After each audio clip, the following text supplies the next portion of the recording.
pop on into some games. I've been trying to watch other people doing Snap content, and well, there's a lot of good stuff out there. There's a lot of other creators that just like, I keep like opening their stream, and they just like don't ever actually play games. They just like sit in the deck editor and like answer questions forever, which answering questions is good. But let's make sure we play some games while we do it. All right, so got a few options here on 2. I want to set up for Carnage to be able to eat something, I think.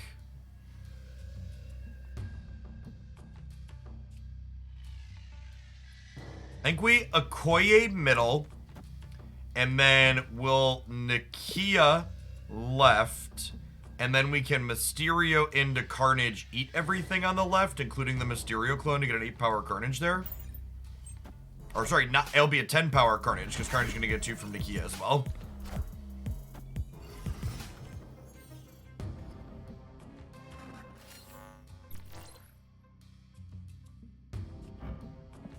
That's a Nova. Am I taking the time to Nakia this turn then? I might not be, actually. So do we do this then? If I do this, the next turn I could Mr. Sinister Carnage. Carnage these still, and then Sinister over here.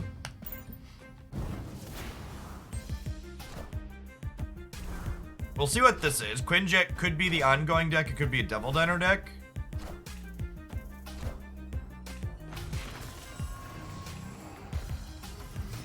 Oh, wait. That's a Mystique copy Quinjet now.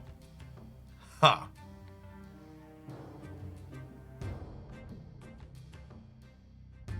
I also have a little bit of a decision to make here. So, Nakia always buffed the left 2 most cards in our hand. So, if I Carnage here and then don't spend my extra mana, Nakia is going to guaranteed pump Mr. Sinister and Brood, which I think sounds like good value for us. I wish I could Nakia this turn, but I really want Nakia's bonus on Brood, so we get 3 5-power things. I think this has got to be it. Oh, they could be a Nick Fury deck. I wonder. They could still be Spectrum. Okay, so Collector means they're probably Nick Fury or something hand size based, right? Now, all their cards that don't start in their deck are way cheaper now. Is noteworthy. Yeah, and because we just, like, have another turn this game still, I think I just Nakia pump these up and then chill for now.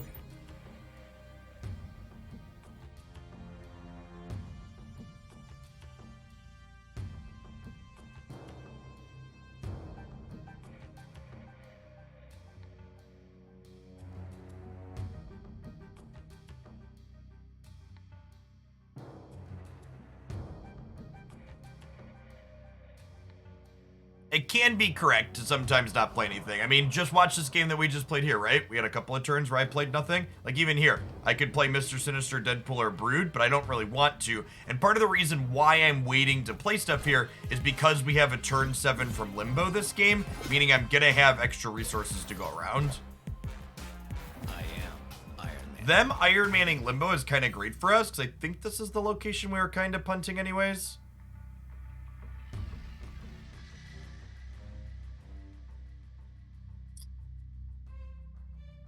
Well, 2 cards in my deck, one of which is a Taskmaster. I think we Brood the right, and then we Venom the left. And this Venom's gonna be 10-12 power, which means we can Taskmaster a 12 power thing into here next turn if we draw that. And if we don't draw the Taskmaster, we'll have 8 power worth of this plus this.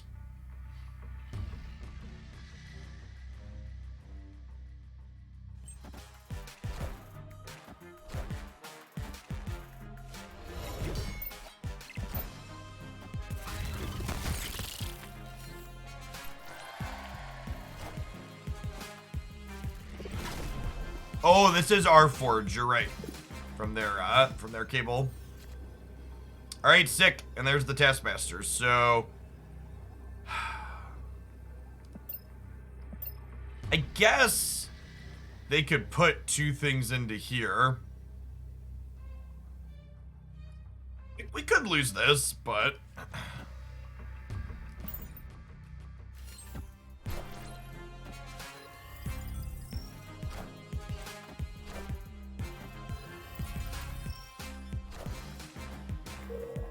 Okay, so this has to be 11 power. We should be good. Cool.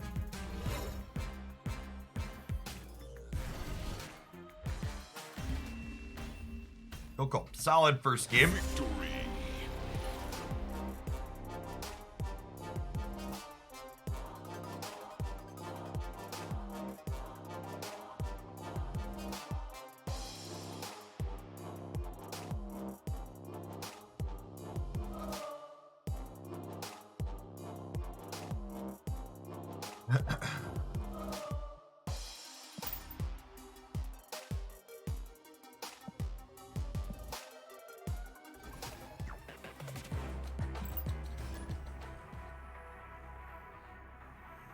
You can tell Jeff legitimately likes the game he's playing when we start the stream early. It's a little bit of a problem sometimes, honestly.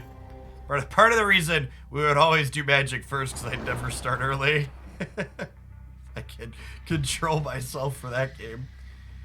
Okay, yeah, this seems pretty solid. So we get Nova on the left over here, and then we can Okoye on 2 into Nakia on 3.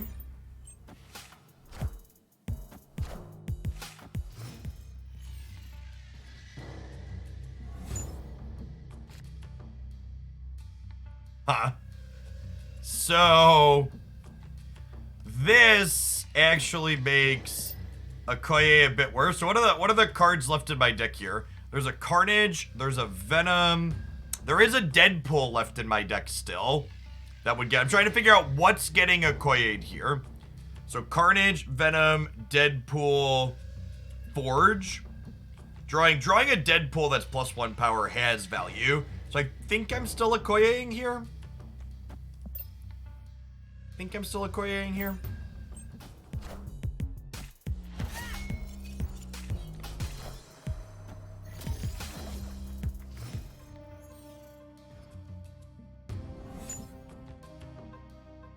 Oof. Opponent snapped. I think armor my Nova into Subterranea flipping up is just a retreat here. They can take their cube. Escaped.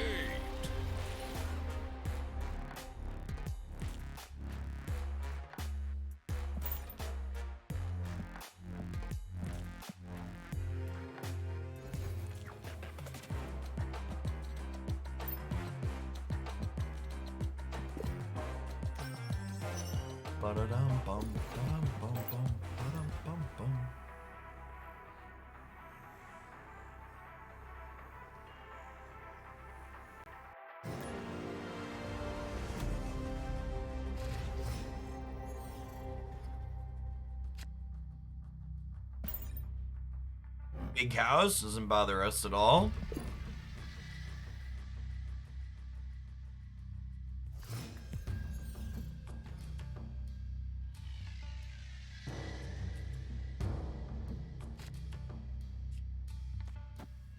Happy to Okoye on 2.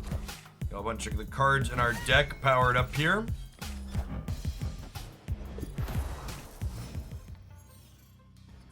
That's annoying, but not the end of the world.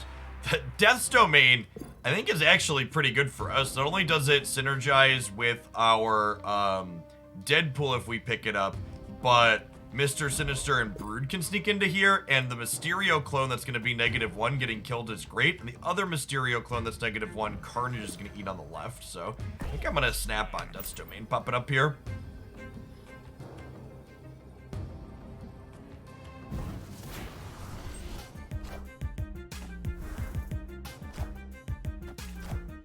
And again, this is kind of like the shell game for the opponent. They do not know that this one's the real Mysterio. However, once we eat the ones on the left, they can probably derive that information.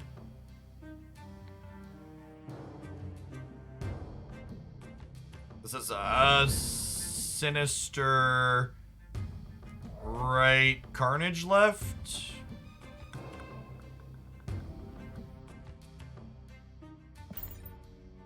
So, Mr. Sinister will die here into Death's Domain. However, the 3-power thing with it will stay.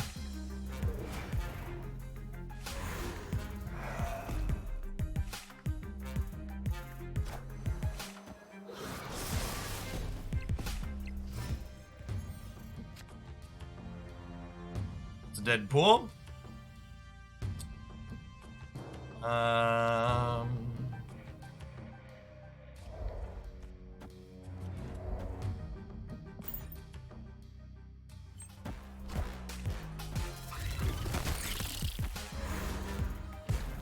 every time Deadpool dies, he pops back up to our hand, doubling his power.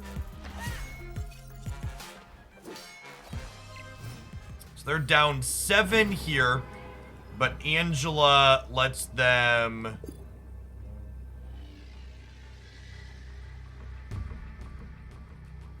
Angela lets them get +2, so they need to play a 6-power thing here, but they also can only play 1, 2s, and 3s, which is nice.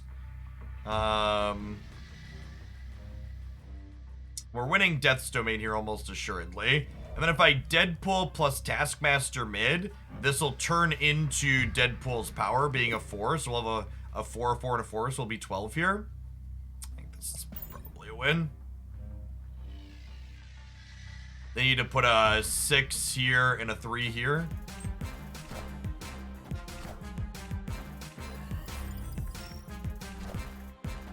I am Iron Man.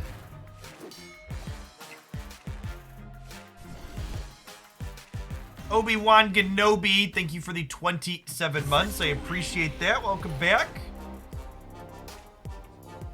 Good morning, good morning. Happy Friday, chat.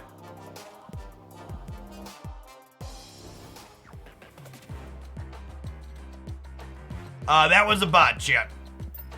Sometimes it fills in bots, and so one thing to understand is because of my account level, the people that I am playing into currently are still only other people who are in the closed beta. So sometimes there's not a living, breathing human for it to tip me into, and I get some free cubes off a bot just like you all get free cubes off of bots on occasion.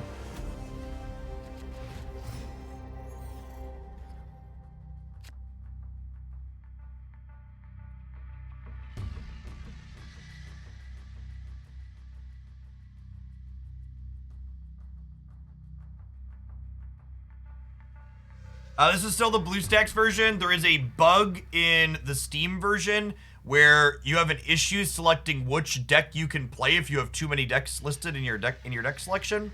So until they fix that, I'm going to be remaining on the mobile version because I have just a giant list of decks. All right, so here, because Deadpool's one of our leftmost cards and we have Nakia, I think we skip playing Deadpool on 1.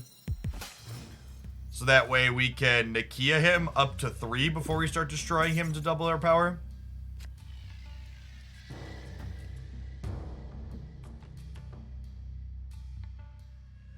We have Okoye in the middle, and then we'll Nakia left next turn into Deadpool Killmonger.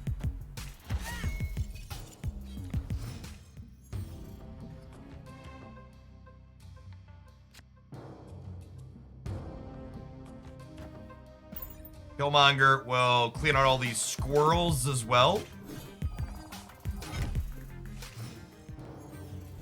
I think we probably want to snap them before we show them that we're going to Killmonger them, right? It's probably the line.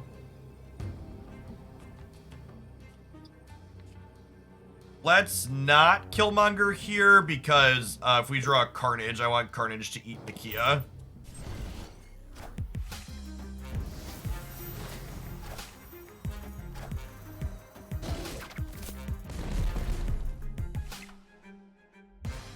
Dream Dimension's a little annoying here.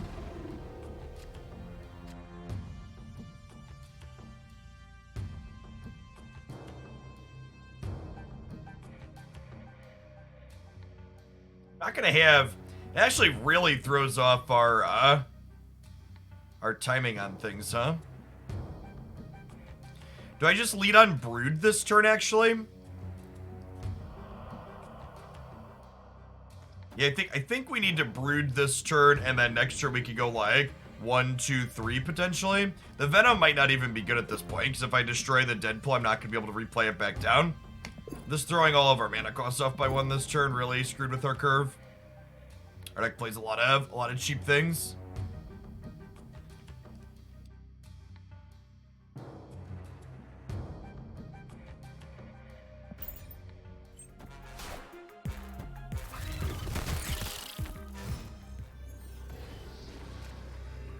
Okay, so they're the discard collector deck then. So I gotta try and hope that 11's good enough to win mid. And then Forge is actually more power than Venom at this point, because I'm not gonna get to leverage any of Venom's synergies here, because we don't have time to play Taskmaster. So if we just go... They snapped, huh? What are they gonna do middle that beats my 11? While also winning left?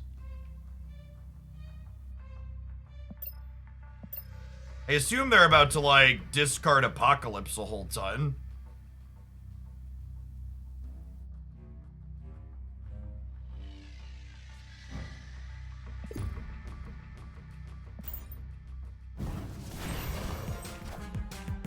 I think we just stack all our power here and hope that whatever we're playing out here, they can't beat.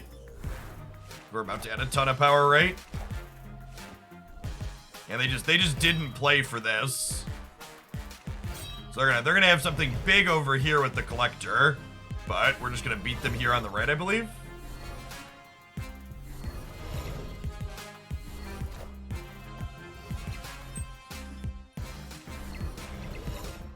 Oh wow! Wait, no, the real Mysterio does it, right? Yeah, cool. That was close, actually.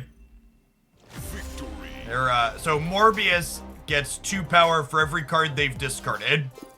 Wong doubles their on-reveal effects, and then Blade and Moon Knight each discard a card, and then Dracula discards a card at the end of the game as well. So they were counting on just punting here and then winning left and winning right. And we actually would have won either at this point if I would have played it with everything, right? Because we added 16 power on the last turn with Forge, Deadpool, Mysterio. Nice. Slick game.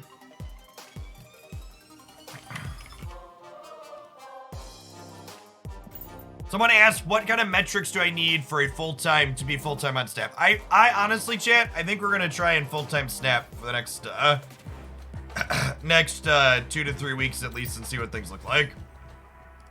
I'm into it. I'm excited. Other people have been excited. We'll see what today looks like. Yesterday's metrics were incredible. If today looks good again today, I think we're going to have mostly Snap next week.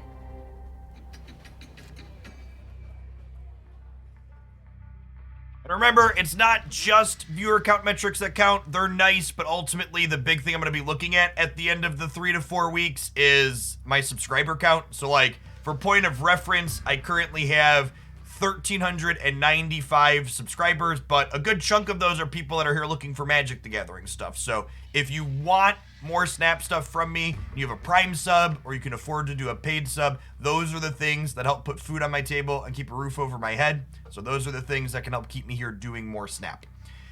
Speaking of, thank you, Happy Squid. Appreciate the brand new sub. Welcome to the channel. Thanks for the support. Okay, so again, we're waiting on the Deadpool till after we forge to double it up. So that way when we start killing it, we're doubling a 3 instead of doubling a 1. Archivist of Ashes, thank you for the brand new Prime sub. Welcome, welcome, welcome.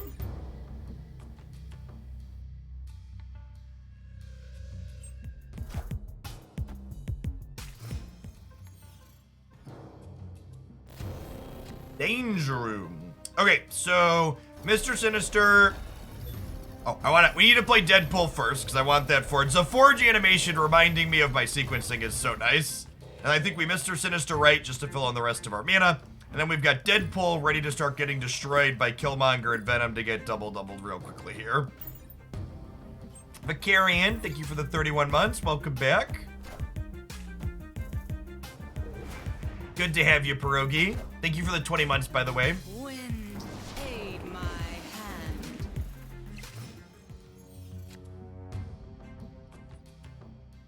That's a piece of candy.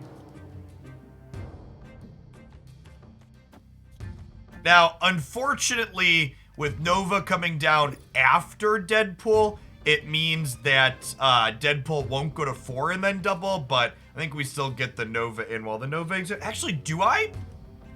Do I get it? So, next turn I'm going to have 5 mana, which means I could Nova, Deadpool, Venom all in the same turn, and then Nova goes before Deadpool, giving us the bonus in the appropriate manner. Yeah, I think it's actually better to...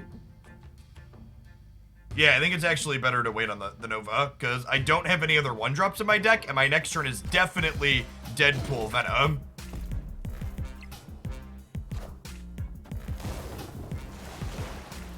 Oh, are they just expecting Venom this turn? Got him.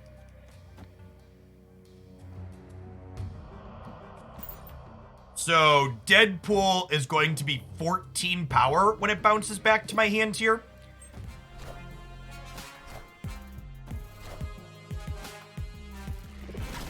Grand Central is going to floop something back into play.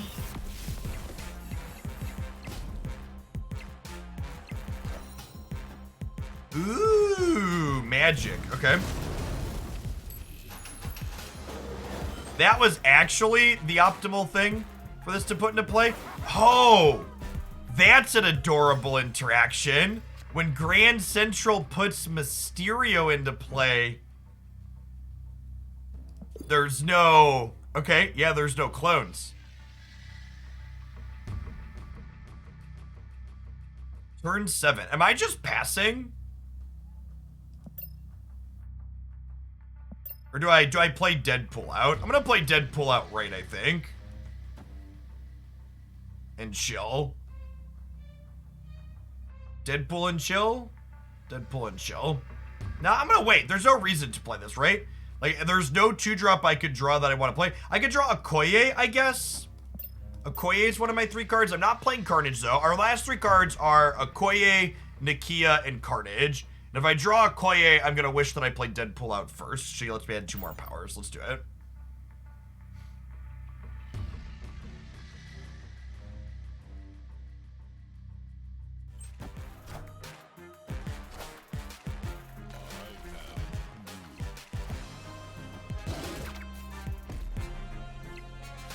Okay, so we were rewarded for playing the Deadpool out. We were rewarded for playing the Deadpool out. Well,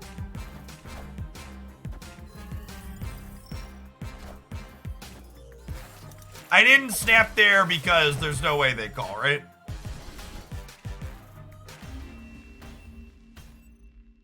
Victory. Deadpool's died a couple of times. Is there any strategy using Angel? No, I don't think Angel is very good. Your deck size is so small in this game that you draw it before you put it out for free far too often. Glad you're having fun at Pantheon. I can't tell you the number of people that have been like, Jeff, I finally tried Snap. You've been raving about it for months, and you were right. Yeah, it's... I think most card gamers touch this game, and they're gonna be in. It's so good.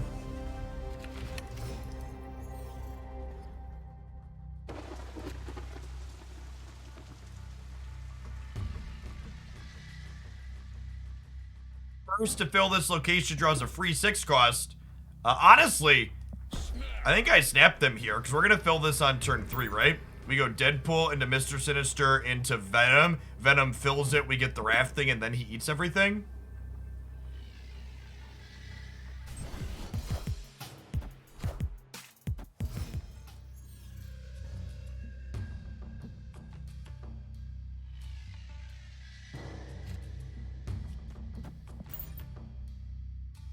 Okay, and now with Killmonger drawn, I might actually Killmonger as my 4th card here, because Venom, we ideally want it eating a bigger Deadpool so it gets bigger stats. Beggars wouldn't be choosers. I'd play Venom if Killmonger hadn't shown up, but like with Killmonger showing up, we can wait on Venom. Going on, Trench. Thanks for the 20 months. Appreciate you.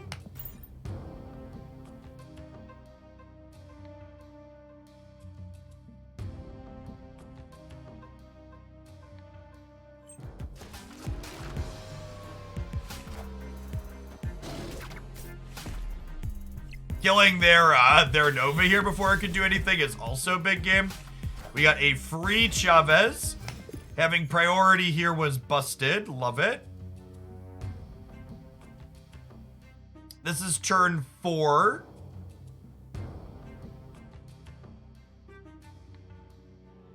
So next turn we can Taskmaster. So I mean, I think we just do this, right?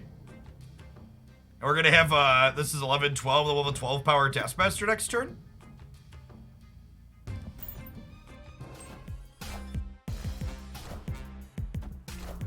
Hey, thank you for the brand new Prime, Quodian. Folks like you make this possible to be my job. Thanks for keeping me around. Appreciate it. And we already snapped this game, so they're definitely staying in here for at least one more.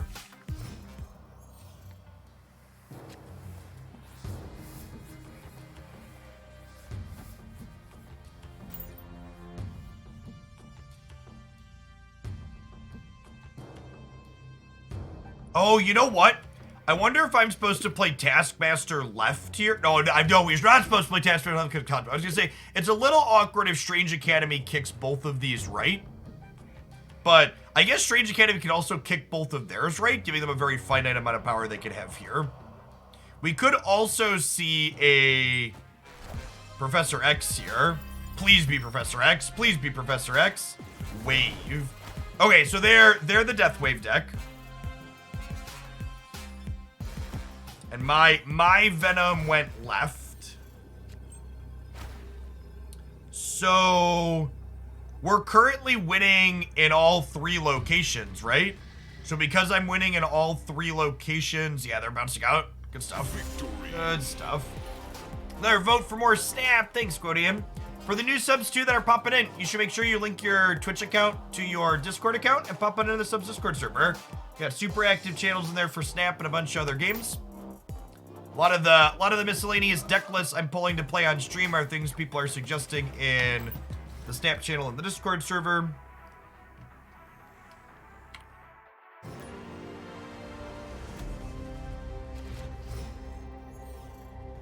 Look at my collection around level 3000. Yeah, somewhere between like 29 and 3300 is where people are reporting they're finishing. Some people are running hotter, some people are running colder. Giving them a 0 power Mysterio sounds lovely. Deadpool in the middle. For people complaining that they're running out of credits, chat, credits are the bottleneck. Whether you are a free-to-play player or a spending player, that is the thing that prevents you from playing Snap for 48 hours a day and completing your collection in 3 or 4 days. Even if you are spending as much money as Snap will let you spend, you cannot have a full collection in less than like a month and a half. Everyone that has cards in Snap is getting cards from playing a bunch of Marvel Snap.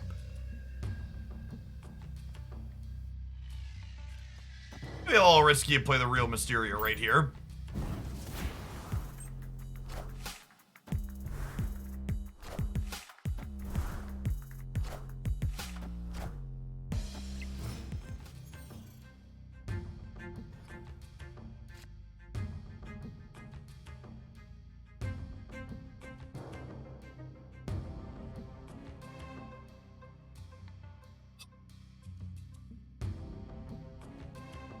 I just Killmonger this turn and hope to draw another way to kill things next turn.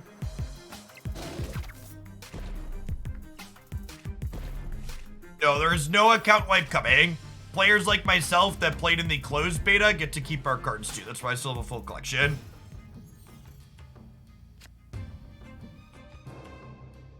You cannot infinitely reroll your quests. You can reroll quests 3 times per day.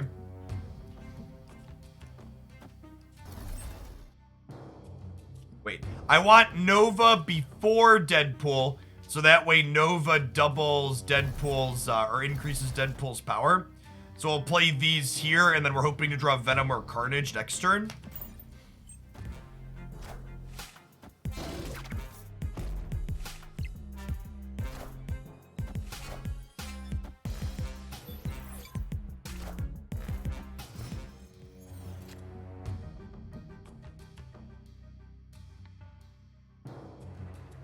The collection system in this game is way more satisfying, in my opinion, than any other game I've ever touched.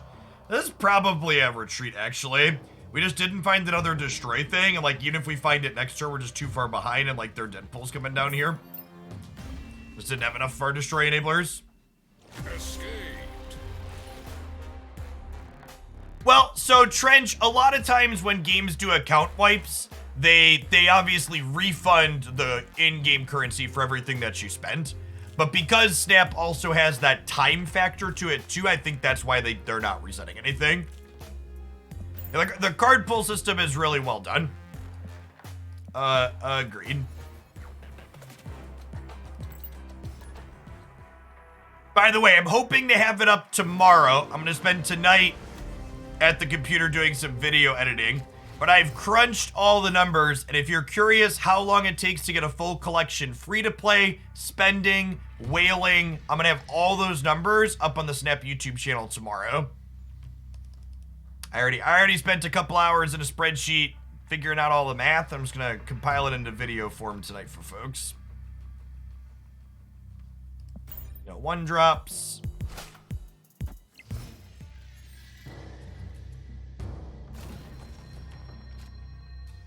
That's a Venom. Basically don't want to play into La Chicagulia. It's a Koei, right?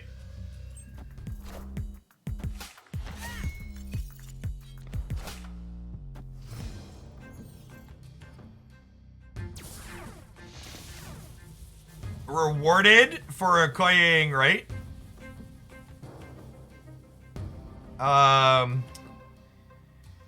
I could Mr. Sinister here. Actually, we definitely Mr. Sinister here, because then I get to Venom this spot on 4, and then Taskmaster my huge Venom on 5, right? Okay, yeah, that's the line for sure. Opponent snapped.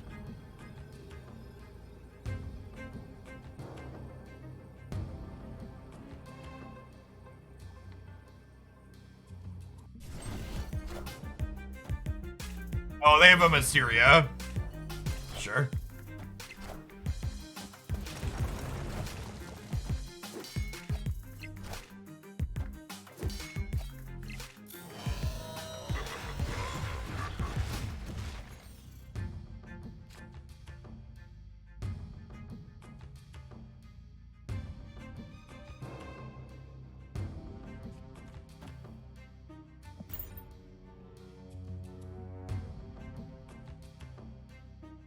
Venom's a hungry boy, Chip.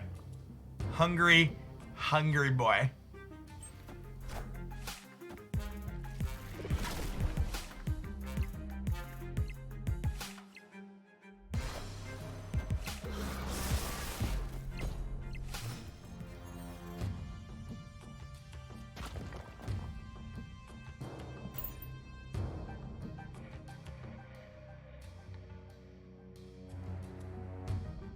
Okay, so Taskmaster should lock up the left, but notable we're not winning by a lot on the right. Does this still get big? Okay, it does still get big. The Shang-Chi mostly doesn't matter here, right? Because we weren't really winning there anyways. I guess that locks that spot up for them. So their real Mysterio is in the middle. So can we beat them being down 5 points mid, I guess is the question. We might not be able to.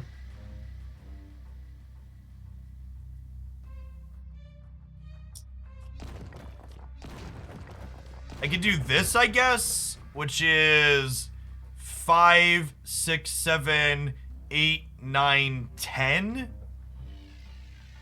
They just need a 6 power then. Ugh. They probably just have a 6-drop here, right? Yeah, a brood for Forge would have been ideal for sure. Would have been able to put 17 power in the middle. I think they have us. I'm gonna be a fish. Oh my god, we beat Dr. Doom. Wait, do we? Are we one short? This is only 10, right? Am I one short? I think I'm one short. Yeah, I'm one short. Damn it, we're gonna lose the tiebreaker by a little. Damn. Ah!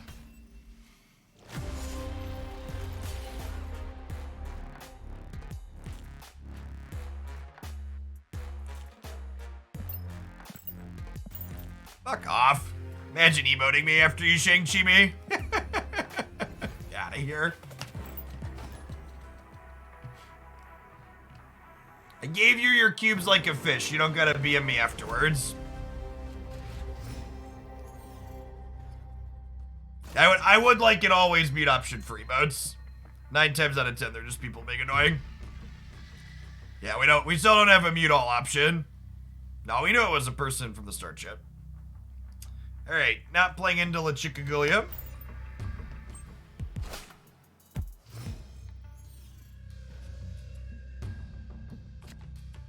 That's annoying.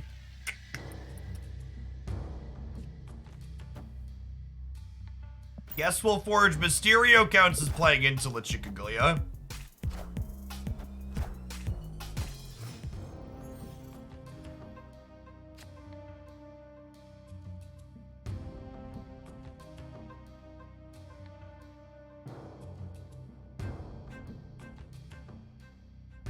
Yeah, honestly, I think this is a bounce out, huh? I guess Sinister London plays into the Crimson Cosmos. Ooh, man, the game's doing something funky.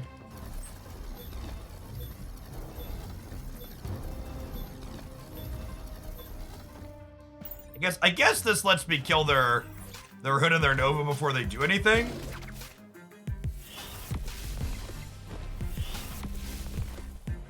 It's like one of these is probably a Carnage, right?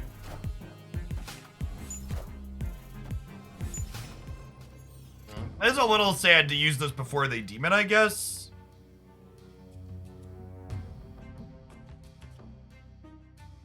This Brood's about to be huge, but if this doesn't go mid, I don't really have a good spot to play it. Yeah.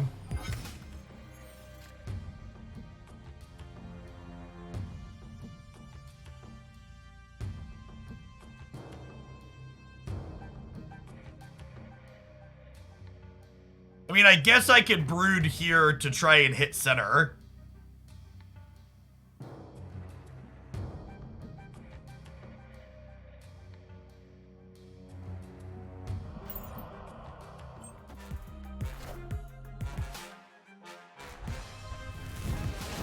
That actually helps us a lot. We can play middle now.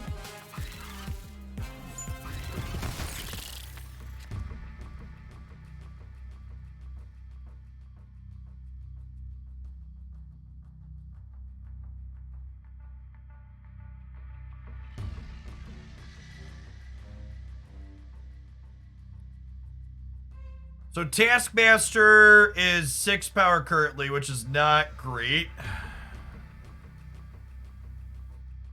I guess I'll Okoye left and chill for now. What's rocks in my deck, though? Maybe that's not worth it.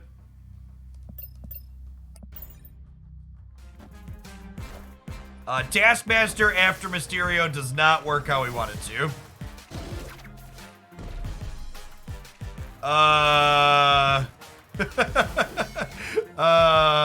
I guess, did they do that so maybe they did that so they could play 2 big things into Sinister London? This could be a play 2 big things into Sinister London angle.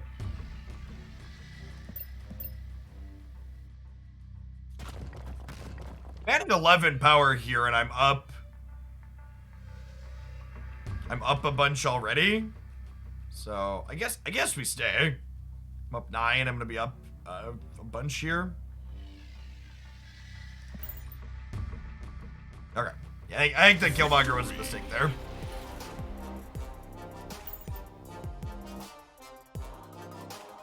And that's again, like, when people are like, oh, it's easy to tell what it's about. Chat, humans are careless and make mistakes all the time, too. Like, think of how you play Marvel Snap, chat. How often are you playing Marvel Snap and the only thing you're doing is playing Snap? Pretty rarely, right? Like, you're often going to be snapping and doing something else simultaneously. It's easy to make careless mistakes. Stuff happens. People are human.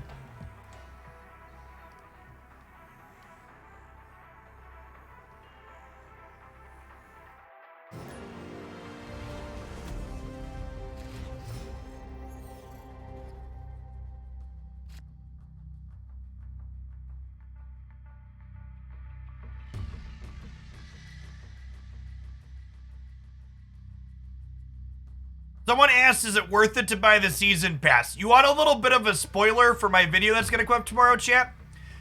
You want to know how crazy value the season pass is? Buying the $10 season pass is about 40% as effective when it comes to completing your collection as spending $100 on gold and converting that into credits. The season pass is an incredible buy. If you want to see the numbers behind that, it'll be up on the Snap YouTube channel tomorrow.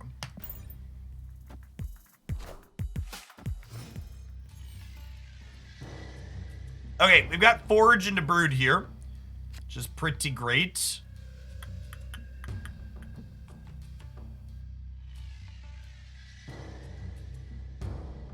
The $10 pass is not $60 in gold. It just comes with a card, which is then a card you don't have to collect later from the collection track. The pass comes with like $14 or $15 in gold, I believe.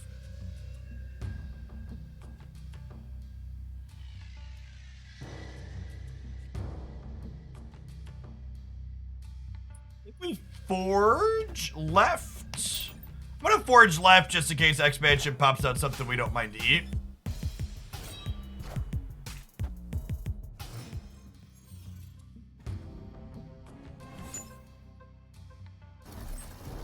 So we'll brood here in the middle, which will get us 3-4 power things.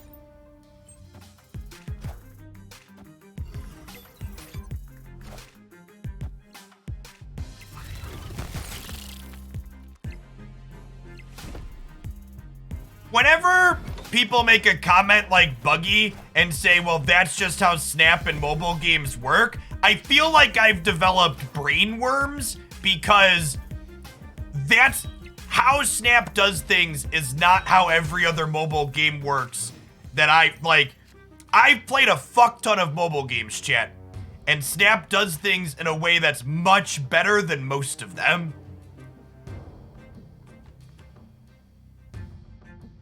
Like, it's just like the way people just like make things up and reparrot the things that they've heard in other places. It's just like mind-boggling.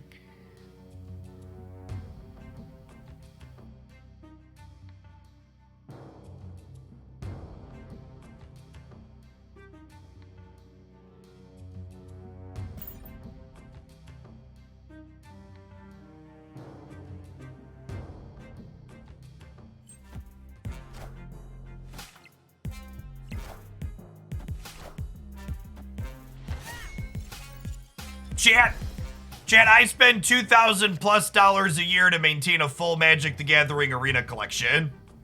Trust me when I tell you Snap is not like the others.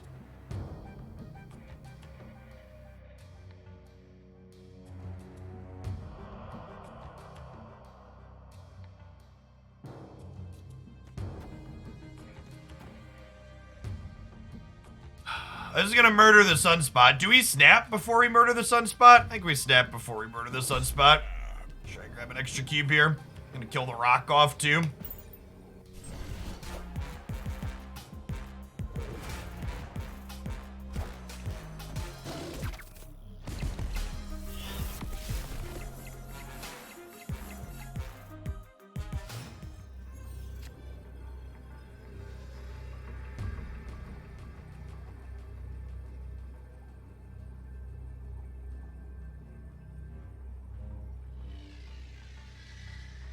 looks like. Nakia mid for extra tiebreakers, and then Venom right. Venom right only actually adds 2 power here, but that means we're +9, which is probably enough.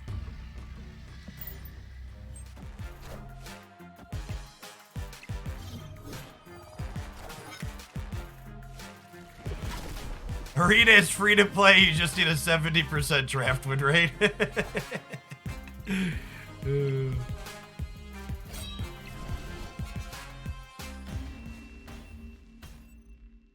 Victory.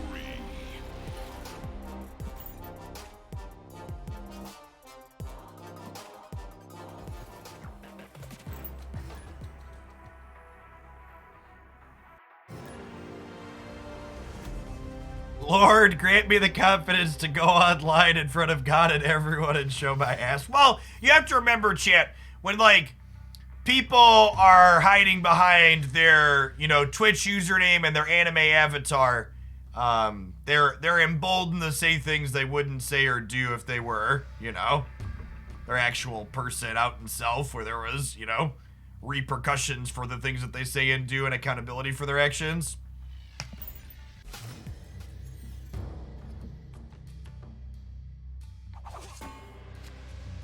Okay, so we're probably gonna want to carnage the Shadowlands path if we find it. So let's forge into here for now, because I wouldn't mind eating forge as well.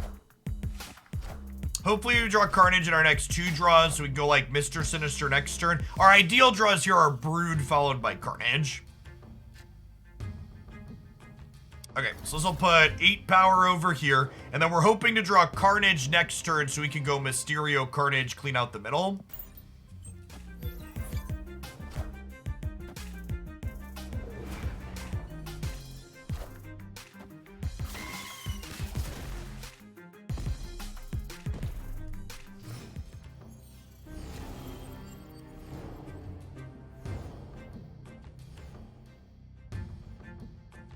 Deadpool.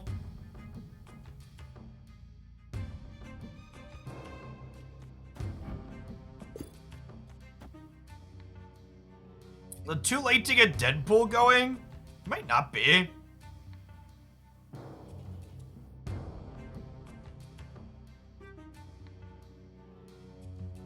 Full-time snap, where do I sign the consent form? We're gonna give it a try, I think.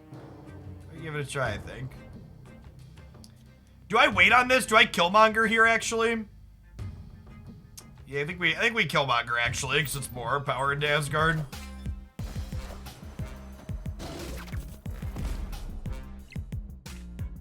And then, hopefully, off of these cards, plus our cards next turn, we draw... Oh, wait, Dream Dimension's about to mess us up. This location's so bad for this deck.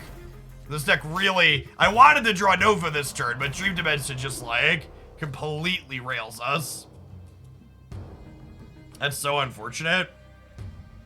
I guess Carnage is a nice pull. I get to go...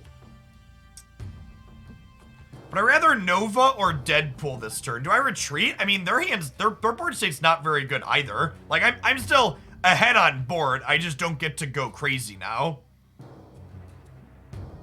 It's either Nova Carnage middle or Deadpool Carnage middle. Nova would give me more over here, which is kind of nice, but the other way would give me a 4-power Deadpool for next turn. I think I'd rather Nova.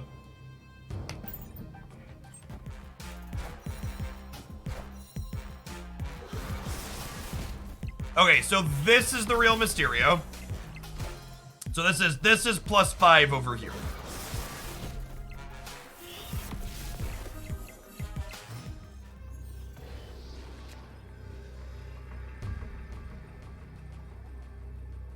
Okay, so they're +5 on the right. So they're 10 over there. So I'm up 1 in the middle, and we're up 7 on the right. So they probably play center then, huh? How much power can we add center? Not a lot. By Venom, Mysterio, Okoye, that's 9? 9 might be enough. It's 9 no matter how I slice it, chat. I can Taskmaster the Carnage, play Deadpool, that's 9. I can Deadpool Okoye Mysterio, that's 9.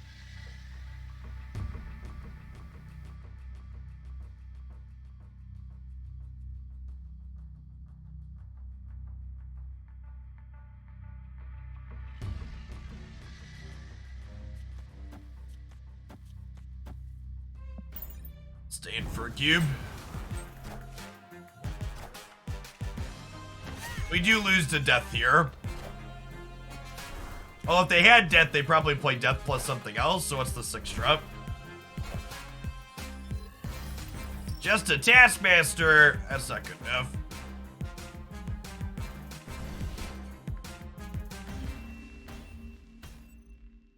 Victory.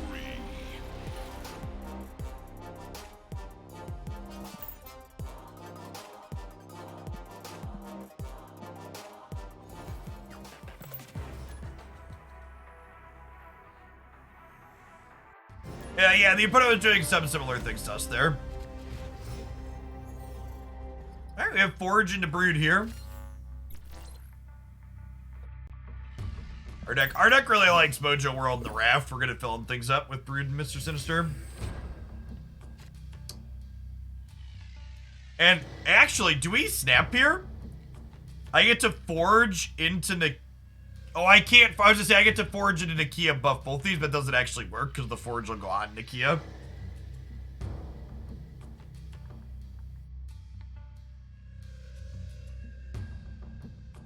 Do I Mr. Sinister and then Nakia and then Forge and then Brood? Now that's too much setup. That's too much setup, I think.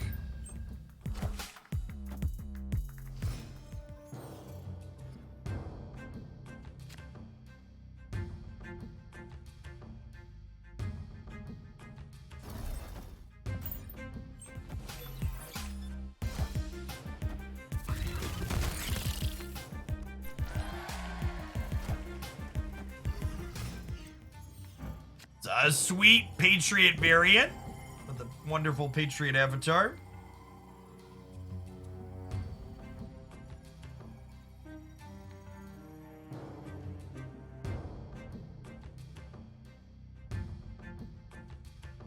How do we feel about Venom the Brood's Taskmaster a 13 power Taskmaster middle? And then on turn 6, we can Sinister plus Nakia fill Mojo World and probably still win it?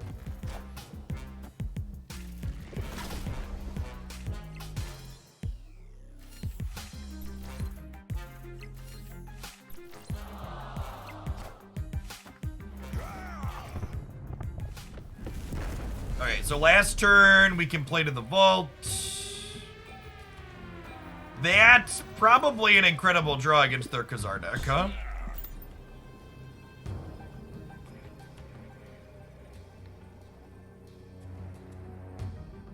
Yes, we are probably getting Ultroned, but we're gonna not have priority and we're gonna have a Killmonger, so...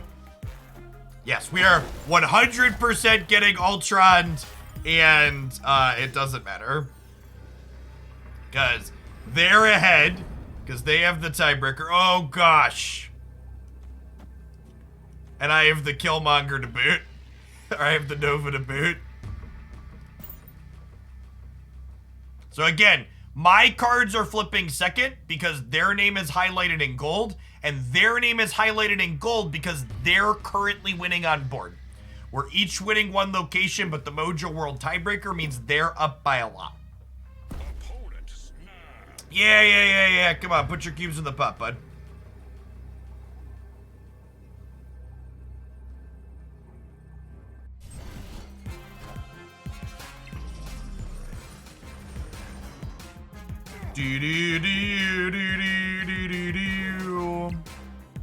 Moments before the accident, chat. This animation definitely needs to be faster where it powers them all up.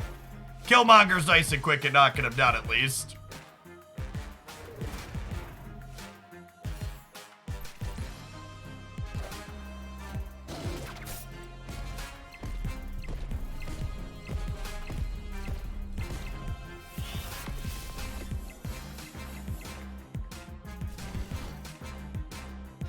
bum bum bum bum bum bum bum bum. All of the cubes, please. All of the cubes, please. All right. Feel like that's a satisfying end for this deck. Got us up to 75. Let's see if let's swap around, huh?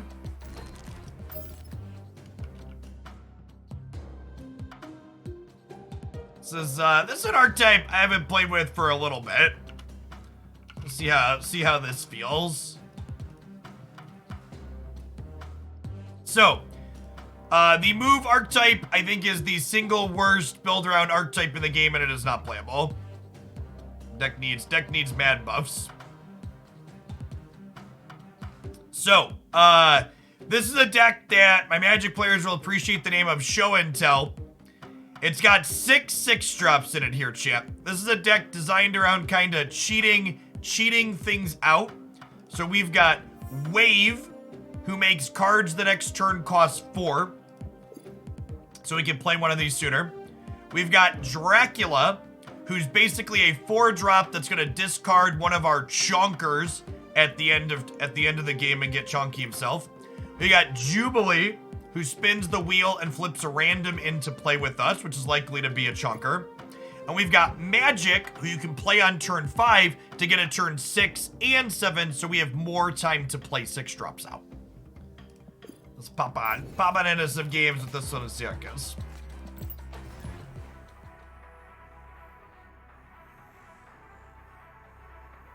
They should target if they want to buff the move deck. I think they need to make the numbers bigger on a few of the move cards. I think they need to give Heimdall the flexibility to move cards left or right, depending on what you want.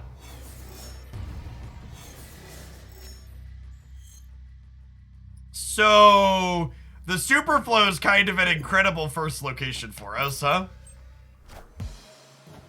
So we get turn 1 Psylocke, which means we get to play Jubilee on turn 2. That's fine. They can have a Psylocke. Ah, I snapped too late. I get to see Jubilee before, Okay, there's a turn 7 this game.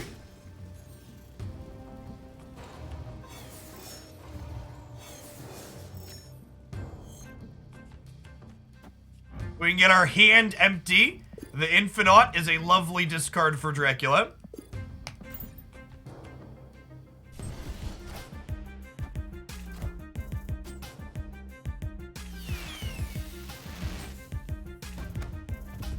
They're also a Jubilee Dracula deck. Interesting.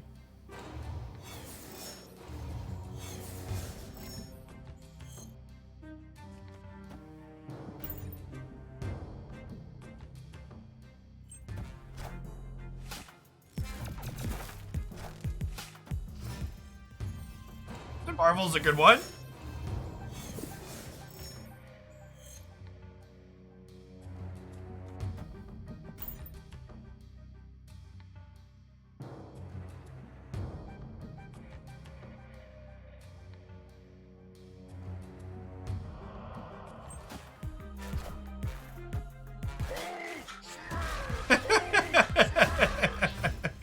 Insert Spider-Man meme here.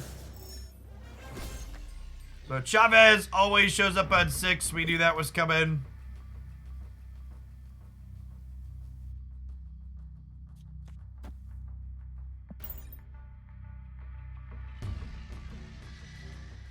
This isn't 100% a mirror because our opponent has Captain Marvel in their deck at the very least. But yeah, a lot of overlap here. Similar deck idea on the opponent's side, which is kind of funny because like I haven't played against a deck like this in forever.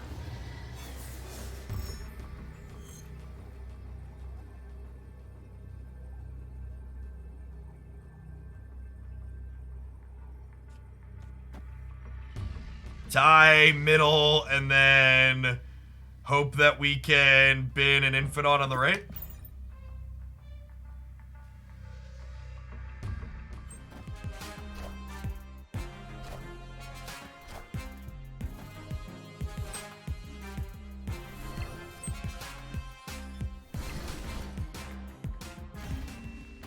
Never lucky.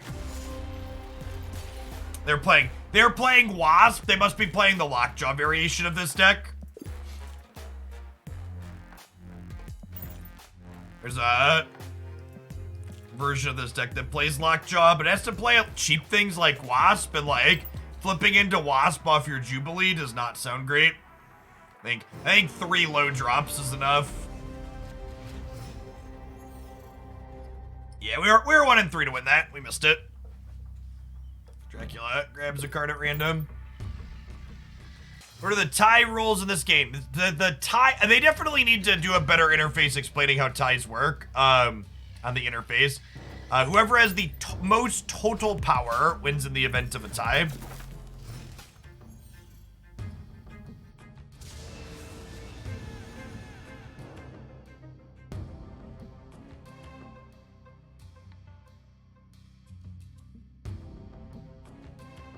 Yeah, there is no second tiebreaker, so if you have a full power tie, it doesn't do anything. Just a full proper tie.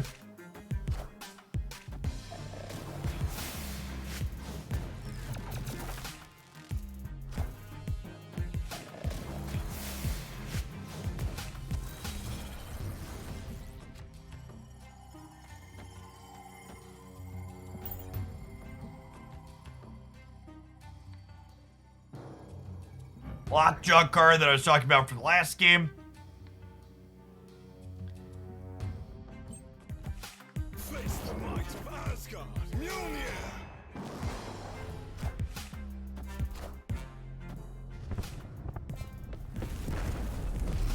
Well, any of our cards getting put into play in the middle sounds great for us. All aboard the Grand Central train. Toot toot.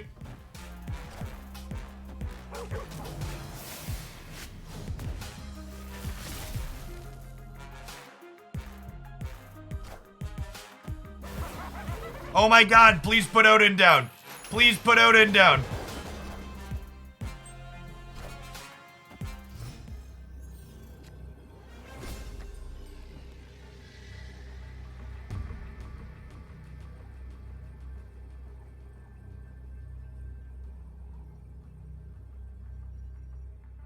It's a real shame Infinite went mid.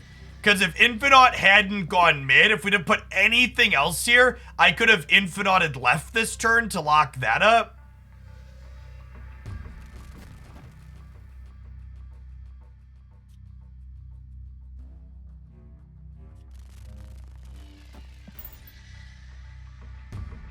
No, Odin mid is wrong, because they're going to play the hammer here.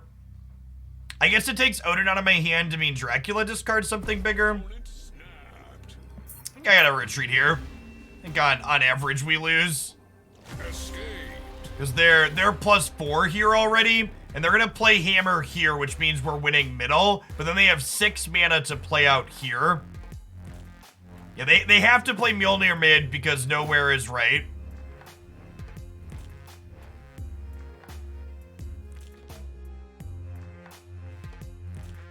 It was really unfortunate that we lost the 1 in 3 or 1 in 4 to get this middle. It was actually just the worst one that could pop up for us.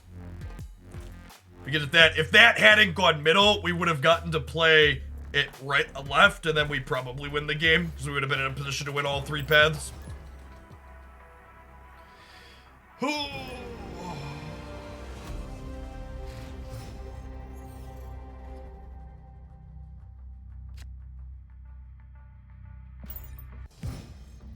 This location's terrible for us. If we don't see our copy of Magic, we probably gotta bounce. It's the advantage to escaping over seeing the end of the game. On the last turn of the game, the stakes that you are playing for double. This cube thing here at the top.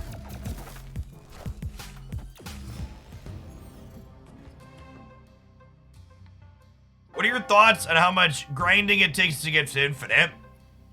If you think it takes too much grinding to get to infinite, did you consider winning more and winning more cubes when you do win? Or perhaps losing fewer cubes when you do lose?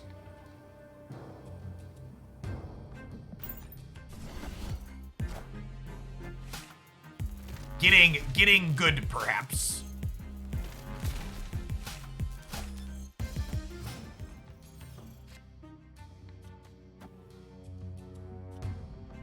Allow me to consider. I think I need to Jubilee here because I need to Magic the Mindscape if this game's gonna be a win.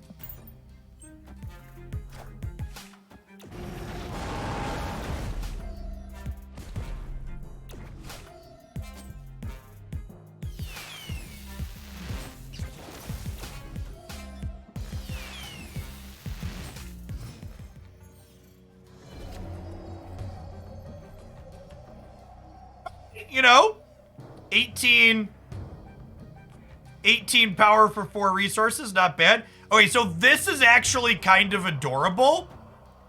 If I Psylocke here, I get 8 mana next turn, and Wave makes all our cards cost 4, and their deck seems to have a lot of big stuff in it too, so I'm gonna stay here.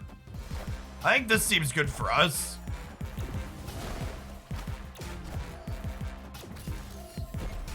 Wait, this doesn't work how you want it to work, friendo.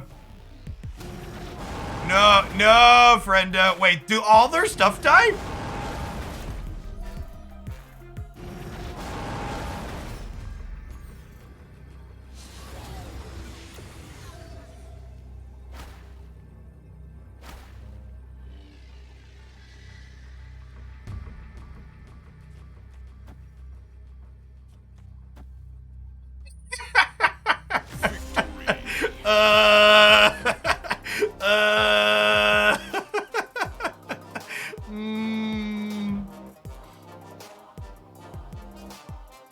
The Destroyer earning its title there. Good chat, good chat.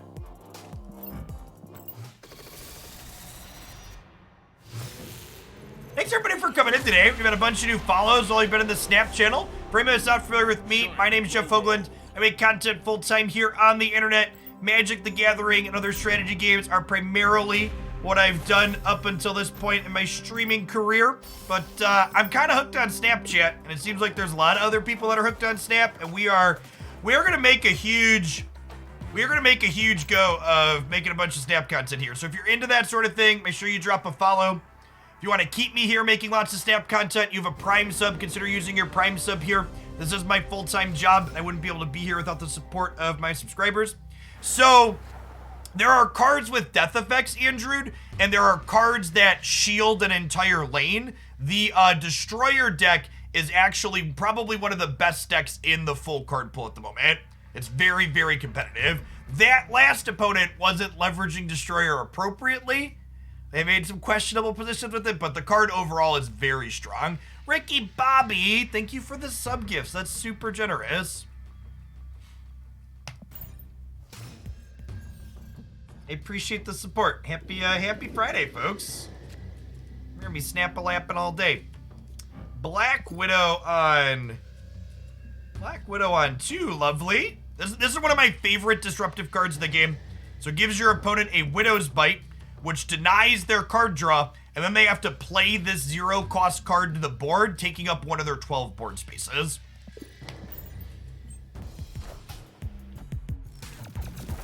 So doesn't add a lot of power.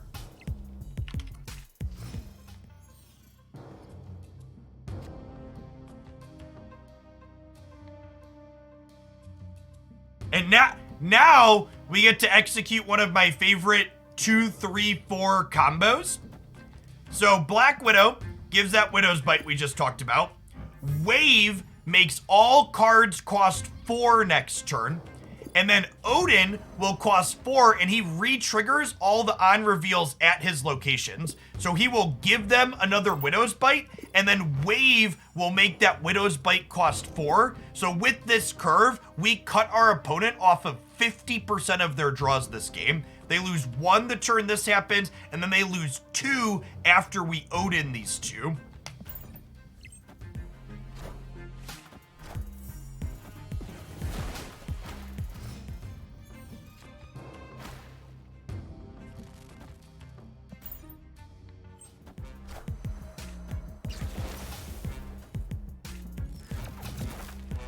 If I snap with that curve, maybe.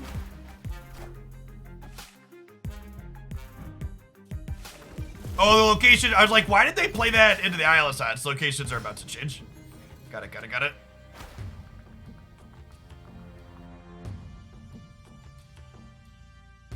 Okay, so they have priority, and they played Onslaught here. That means we kind of expect them to play Wong or Mystique this turn, right? If I'm expecting Wong or Mystique, do I just Magneto here? So that way, they have priority, so they're gonna flip up first. Their name is Gold. So whenever they play to here, Magneto will grab and pull it right if it's a 3 or a 4. And all of their good combo cards here are 3s and 4s. And Magneto grabs 3s and 4s and sucks them over to where he's at. Oh, it's Spectrum, actually. Okay, interesting.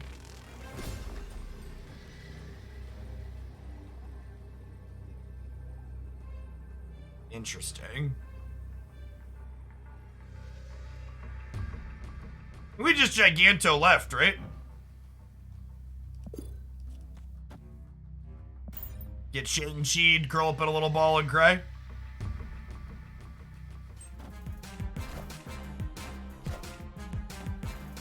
Oh, get wrecked. That'll do, pig. Lost the... I guess because they're on Onslaught, maybe I'm supposed to... Because they're on Onslaught Spectrum, maybe I'm supposed to assume Iron Man's a card and play Hulk middle to play around Iron Man, huh? Yeah, I think I should have Hulked middle because of the Spectrum following the Onslaught.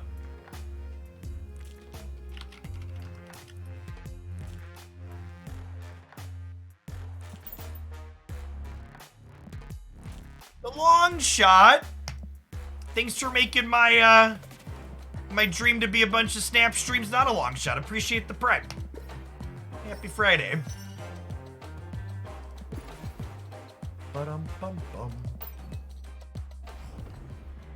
Got some credits here in the season pass.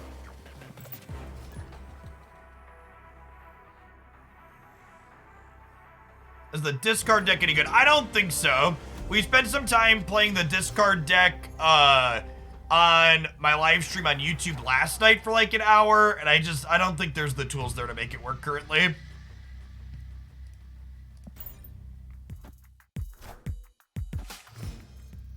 Well, that's a good beat.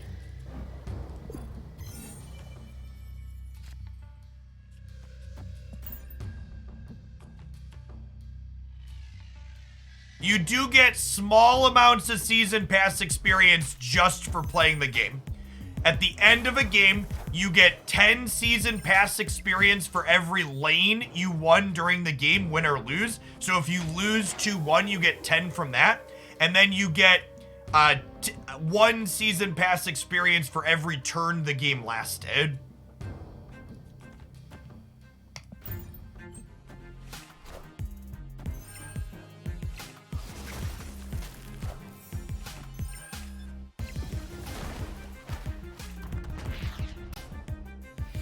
I was hoping the Isle of Silence would go.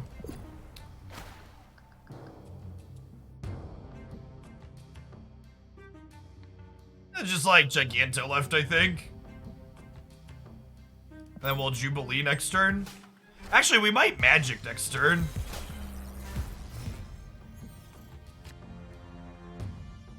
Oh, I can't Magic because it got Ice Band. Derp. Derp, derp, derp.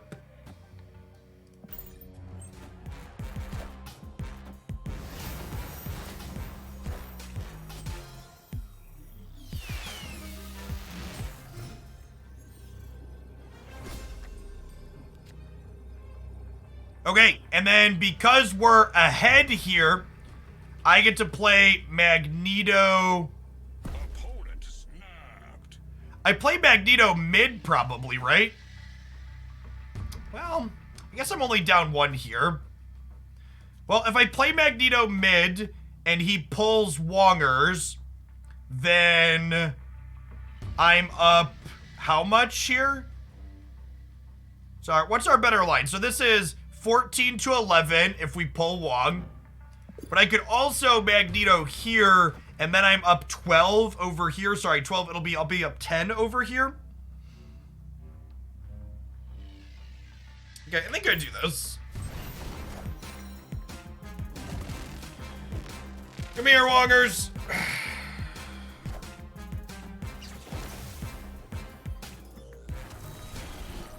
Oh, we lost the tiebreaker.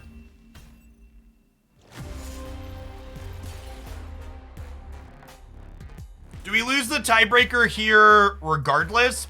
If I would have Magnetoed here, they would have ended up with a Doombot here. So they would have been 17 to my 13, so they'd be +4. And I'd only be +3 here in the middle, right? Yeah, we still lose regardless. The Scorpion was good. The Scorpion taking points of power off of everything was super relevant. Super relevant.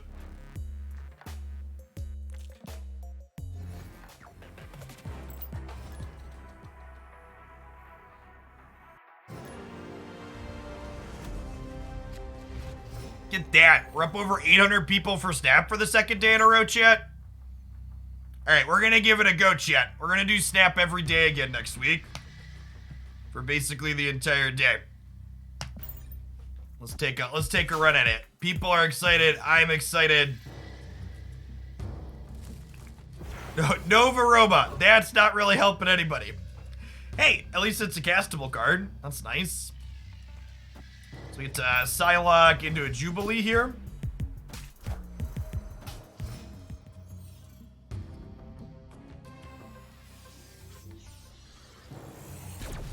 I don't know about deserve the views, but it's nice to have. There's a lot of talented people on Twitch. I think because we hit the Tinkerer's Workshop, we'll magic right, and then we can Jubilee on 4, and then go from there. Do you believe in magic? And turn 7. That's a Quinjet from Agent 13? Or no? No, it's not. Yes, if you look up the decks that are tagged Starter Series on my YouTube channel, there's a playlist. You will find decks that are designed with just pull 1 and pull 2 cards. Okay, so my deck has 2 cards left in it at the moment. What are they? They are Chavez and Black Widow. So Jubilee's actually not good to play here, because our deck is literally just Chavez, Black Widow. Oh, but you know what's fun, chat? Chavez were guaranteed to not draw till turn 6, so Jubilee will guaranteed pull Chavez next turn, right? Which is kind of gas.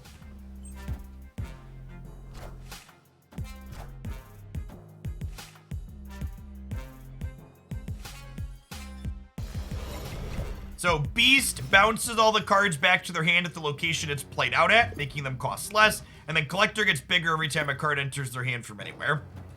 Let's go ahead and Jubilee here in the middle, and she'll put 10 power into play.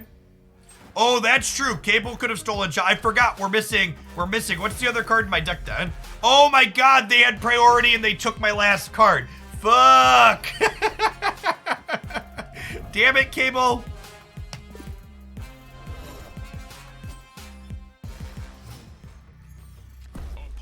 Opponent snapped. Yeah, are we bouncing? We might be bouncing.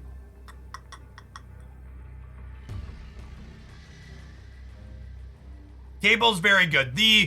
Speaking of starter series decks in Cable, the Moon Girl Devil Dino starter deck is very, very good.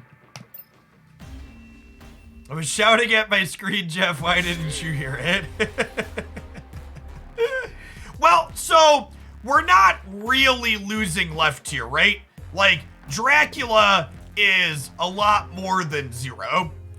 So, like, we weren't really losing left, but I think we're still far enough behind to bounce when they snap. And again, for those that are new, the snap mechanic means that my opponent's saying, let's double the stakes of this game. So I'm presented with the choice. Either I wager a second ladder point, or I retreat and just give up the base one that I put in the pool to start. And because I think we're behind and unlikely to win, I'm just gonna give them the 1 point rather than letting it double to 2, and then potentially double to 4, because on the last turn of the game, the stakes always double naturally if you stay in. Mastering the snap mechanic is going to be key to climbing up the ladder successfully. If you'd love to see the Moon Girl deck, head on over to my Snap YouTube channel. You can check it out there. Glandia Snap on the YouTube side. We might play a little bit at some point today, but we're gonna jam this for a few more games to start.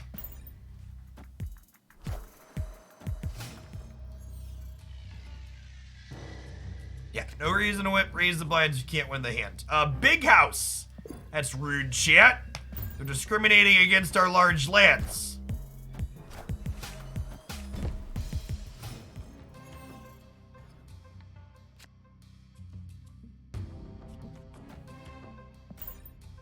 Mr. Dracula out here. They have an Electro.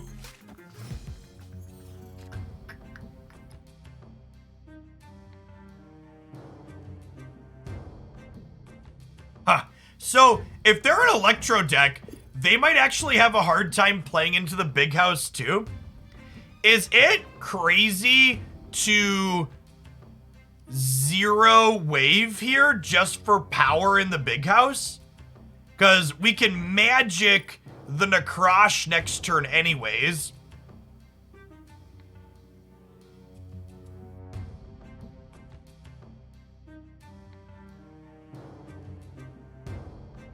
I think I like this.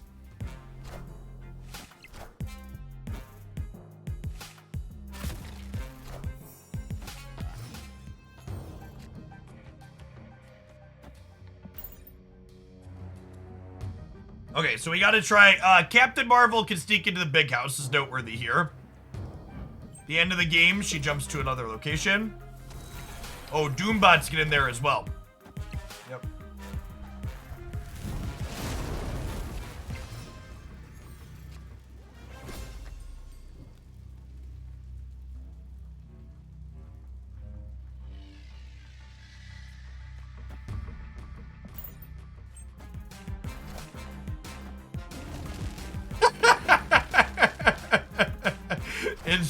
Insert Spider-Man meme here.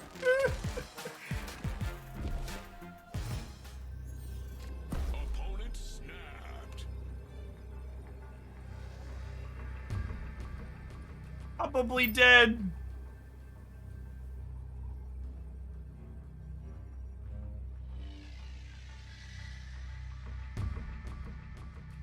So again, the stakes naturally double on the last turn, and my opponent snapped. So that means if I want a rabbit here, if I want to see the final card, I have to wager 3 more ladder points. Yeah, the deck is Hulk Giganto. So I could do this, and then this puts me up to potentially 16 points here. But, like, they're winning middle, and, like, they probably have another 6-drop in their deck, right? It's like, I don't think 16 wins here. And we're losing mid. I guess I could technically do this and tie center, and then we could be 15 here.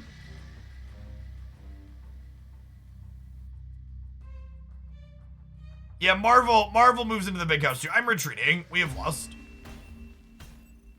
Captain Marvel gets to move around. Yeah. I don't think this deck is very good yet. I think we're gonna move along to something else. I need a couple more Cerebro. I need a couple more Cerebro 2 games, I think, for a highlight.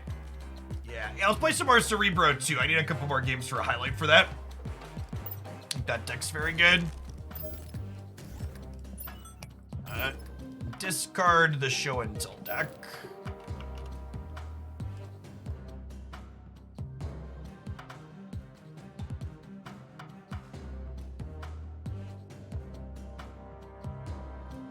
Okay, for people that haven't seen Cerebro before, this card is a very powerful build-around card. What's going on, Cookie Dough?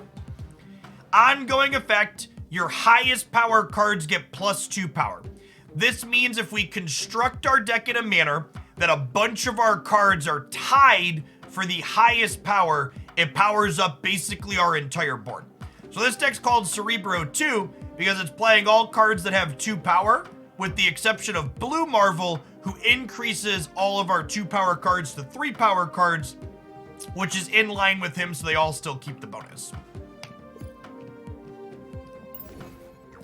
Let's jam some games. Yeah, people are hyped for some Snap. It's exciting.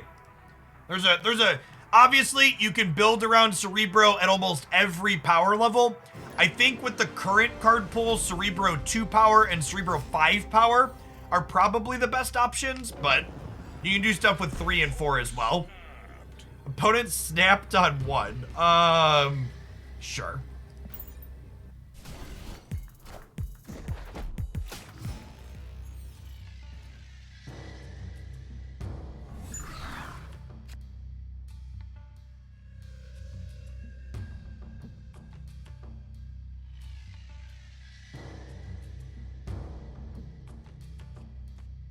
Okay, there's a Cerebro, and we have Mystique as well. Mystique, powerful ongoing enabler, lets us double up an effect like Cerebros. This is very good.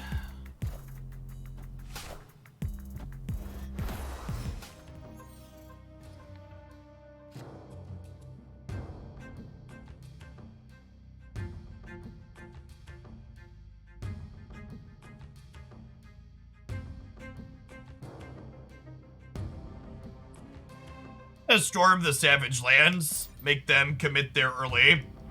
Storm floods a location, making it so the next turn's the last time someone can play there. Enchantress is top tier. Enchantress is actually part of why this deck is playing Goose as well, because Goose makes it so Enchantress can't be played at the location where you're playing your Cerebro out, which is great.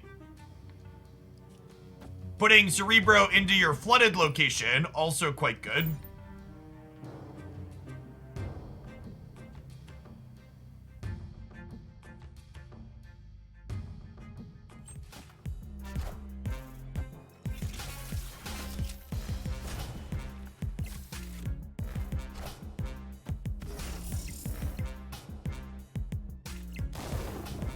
So, Cerebro here means that we get to go ahead and, with Mystique copying Cerebro, this is going to get us to 8 power here. And then Blue Marvel on the last turn will get us ahead. Although I guess we could also just win the Baxter building, right? Winning Baxter also puts us ahead there, so we'll see what they do.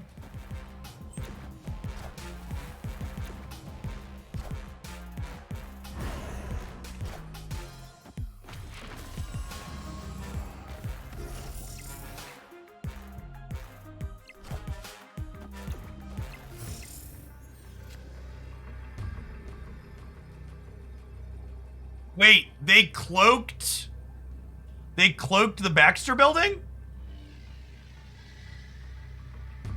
That's good for us, right?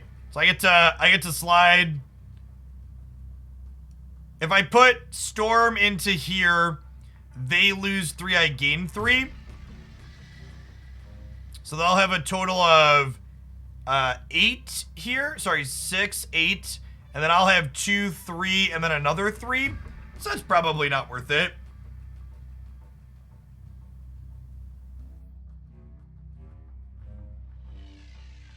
Do we just like Mr. Sinister here, Brood here? Mr. Sinister won't get his clone, but it'll put me ahead in the Baxter building by being +6, which flips the center, and then I'm probably winning right too, honestly.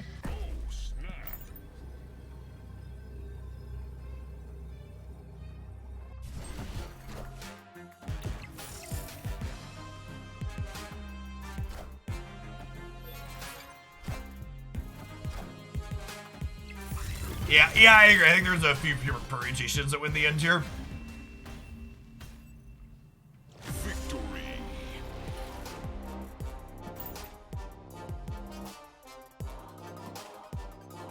Bum, bum, bum.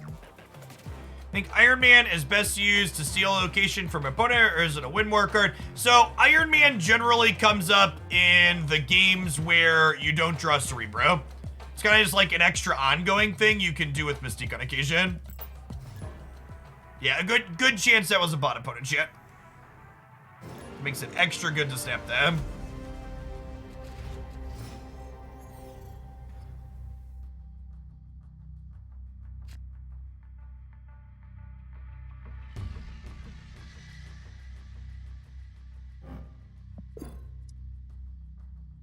Well, I mean, as far as peak goes, I just won 4 games. Kinda.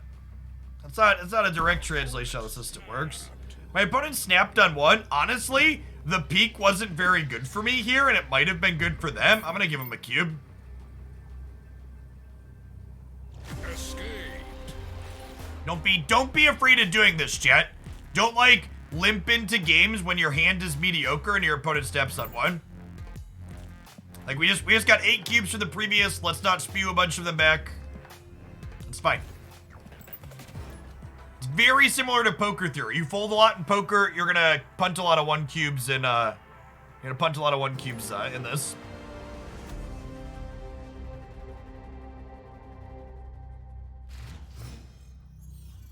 Snapping, again, for those asking, it doubles the stakes. So when my opponent snaps there, they're saying, hey, I want this match to be worth a minimum of 2 ladder points when we're already invested for 1. Which means I have to evaluate my opening hand and say, is this hand good enough to be worth staying in for double the stakes?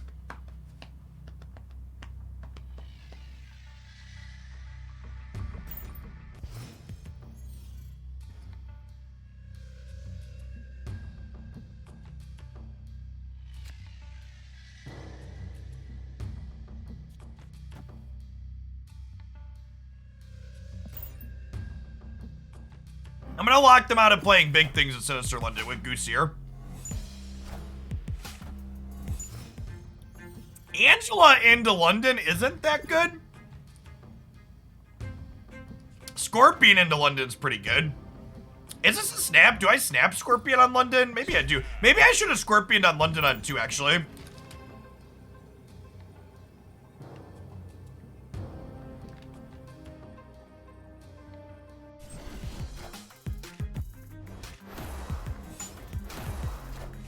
MTG Bot supports Snap and a variety of other card games by default. It looks at your channel category and then does the commands appropriately.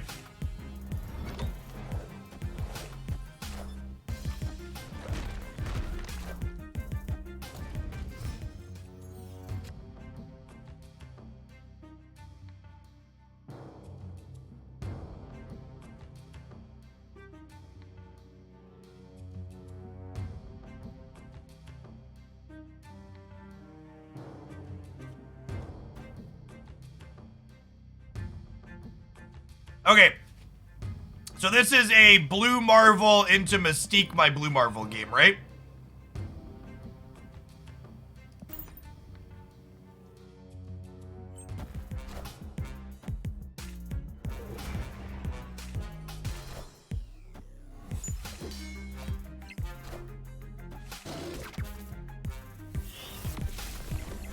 Double Nova is pretty good.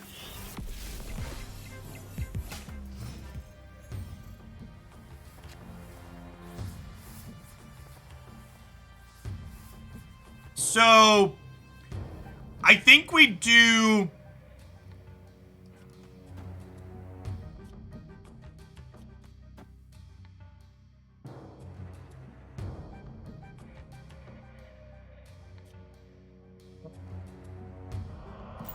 Probably Torch Cheer.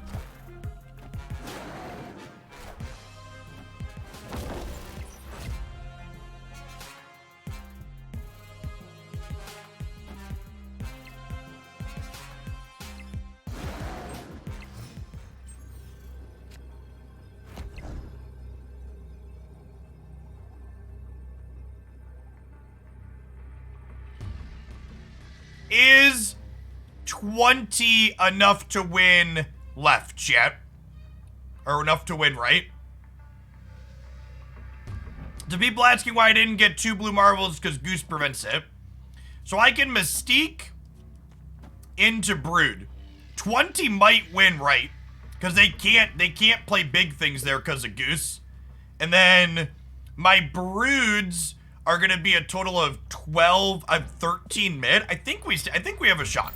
Let's try this. I think we have a shot here.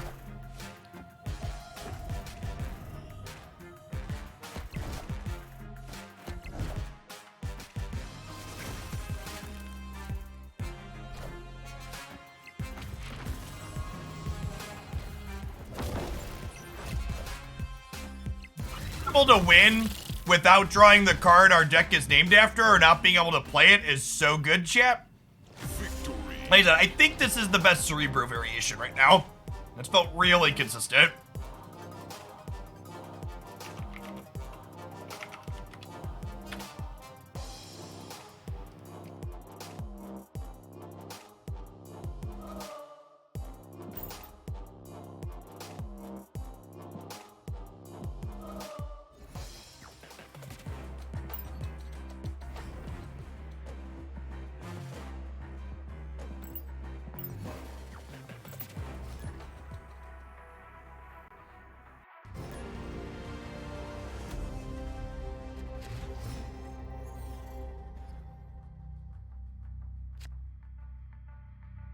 For folks that are new to the channel and asking about rank, we play games for fun here. And while playing games for fun, sometimes our ladder rank goes up and sometimes our ladder rank goes down. I think I was infinite twice during the 4 months of the closed beta while we were having fun playing games. But if you walk away from this stream with one thing, chat, make it this. Don't tie your enjoyment of things to the arbitrary number a rank system assigns you in a game like this. Play games for fun and the rank will come, or it won't, and then even if it doesn't, you are playing for fun and you will have enjoyed yourself.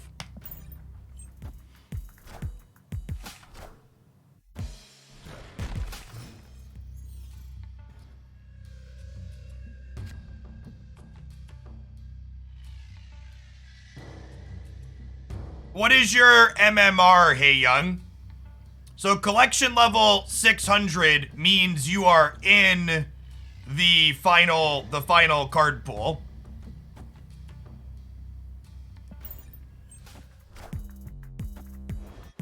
So if your ranking is somewhat close to mine, that's a fine pairing.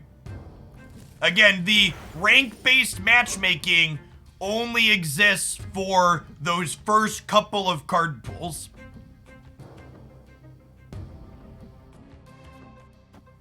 So once you are at collection level 500 plus and have pool 3 cards, you're in the deep end. Just ranked MMR matters from there.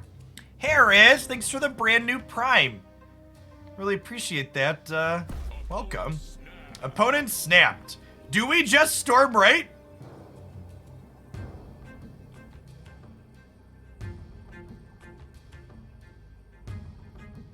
Nah, I'm just gonna Mr. Fantastic left. Go from here.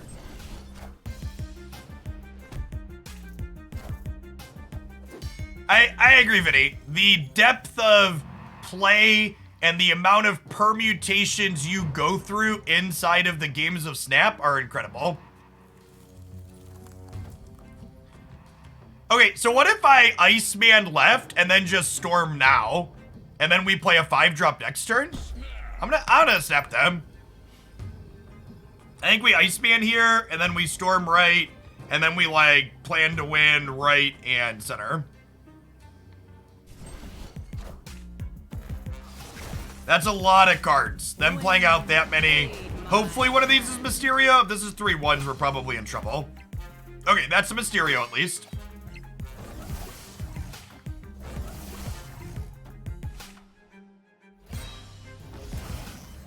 This Storm could have torched ourselves here.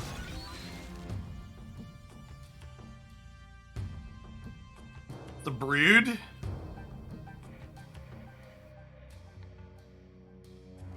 Probably dead, right?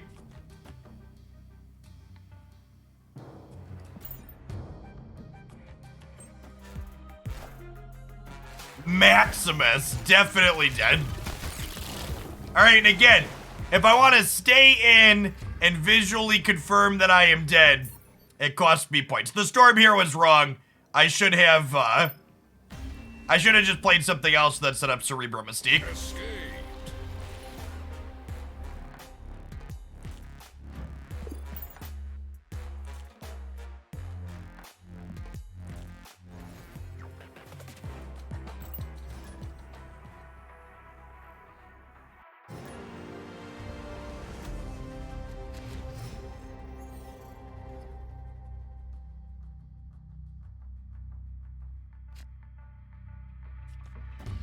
I like to avoid playing into Strange Academy when we can. We don't want our cards to end up in random spots.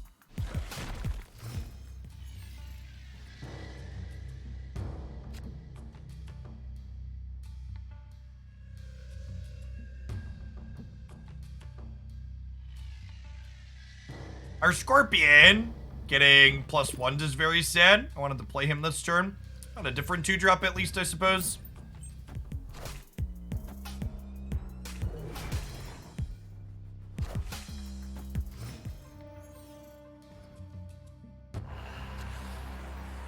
Well, getting into Death's Domain is nice. What if we storm the Strange Academy and then plan to brood it next turn, just like really cut off where people can play? They could be a Deadpool deck here, in which case the Death's Domain is nice for them too. That felt like Mysterio.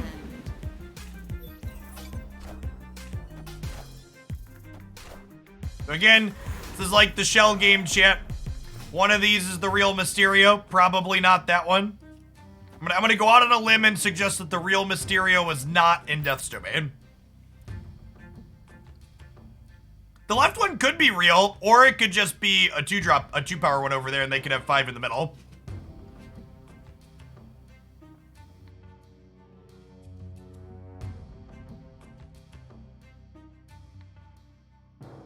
The emote there makes me think maybe they didn't realize Forge wasn't going to power up all of them.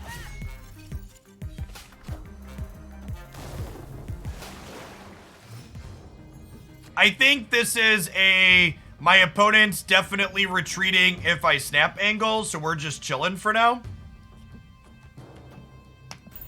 And this is a sub too, this is Sunshine, so.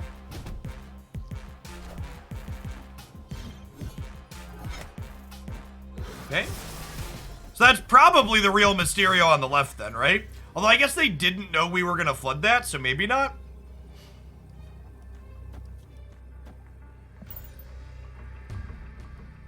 I assume they're gonna retreat here. Feels like we're good to go.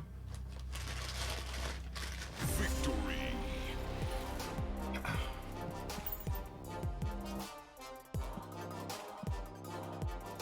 Yeah, that looked like the deck we started on this morning, the Wakanda Forever deck. I like that list a lot.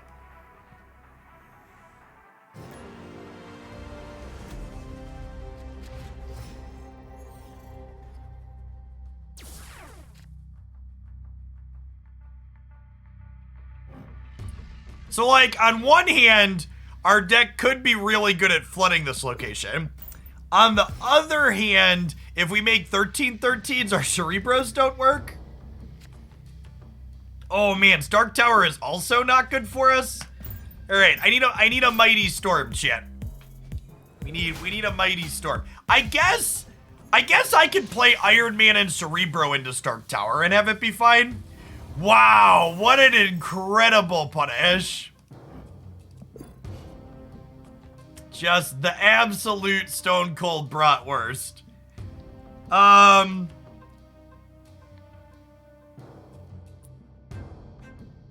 Can we win this game without Cerebroing?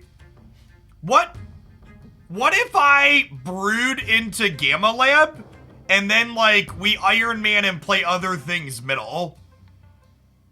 I think that's a lot. I think this is a game we don't Cerebro now.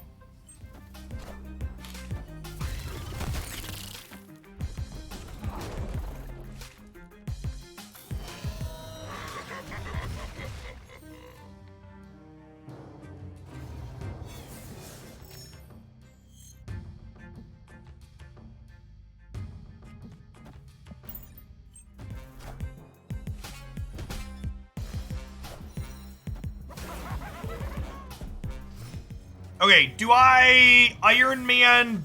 Do I snap before we Iron Man? Yes, because we just drew a Mystique, and Mystique can copy Iron Man next turn. So next turn's gonna be Mystique, copy Iron Man potentially. We might still Blue Marvel next turn, but Mystique's a nice draw here for sure. All systems go.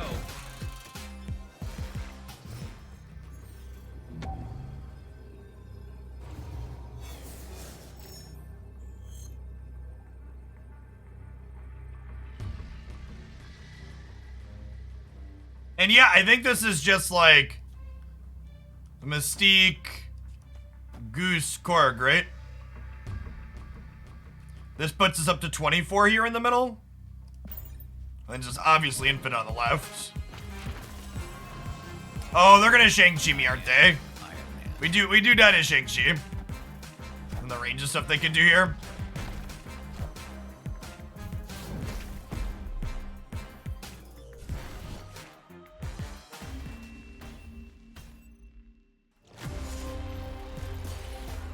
Normally, Shang-Chi is very bad against our deck.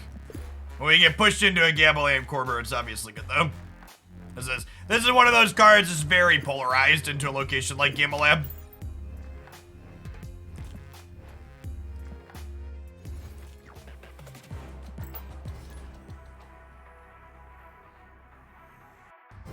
I think Shang-Chi's kind of mediocre in the format overall, but Cerebro have won us that game.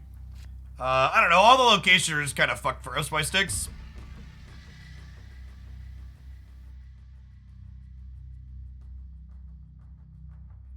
You don't, it takes like, what's 15 times 155, chat? It takes 2,300 boosters to max out a card. Don't worry about what happens when you max out a card. It's gonna take a long, long time. And honestly, by the time most of us max out too many cards, they'll probably have added more split variants to the game. See if we get punished for playing into a face-down location again.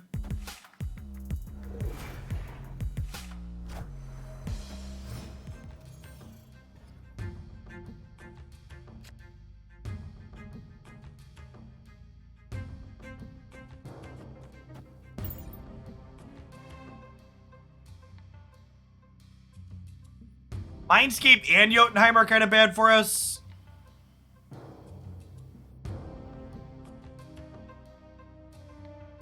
Think I clear this off.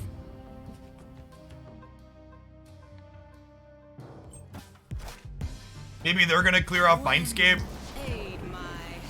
It's my favorite deck to play. Probably the Daredevil mid-range deck we showcased yesterday. It's one of my favorites.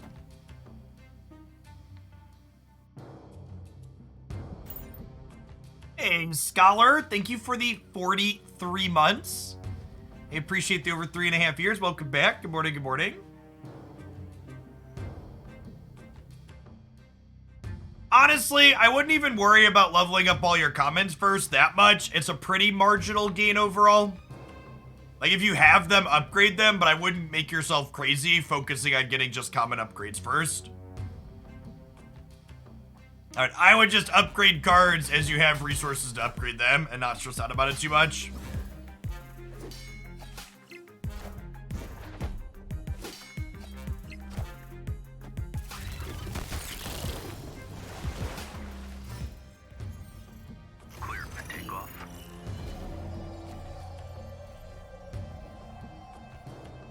And I can't Blue Marvel them now. And I don't want to Scorpion them because Mindscape's about to give me their hand. So the question is going to be, is whatever they're about to give me going to let me make up for the fact that I'm down 2 points on the right?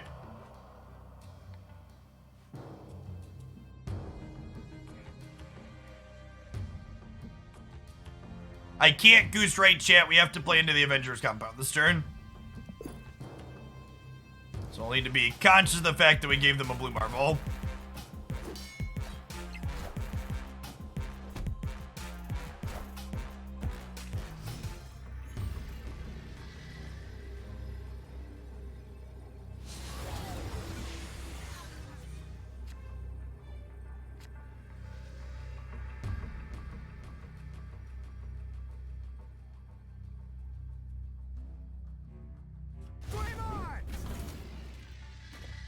Puts me to 12 here. And Blue Marvel is only... Blue Marvel here is only +5. I'll go fish for a cube.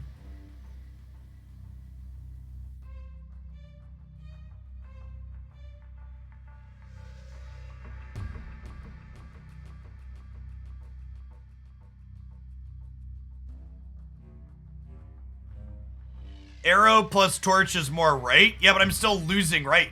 Arrow plus torch is 10 right, and that's 14 to 16. Victory.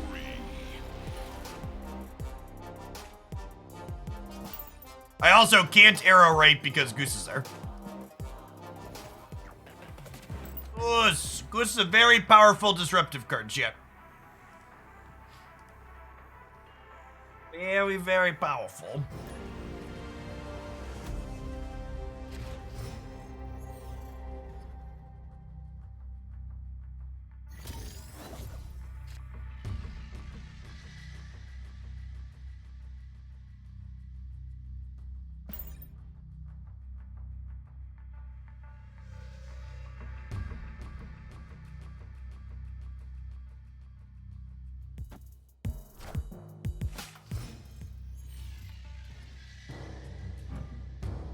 Sweet Agent 13. Definitely lead on Scorpion here. Want to get that afflict on as many cards in their hand as possible. Getting this down ASAP.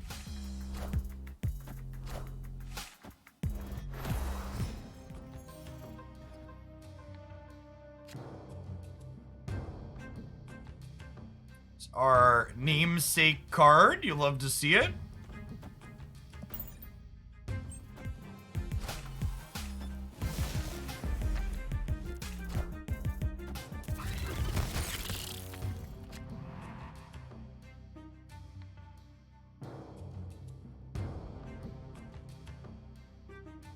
When possible, I think you want to wait to play Cerebro until the final turn so it's a surprise. I think I want a Goose middle here so that way they won't be able to play a big play here on the next turn. I think I'm going to snap here too because I think we're ahead. But they honestly could retreat from the snap. Yeah, they're pretty far behind. Victory.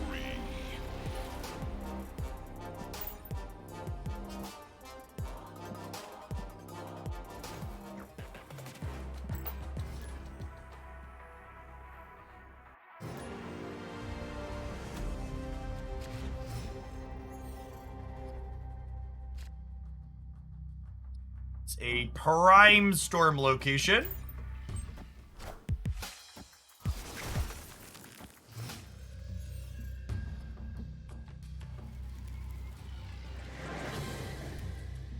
Wolfsbane, not a card we are likely interested in playing out. Scorpion on 2 is perfect here. Any of our 2-drops were good draws here.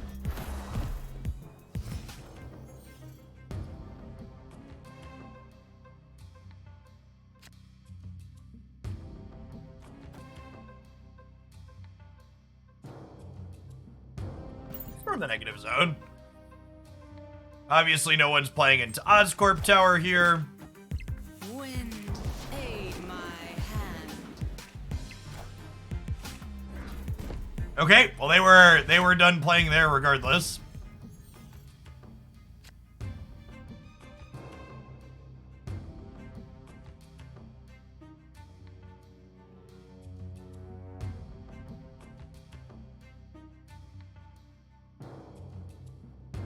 If I simply Mr. Fantastic mid, getting double Cerebro done will let Storm beat Ebony Maw, assuming it has no backup, but it could have some backup.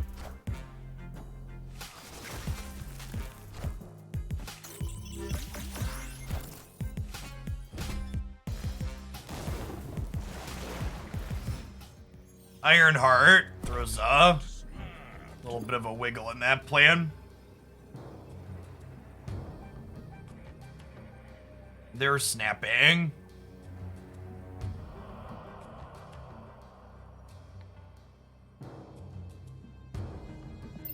Blue Marvel into Cerebro means I tie left. But if I tie left, is that going to be enough to win somewhere else? Maybe? Because all of these will be huge, right? I'm gonna kick one cube in and go fish for a Cerebro here.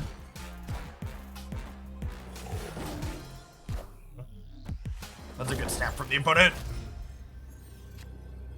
Yeah, missed. We missed anyways.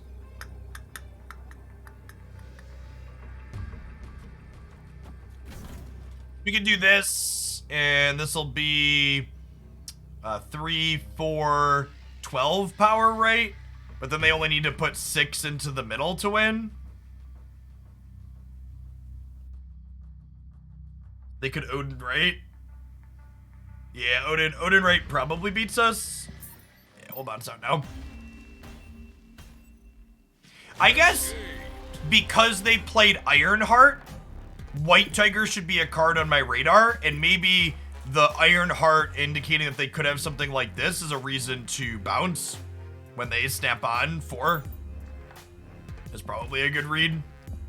The snapping mechanic is definitely one that feels more natural and you will extract more equity from as you get more familiar with what cards are in the game and what the range of cards given decks can be playing based on what you've seen so far. The Ebony Maw felt a little random, but at the same time, Ebony Maw kind of has good synergy with their cards like White Tiger, and I bet they have Dr. Doom as well for cheating extra power into the Ebony Maw lane. So from that perspective, it has good synergy with what they have going on. Lead on Iceman here. We're going to get into the miniaturized lab while the getting is good. We'll probably just like Iceman into Mr. Sinister there and fill it up before it closes out.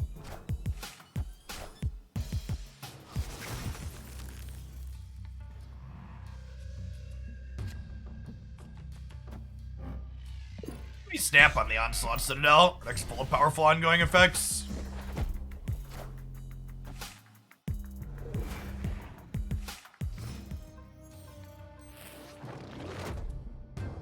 Even Mr. Fantastic is good here into the Citadel.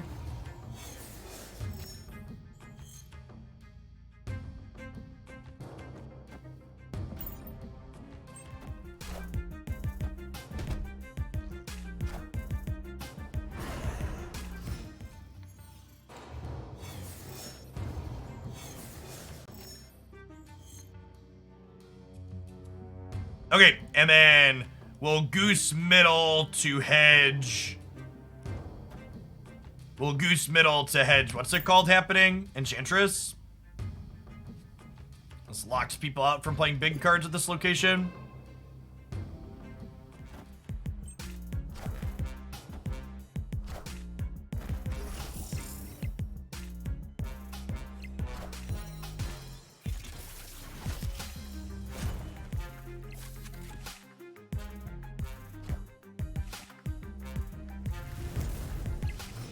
Oh, wow. The Hulkbuster goes and then it doubles. That's kind of absurd. That's fine though, right? Our hand is just like really good here. The Mystique Dra here should lock this up. She's gonna give another +4 to everything because she's hanging out in Onslaught Citadel.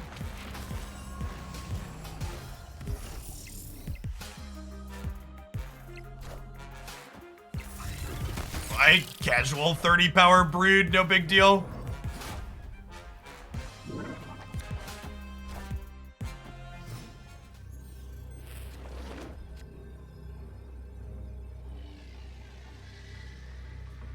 This even lets us, Goose is not happy with Marvel, but that's fine. It even lets us win center.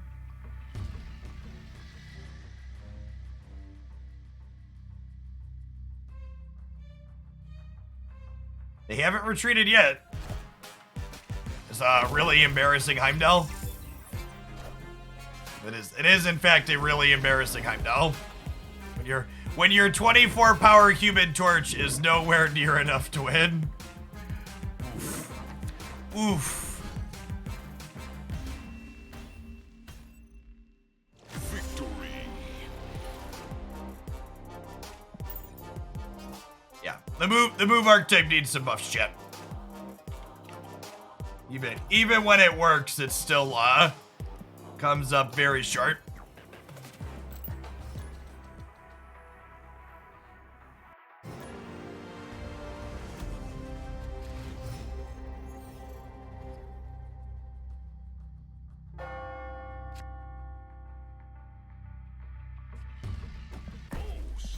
I feel like I like snapping Korg into Carmitage on one. Obviously, a lot could go wrong in these other locations for now, but Korg kicking 2 rocks into their, 8 card deck here. Very high probability we brick a draw.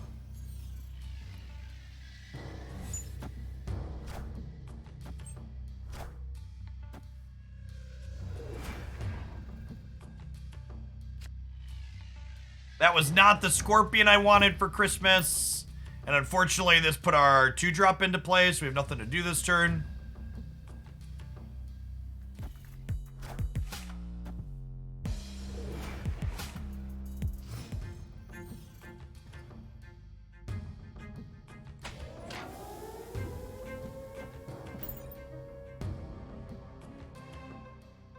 Mr. Sinister of their own. Is Carnage about to be a hungry boy? I guess Venom's decent into the center here too. Someone asked if I'm holding my card upgrades. Chat, even someone like me who spends on this game, you get choked on credits. Credits are a bottleneck for everyone playing Snap. I do not have enough credits to use boosters on every card.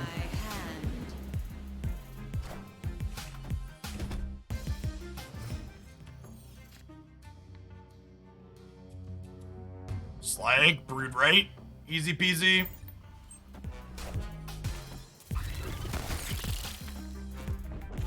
So Jug kicks that out, but we're still winning the flooded, which is great. Okay, and then we'll blue Marvel left, and then we'll draw Mystique next turn and go Cerebro Mystique and just crunch him.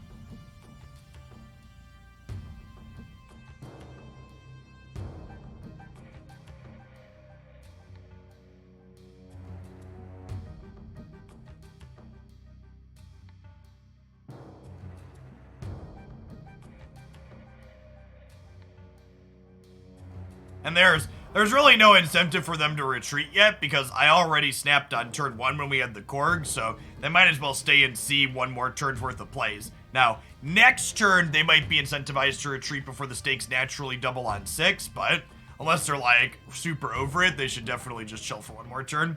Because, like, here, they could even theoretically win the Flooded by blowing up Nova and getting these to 7, but between Marvel and our Cerebro, we've obviously got that crunched.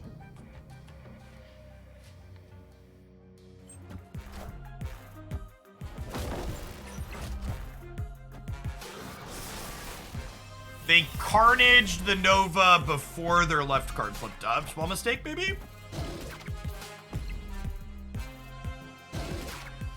No, they just didn't want to. They wanted the Nova to go to the carnage. That makes sense. Okay, so Scorpion, Cerebro, click submit. Opponent snapped. Am I about to get Enchantress, chat? Fine. Take my 6 cubes with your Enchantress.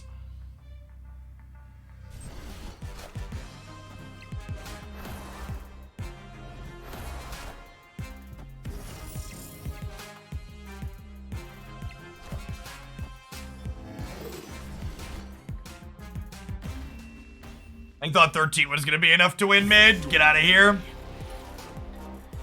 Decks like this one are some of the best for ranking up because they're able to add power to locations where you're full.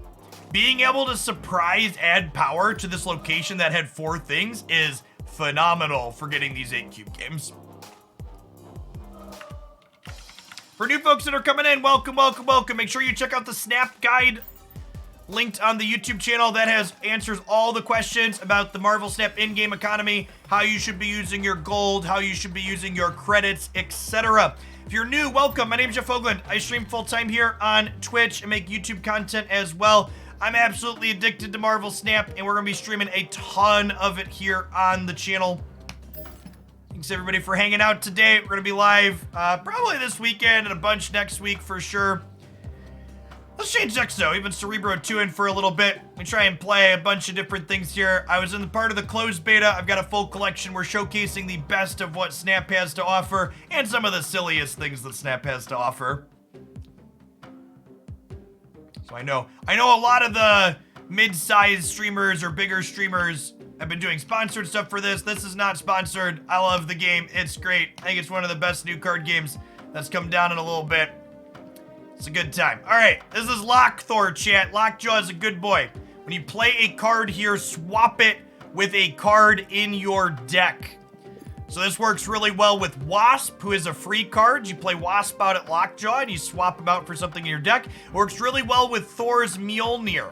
Mjolnir, 0 power card, 0 mana, but gives Thor +6 power. Well, you throw the hammer to your Lockjaw, you power up your Thor, you get something else out of your deck. So let's jam some games with this, huh?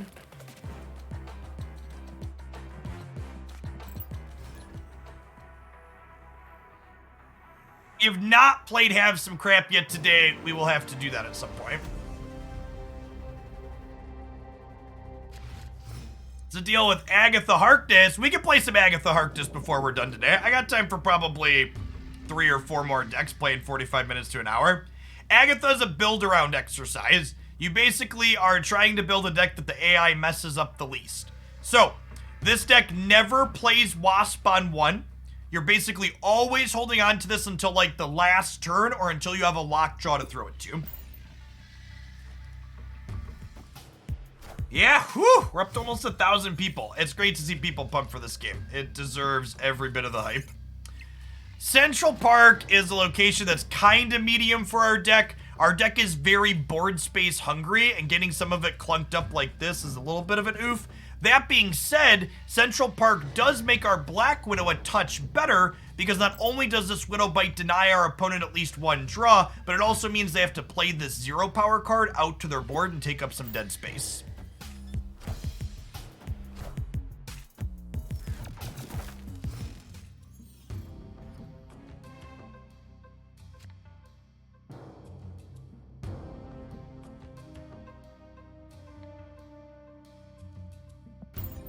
That's true. They are a destroy deck, so if they have Carnage,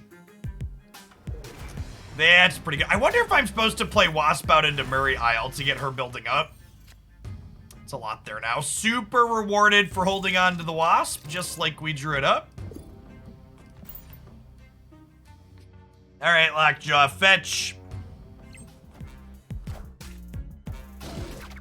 Honestly, all the 1-drops dying here is great for us.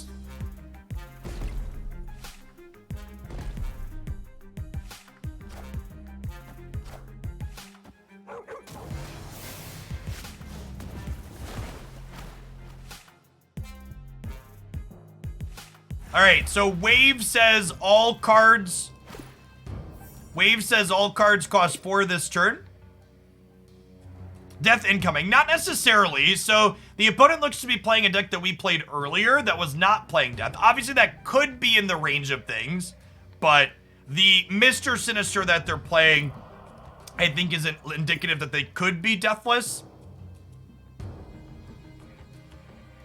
So my deck currently has 4 cards in it. They are Thor, Dr. Doom, Wasp. So I probably don't want to Lockjaw while there's still a Wasp in my deck, huh? I'm gonna go ahead and play Wong left, I think. I could Hobgoblin Atlantis, that's true. Yeah, maybe that's ideal. Wait, they Carnage their Murray Isle? That's gotta be wrong.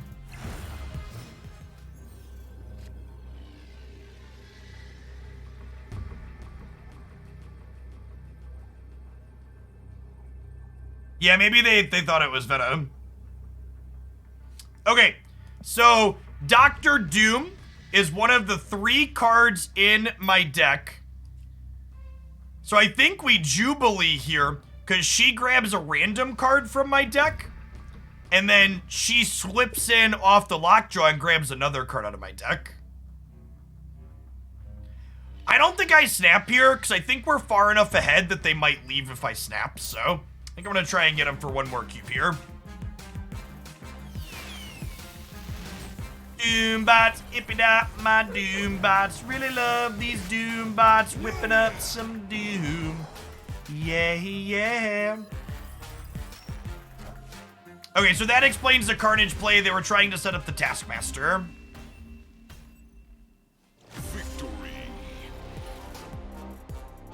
explains the Taskmaster. Yeah, I mean, not only is the Marvel IP huge in terms of potentially bringing people in, but not only is the Marvel IP huge, but Marvel Snap is just more accessible than a lot of other digital card games. Like, not only is it easier to build a collection than in something like Magic Arena or Hearthstone, but the gameplay is also easier to onboard with. And I actually think, to credit of the Marvel Snap team, the way they onboard players with simpler cards, not worse cards, but simpler cards, and then build up the complexity as you move up the collection track with the pool system is really well done.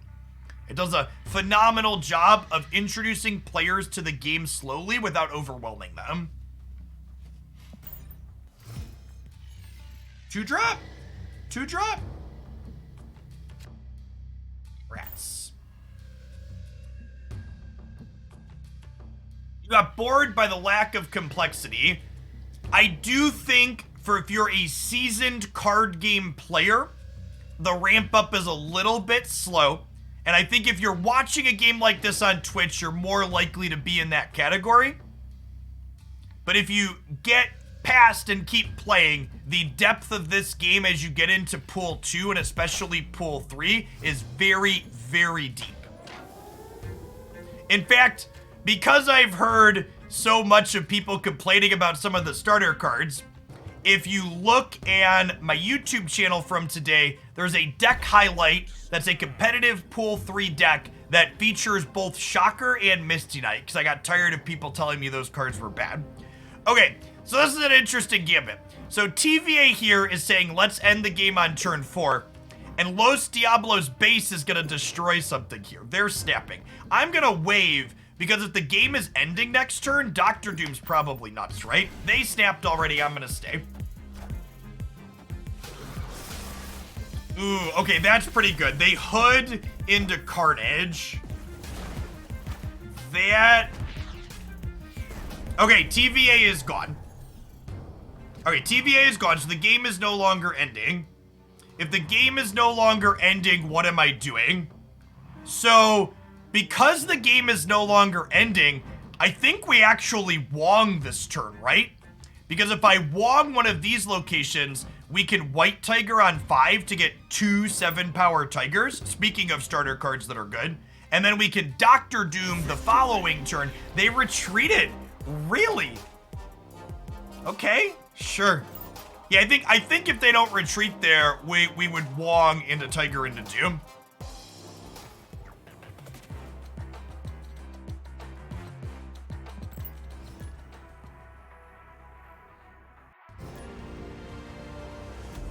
Well, I don't even think that it's fair to say Marvel Snap is a super simple card game. There's a ton of depth to the things going on here. It's just, there are cards that are more simplistic in the design, and those are the ones that they start you with, which is smart.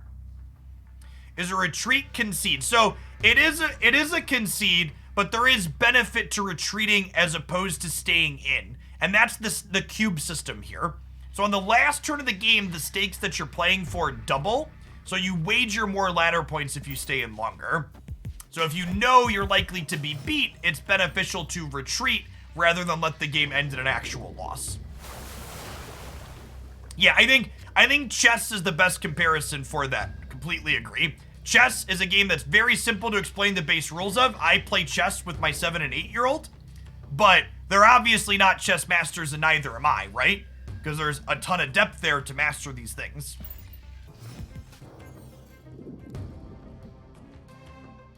Yes, thinking of putting it in poker terms, I think is super beneficial.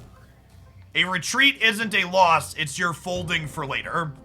Okay, so I think I like Thoring on 3 rather than Lockjawing, because I would really like a Mjolnir in my deck to grab with Lockjaw. I think we'll Thor center.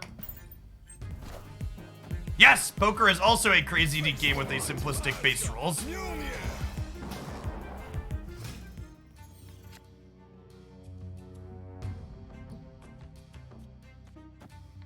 Well, Lockjaw over here to the right. I want to set up so that way when I'm White Tigering, my white tiger has a chance to go right because cards with no abilities in DC have +3 power, and our tiger has no abilities, so it'll be a 10 power card over here. I would love to draw Wasp or Mjolnir this turn. Are my two ideal draws. It's a Wong. Okay, so I think I'm gonna snap them here. We get to Jane Foster, who draws every 0 cost card from our deck, which is Wasp and Mjolnir. And then next turn, we'll get to Wasp, Mjolnir, Lockjaw, plus Dr. Doom or White Tiger, depending on what the board state looks like. Maybe I'm actually supposed to Jane left here. Yeah, I'm probably supposed to Jane left here, actually. All right, and what's in my deck? My deck is Odin. My deck is Hobgoblin. My deck is Black Widow. Black Widow, Odin, Hobgoblin. So what I want to do here is I want to Dr. Doom before I play the 0 cost, because I want the Dr. Doom to be in my deck when these go, so that way I have a chance to get Dr. Doom a second time. We might lose this game because I didn't play Jane on the left. It's definitely possible.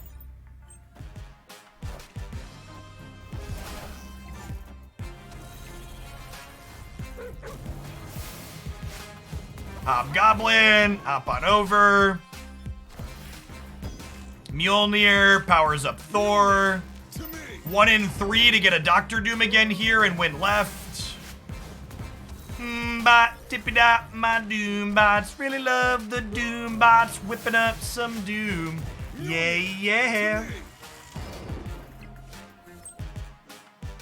Got him.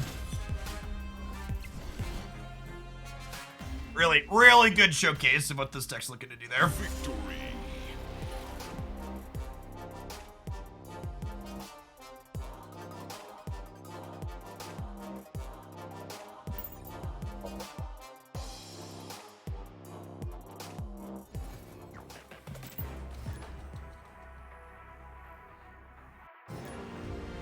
Even that game is a good example of the depth and complexity from sequencing decisions I'm talking about, right? Look at that last turn where I sit down and I go, okay, these are the 3 cards in my deck with the odds that can happen. Now we look at our Lockjaw and we go, okay, we have 3 cards. How do we sequence our 3 cards at the Lockjaw? This hand is lovely.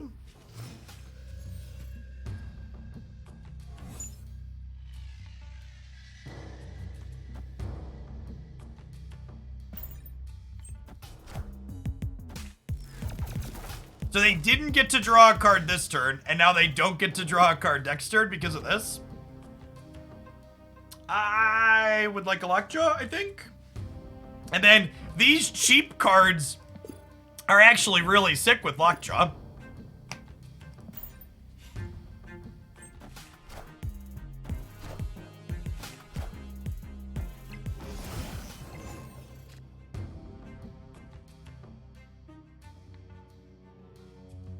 Do I want to wave next turn? I think I do. I think let's Rocket Raccoon plus wave here. I guess I could Thor plus Raccoon this turn and work towards Mjolnir. It's not a terrible idea either. I kind of don't mind that.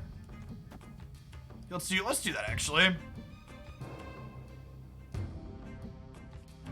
And I think I actually don't want a chance to hit Mjolnir with Lockjaw, because I'd rather draw Mjolnir, right? So let's Rocket Raccoon before we... Oh, I guess I could Rocket Raccoon into Jane Foster, though. Which order we do these is interesting. I think because of the possibility of Jane Foster, I'd like to Thor before we Raccoon. It's close, though. Knights of Asgard, Mjolnir.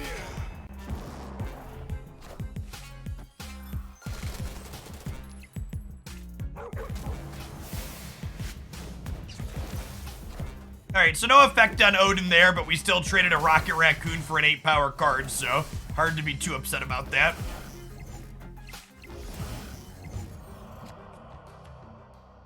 Wongers. I think it's just White Tiger, right? She makes the 7-power Tiger and she's gonna swap herself out for something else. Our deck right now is Jane, Mjolnir, Dr. Doom, Wasp. Wasp and Mjolnir are real. We have 33% of our deck is really bad hits. Still, means 2/3 of our deck is pretty good hits, Chip. I guess Rocket Raccoon's in there too. We're like 50% stinkers. Mjolnir, to me. I am Iron Man. Okay, so we're losing left, obviously.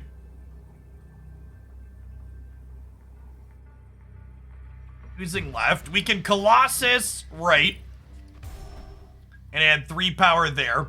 They're probably venoming or something, right? Where's the real Mysterio is another question that could bite us, though.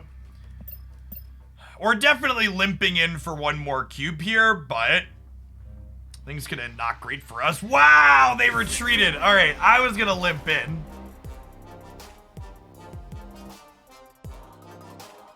I was gonna limp in for one. I'll take a free cube. Sometimes their hand also sucks shit.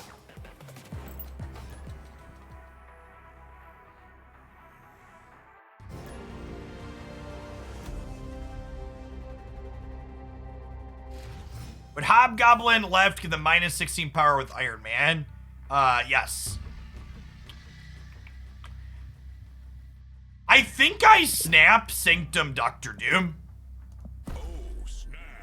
I think we snap Sanctum Dr. Doom. We've got Widow Wave Doom as a curve here too.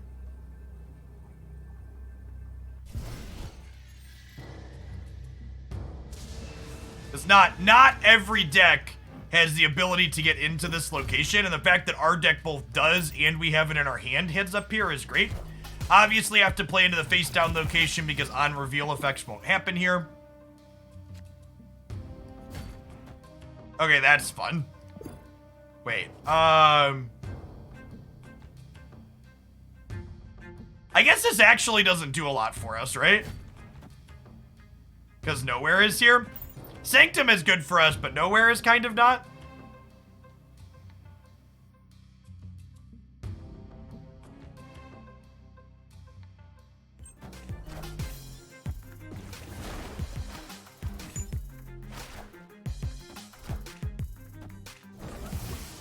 Favorite card. Dr. Doom is up there for me in terms of favorite cards. Jane Foster is at least a stat stick we can eventually play center. This is probably just like Dr. Doom cloning Vats, Jane Foster middle, Dr. Doom cloning Vats again.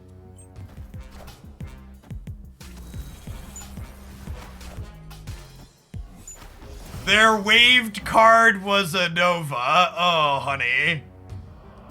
Oh, honey. Glad we snapped early, chat. So we're gonna have 18, 19 mid, 14 right, 10 left.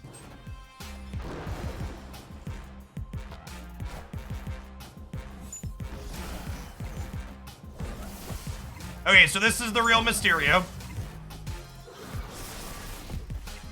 They might get us here. This is the real Mysterio, so this is +5. This game's gonna be close. So they're, yeah, huh. Yeah, we might be dead here. I guess this is better than Dr. Doom because it gives us more power here. Is this enough? Is Odin, because we're losing middle. Because they have 18 here, and we're only going to 19 here, and if they play any cards, Bishop gets bigger. Is 17 enough to win, right? It might be. Let's see. It's a lot of cards, chat.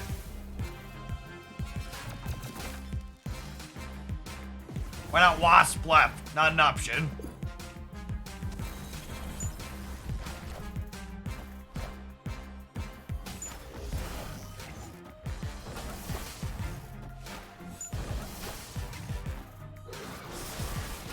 Are we good? This is only 16, right? Whew! That ended up being very close. Very, very close. We needed the Odin drop. The second Doctor Doom would not have been good enough there. We'd have been -3 here.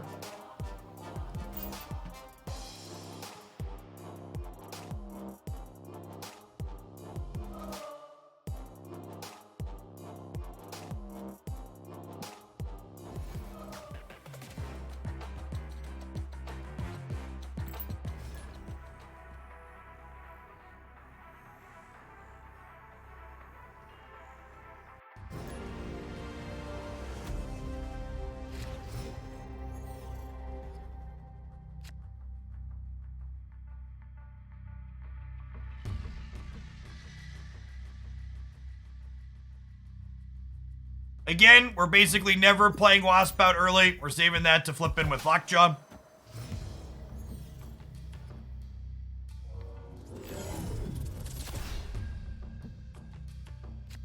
Oh. Oh, what if Mirror Dimension ends up being a Nexus as well? That'll get real screwy real fast.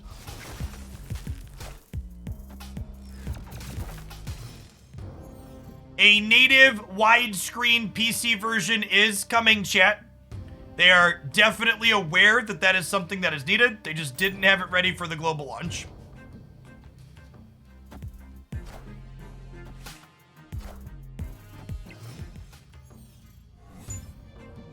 That is a second Nexus. Opponent snapped. Opponent snapped. Does my deck look like here? If Wave, Thor, Odin, Wong. God, if I hit a Wong, it kind of go insane, right? I'm staying in through the snap for sure.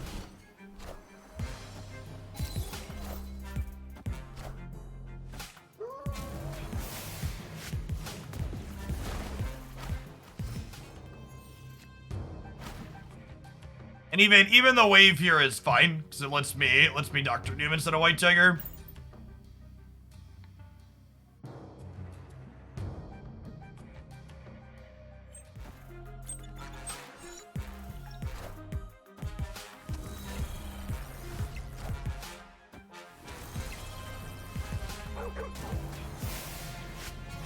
Mjolnir.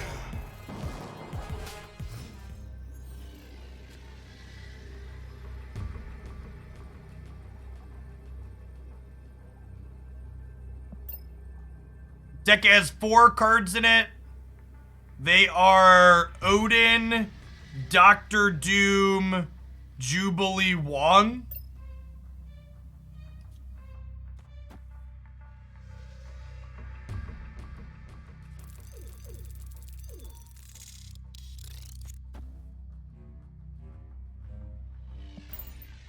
I want to be honest, chat. I don't know how the math works out on this. Mjolnir. Oh, that stops my Lockjaw from happening.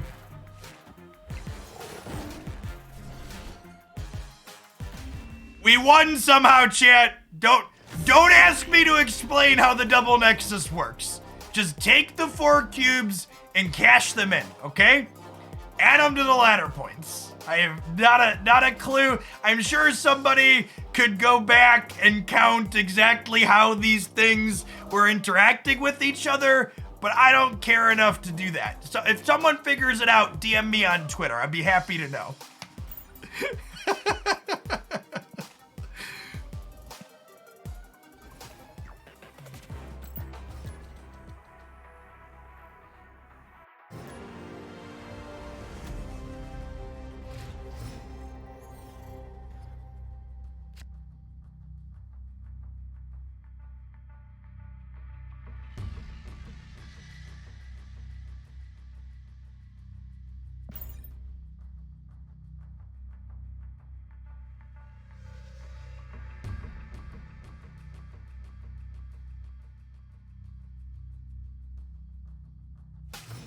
2-drop, please. We only have one of those, chat, so. Spooky Dimension is tough for this deck. Yes, this is a location that's not ideal for us. Our cards really want to be actively flipping up.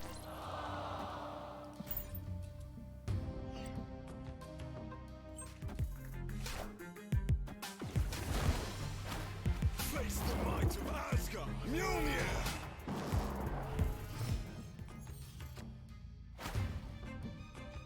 Oh, wait. This is sick. So I get to Lady Thor here and draw our zeros, and the next turn we go Lockjaw 0/0 over here. Is that the line?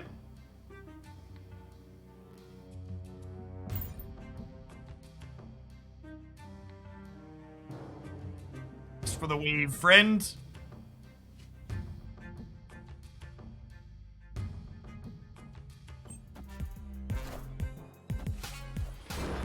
They're an Agatha deck, okay. The opponent has taken back control of their own destiny.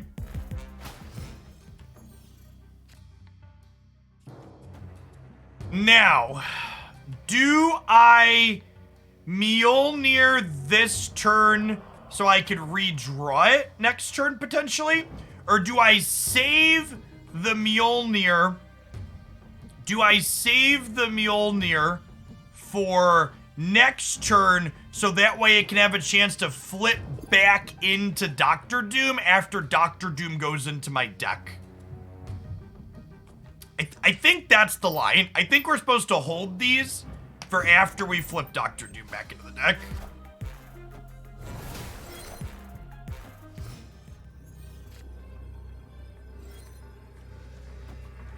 And we sequence like this because, again, you want the card that you want to flip back out the least to be last because you won't get it twice. Whereas with this ordering, we have 2 shots here to potentially get Doom again, and we'll have 1 shot here to potentially get Mjolnir again. And our deck only has 3 cards in it, so the odds of re-getting one of the cards we put in earlier is particularly high.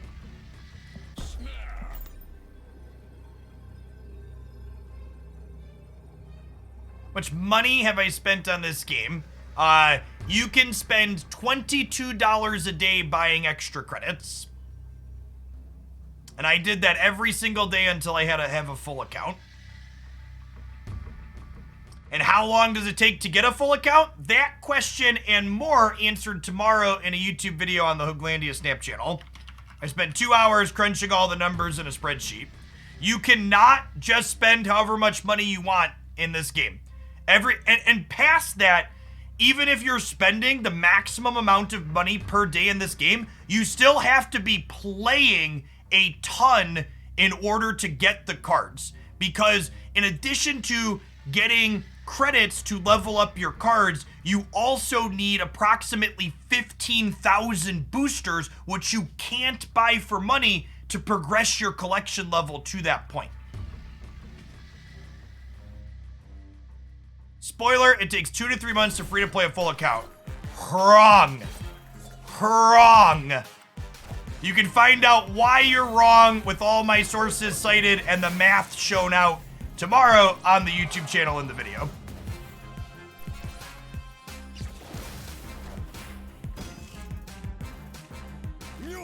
I wonder if 5's gonna be enough to win left here, because it looks like we're not gonna win Mojo World. Hopefully we get another Doctor Doom. We have 2 shots of flipping him back out. All right, come on, Doctor Doom for the last one, chat. 1 and 3. 1 and 3 here. Give me Doom Boy. Hit me, dealer. Come on. Come on. Survey says. All right, is 5 enough to win left? I think we're gonna lose the Dark Dimension, chat.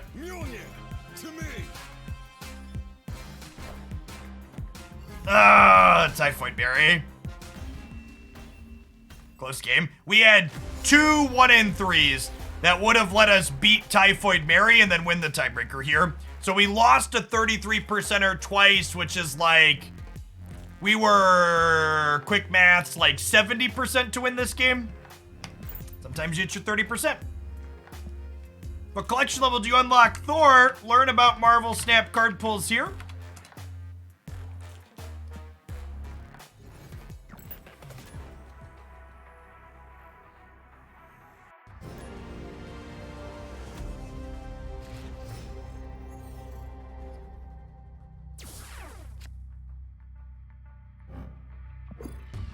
Is Wave looking a little green to anybody else, chat? Perhaps we should get that looked into. Adds up 70%. What is it? I'll do the math. It's 0.66 squared. Sorry, 43%. We were 57% to win there. 70 was high.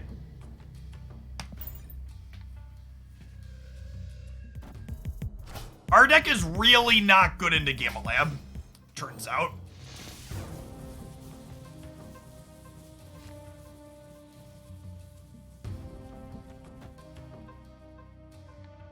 For people that are new to the channel, we got a bunch of awesome followers coming in. Welcome.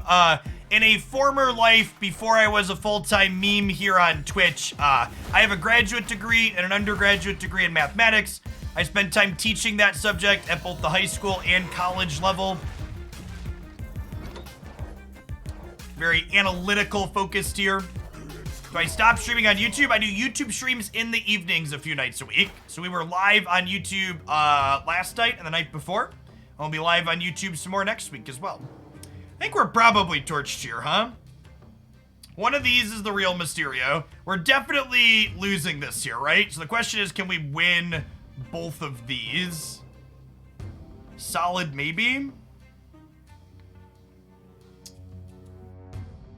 If I Wong into White Tiger into Odin here, it fills all of these with White Tigers. Maybe that's enough? Maybe that's enough?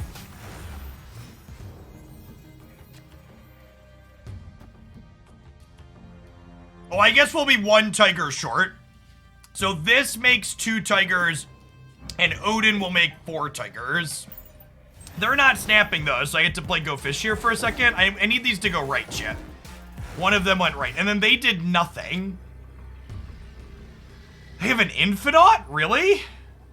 They have an Infinaut, or is their hand just bad? You get better cards the further along the path you are. You get different and more interesting cards the further along the path you are. I'm gonna be a fish for 1 more cube. Take your free cube, opponent. White Tiger, one of the very first cards you get in the game. Odin, one of the very first cards you get in the game. I cannot believe they leadered me. Okay, if these cats go right, chat, come on, go to the right. Damn it, cats. Wait, are we still good? No, where's the real Mysterio? Damn it. Damn it. All right. We lost both the shell game and the flips there. We lost you can't get the cats to listen, chat.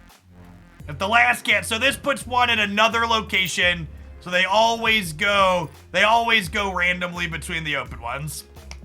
Let's dip by this much. That's fine. I'll stay for a cube. Wongers, you could have an upgrade, bud.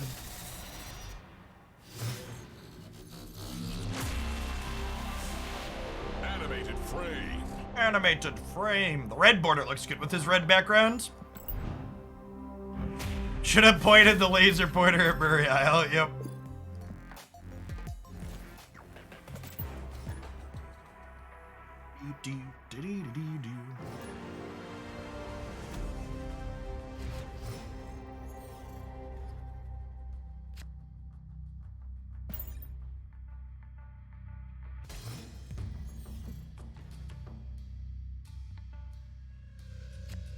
Does it make sense to keep upgrading for already collected every card in the pools? I mean, I like shiny things.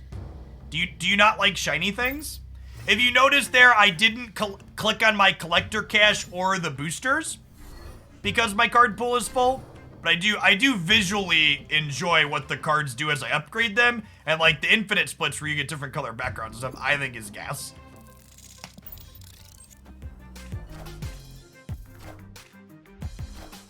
They're also a Lockjaw deck, but we have a Wasp and they do not. Have a Hobgoblin, friendo. Hopefully they don't have an Odin. There's a few different Lockjaw decks in this game. This is not guaranteed to be a mirror. There's a little danger here in giving them a Widow's Bite because it gives them a free thing to Lockjaw with next turn, but, you know, YOLO. How many times can a card split? Like 15? A lot is the answer.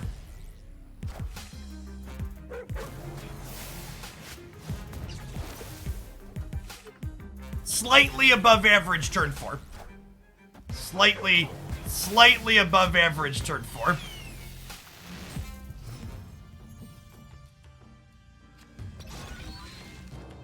Kinda, sorta, a little bit good.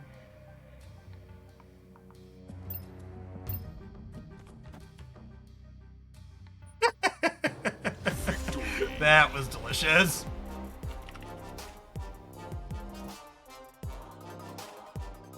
Is this game server-based or is there one global server? I don't actually know the answer to that question offhand.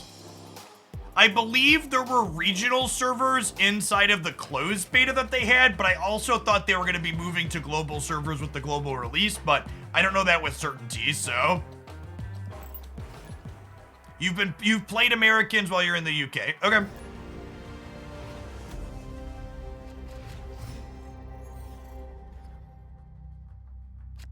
How does matchmaking work? Matchmaking considers 2 factors, chat. The first is your total rank on the ladder. We're ranked 70-something right now. The second is your collection level. As long as you are below collection level 474, that means you're in pool 1 and pool 2 cards. You will only play with people who have pool 1 and pool 2 cards.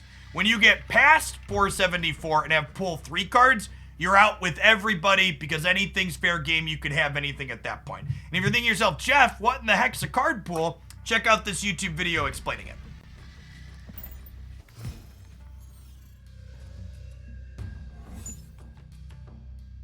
Thanks for the trash, Triskelion.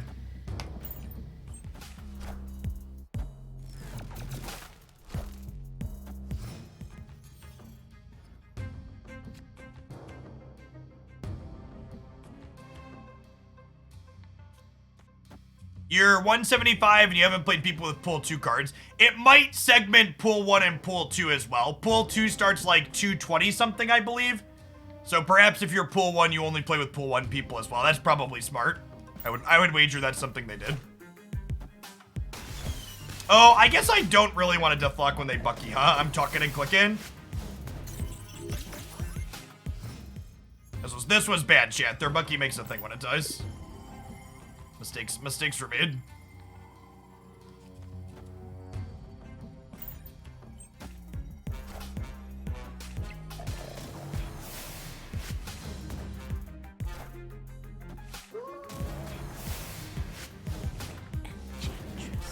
I think we've lost the Triskelion, chat.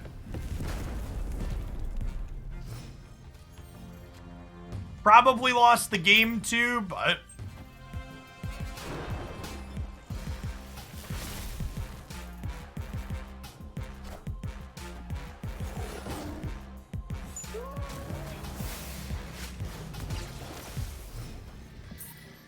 Monster Cube. Escaped.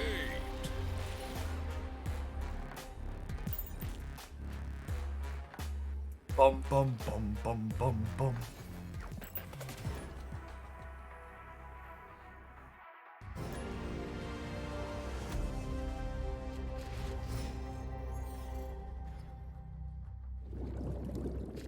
Okay, chat. This is one of my favorite 2, 3, 4 combos in the game. We widow them, give them a widow's bite. We wave, make things cheaper. We Odin, give them another widow's bite and make things more expensive / cheaper again, setting them to 4. These 3 cards played in order at the same location deny your opponent 3 of their 6 straws.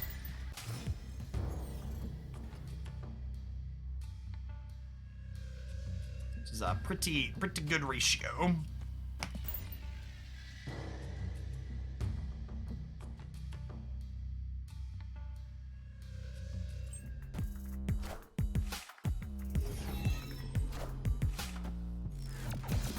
I think I snap with this curve against them because denying what's likely the Hella deck 3 of their 6 straws is a lot and likely means their deck doesn't function.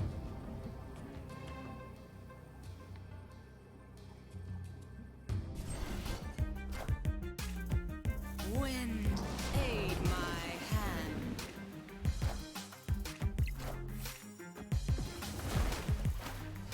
Yeah, Pool's unfortunately a wave 3 card. I really wish they would have moved her into Pool 2, like they did with Sandman and Killmonger. She's such a good interactive card.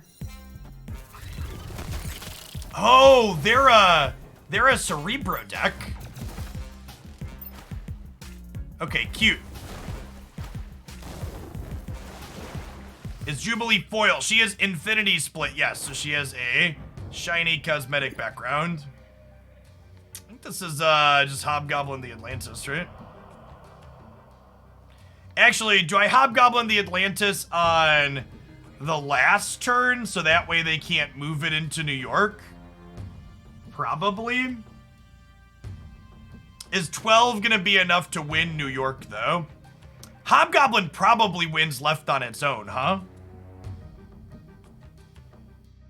I could just Jane into New York for stats.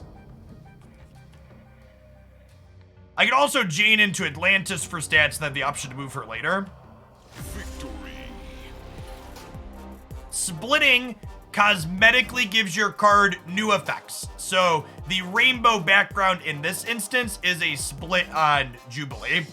All right, chat, I need to run to the restroom really quick. I'll be back in 2 minutes. Apologize for the short break. I'm gonna do an ad roll while I'm out because I'm stepping out anyways. Don't go anywhere. We're gonna be playing 3 or 4 more hours of Snap before I call it a day.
Y'all are great, chat. We only lost like 50 people out of 1,000 with a 2-minute break. Thank you for understanding that I'm a person and needed a short one. Appreciate the folks that stuck through the bio break. Human being.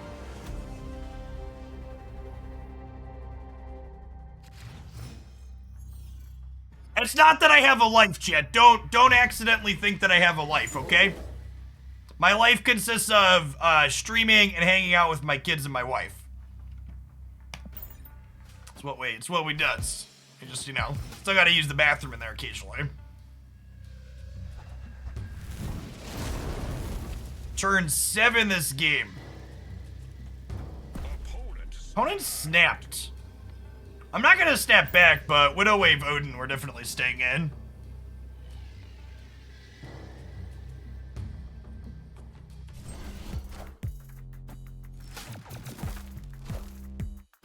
There'll be more cards coming in the future. Yes, so Marvel Snap's release plans, I think, are actually phenomenal. They introduce a new location every week, and currently they're introducing a new card every month in the season pass. Eventually, when they have their card rollout fully set up, we'll be getting a new card every single week, 4 new cards per month, which sounds awesome for keeping the game fresh and fun.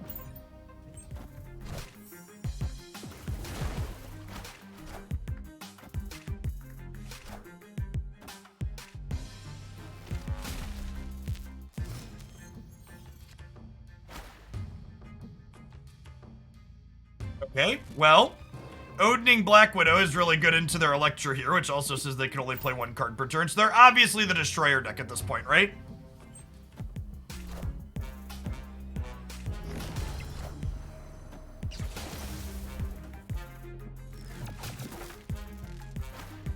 Old locations do not get phased out, they simply keep expanding the pool. So Dr. Doom's actually not great here for us. This might be a loss at this point. Because Destroyer is a 16 power card that blows up all their stuff. Obviously sans the stuff that Professor X is protecting here on the right.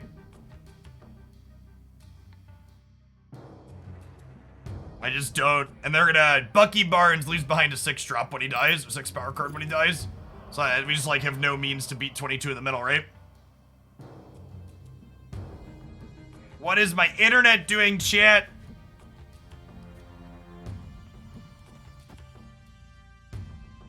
Well, Goblin doesn't do anything because the Destroyer just cleans it out. My internet is fluctuating. Hopefully it's gonna stabilize here. Face the might of Asgard. Mjolnir. We might not even be getting Destroyer. We might just be hosed just like Giganto. I guess we technically have 2 more turns here, huh? I guess we'll Hobgoblin now and then wait and see. Stakes don't double for a little bit. Apologies for the brief lag spike there. It looks like it's stabilizing. That'll probably lose us more people in the bathroom break, dude. They do have to draw a Destroyer.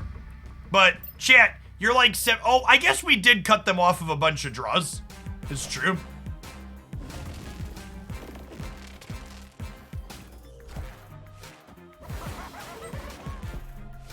Mjolnir?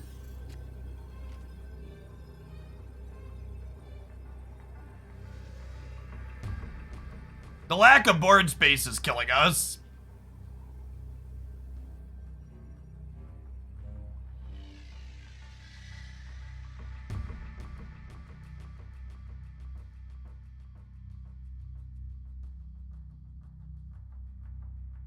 The ladder is not independent of card pools. People who only have pool 1 cards play against people who only have pool 1 cards. Same for pool 2, same for pool 3. Every time you hit a new pool of cards, the player base that you play against expands. And then once you're into pool 3, it's just purely MMR. Let's try and get one more decent game in with this deck, and then we'll switch decks up again. Keep a good variety going.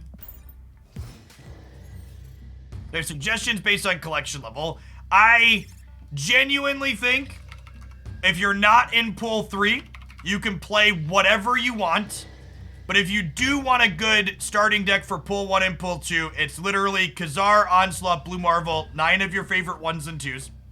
Once you're into pool 3, my starter series covers that. So there's some starter series decks up on my YouTube channel covering things that are just pool 1 and pool 2 decks that are competitive into pool 3.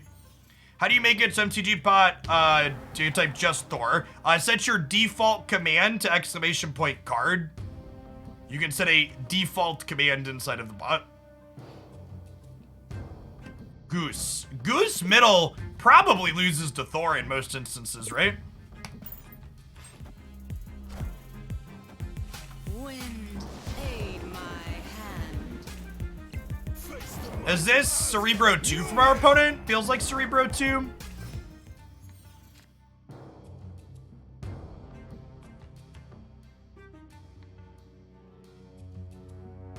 My deck right now is Mjolnir, Wasp, Lockjaw, Black Widow, Wong, Hobgoblin.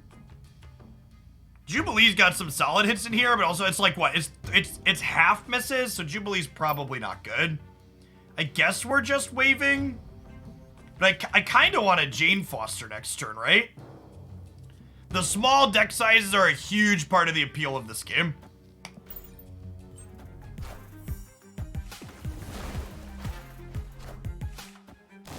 Okay, so they are not, what's it called? It's a shame Isle of Silence turns off Wongers. I think we just Dr. Doom right, And then if we draw Mjolnir, we can go Mjolnir Odin. And if we don't draw Mjolnir, we can still just Odin here, and then we end up with 10 over here, right? I think I'm gonna snap them on the Doctor Doom here. Because Jones is only gonna put them up to 11 on the left, and we'll be 14.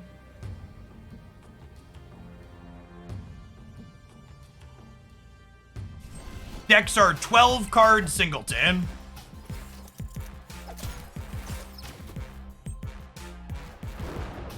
Okay.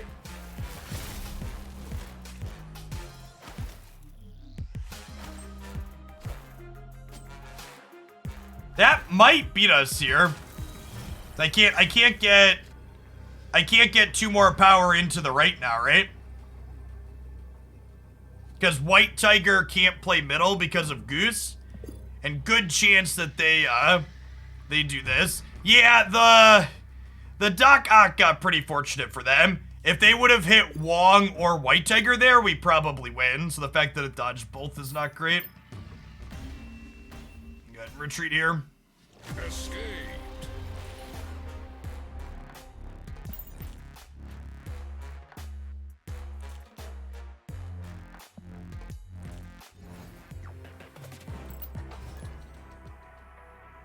Wong wouldn't work. Yeah, Wong would work because Wong would have flipped up before my Doctor Doom flipped up, BKU Hex. The Doc Ock cards flipped up before the Doctor Doom I played there. Is the escape now versus escape later meaningful? So, retreat later. Oh, Isle of Silence. Yeah, never mind. Retreat later means if your opponent also opts to retreat, then neither of you lose cubes. What is my win percentage? So, chat, despite what she may have told you during college, size matters. And the reason why I don't have win rate stats on my overlay here is because the number of games that I play, even over the course of a 6-hour stream, is statistically insignificant. And all having stats on win rate or cube acquisition on my overlay is going to encourage people who don't understand stats to come to bad conclusions off of sample sizes that are too small. I don't put those up there because I think it's actually detrimental and causes people to make bad decisions off of what they have, what you have up there. That's a fun one with some of our cards. Although our deck clunks up the board pretty well, so get a little crowded. Isn't retreat later strictly better? So, retreat later is technically strictly optimal, but a lot of games, it's very clear that the other person's not going to be retreating, so you might as well just hit retreat now and save your time. That last game, there was a small chance my opponent couldn't put 4 power right, so I hit retreat later, but obviously that chance was small and they could do that. The audio has gone funky. We will restart my app in a second to fix that.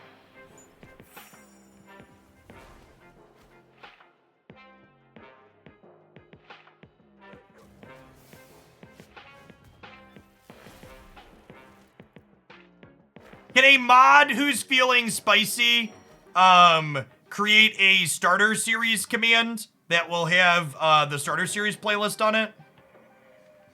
Ah, my internet, please, for the love of God.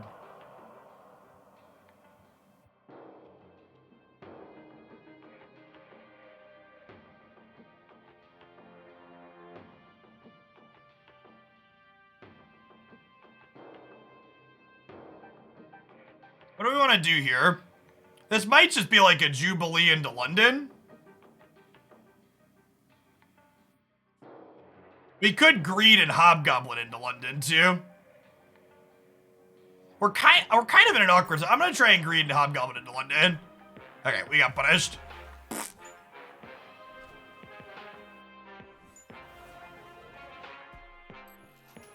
We might still be able to win Grand Central and Sokovia.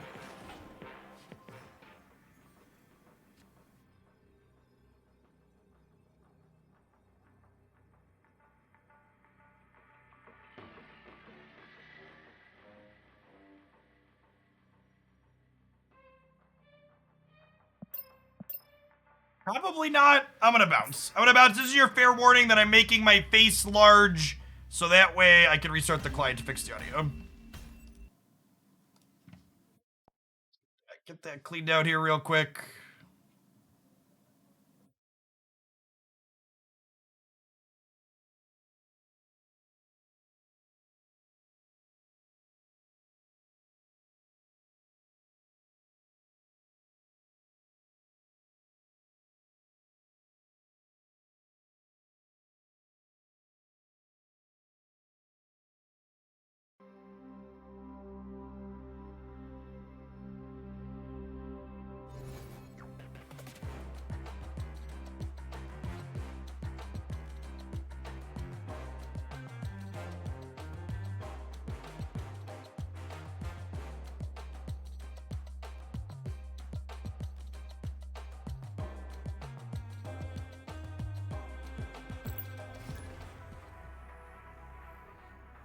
Refresh if it isn't back. If it isn't back, you can't hear me say that. Really sucks that my internet's been stable for forever, and then we had a hiccup there. I think the hiccup was on Twitch's end. Nothing else on my internet. Nothing else on my internet disconnected here, chat. I had no connection issues here. I've picked a different Twitch Ninja server. It looks stable-ish. We'll see. Opponent snapped. We'll see if changing Ninja server work. Opponent snapped on what? Is my hand good enough to stay? Yeah, I think so.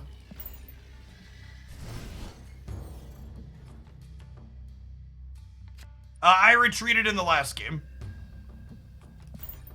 I think we almost always Thor before we Lockjaw.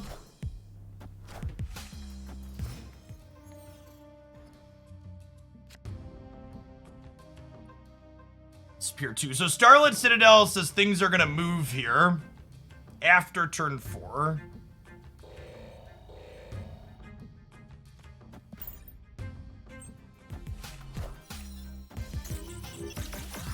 Face the might of Asgard. Mjolnir. For people commenting they don't like Danger Room, have you attempted being luckier? It is a strong line that I would highly recommend. You can Wasp at the Hellfire Club, it is not a 1-drop.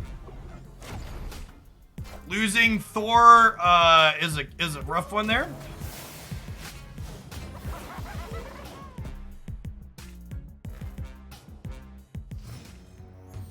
Okay, we're winning the Danger Room even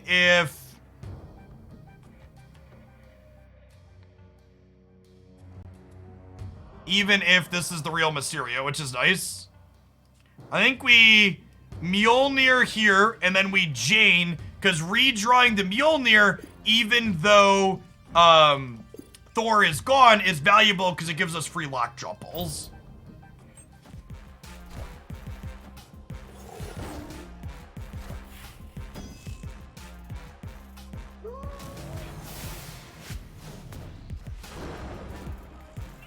You know.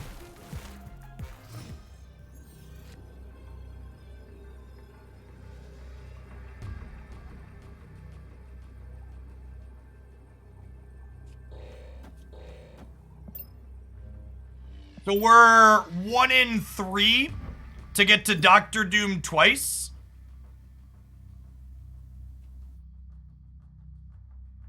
Yeah, I'll stay in for 2 cubes here. Where's the real Mysterio, chat?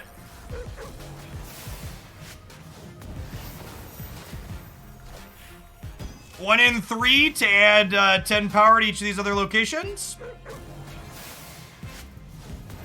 It's the real Mysterio middle. That's where it gets us. That's where it is. Rats. The real Mysterio could have been center or right, because those were the not Danger Room locations to start. Alright, knock on our desk here. The connection's stable with the new Twitch Ninja server, so maybe whatever server we were on was having an issue. We kept 760 people out of 950. That's not bad.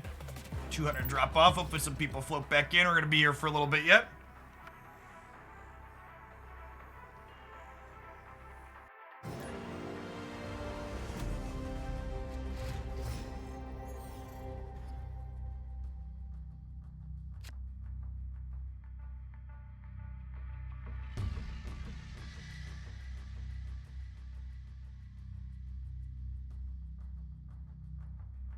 Plays on one here. Black Widow's kind of an awkward card into Nidvaler specifically, because it does give them a free 5-power thing, but we're going to fill Nidvaler most likely anyways, and we want to cut them off a draw, so let's go ahead and play this out. It was an elevator experience. Safara Hat, thank you for the 2/3 of a year. Wouldn't be able to be without folks like you. Thanks for keeping me around. Siranin, I think you might have resubbed while I was dealing with the reconnection. Thank you for that. Appreciate it. Glad you're having fun, Merrick. I know I am. Oh no, chat! Oh, damn it. I was just about to make a joke that they scorpioned my hobgoblin, but then we Wakandan embassied my hobgoblin, so it did actually get worse. Rip.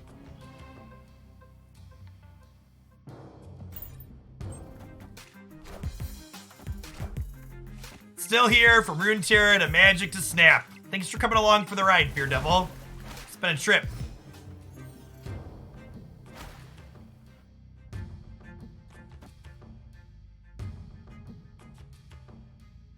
I think I Dr. Doom left because Odin will only cost 5 if we draw it next turn. And if I draw Odin, we'll trigger Wave Widow Dr. Doom, which sounds great. Although them having Sarah makes retriggering Wave less appealing.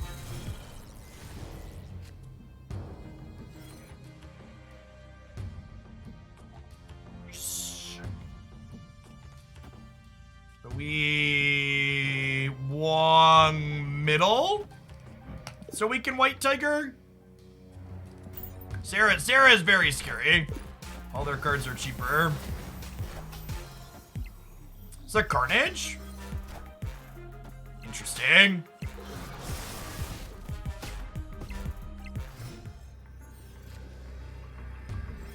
Opponent snapped. They think they got me, huh?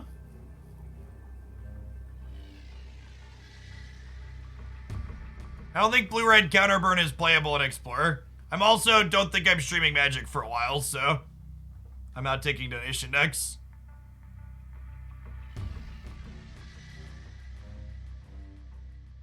So we're only ahead here by 10, which is any two things. They have Wakanda buffed on a bunch of their stuff. I think I'm bouncing for a cube here. I think we're probably dead. Even if one of our 2 tigers goes here, that's only 7, 12. It's only 37. Which 37 puts us up by 22. But 3 free cards is 15. So they need 8 power. Maybe it's good to stay. We could have this if a tiger goes left. Shang-Chi. I mean, whatever.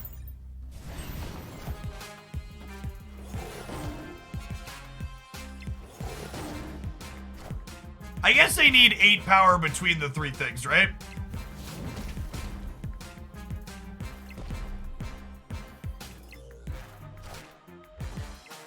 Oh, we knew they had a demon. We knew they had a demon. Yeah, the Shang-Chi didn't even matter. Yeah, I forgot they had Hood. One thing that the game definitely needs, that speaking of Magic Arena does really well, is cards that I know are in their hand and cards that I know they've discarded should be visible to me to access on the interface. And like, obviously I could be less stupid and remember them, but the client should also remind me of things like that.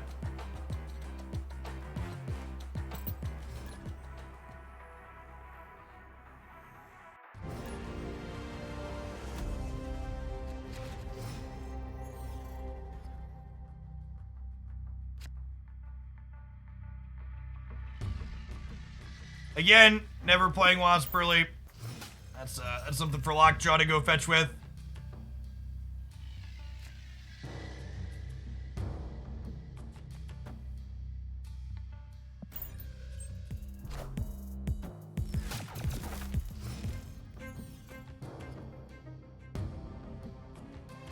Yeah, the things that discard cards from your hand when you're not expecting it are pretty brutal.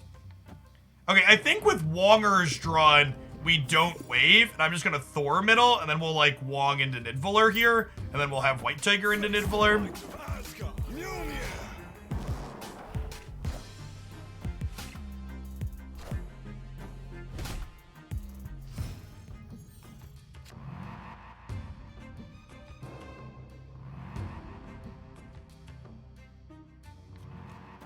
I think I just Wong.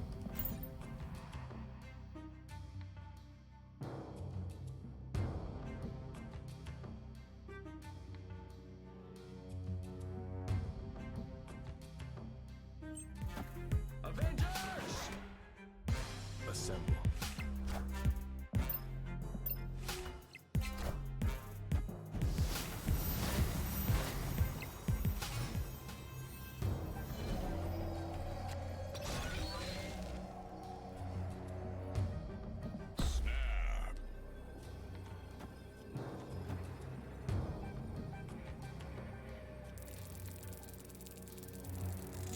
I think I Wasp here because I want the flexibility to play an Odin here if we draw it.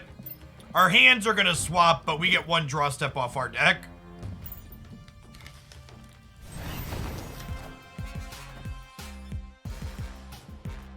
I am Iron Man.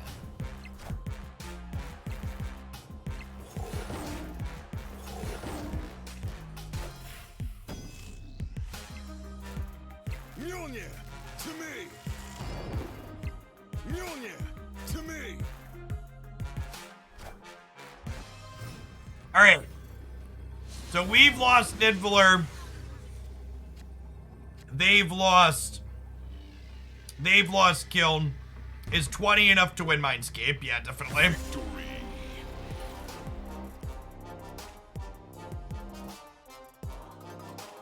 All right, we've been playing this deck for a little bit, huh, chat? Should we change it up? What shall we do? We played Wakanda forever. We played Cerebro 2. We played Lockthor. Oh, we haven't played Have Some Crap in a second. We can give out some presents.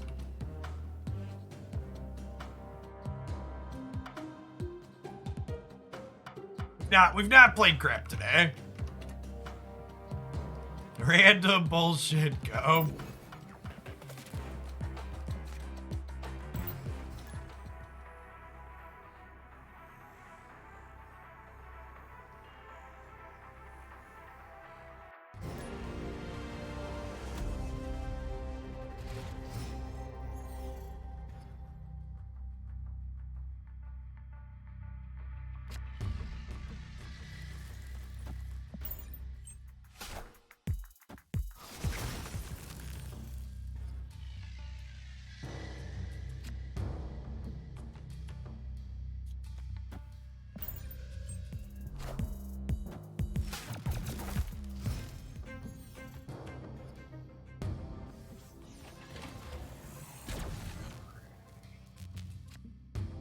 Well, that's fun.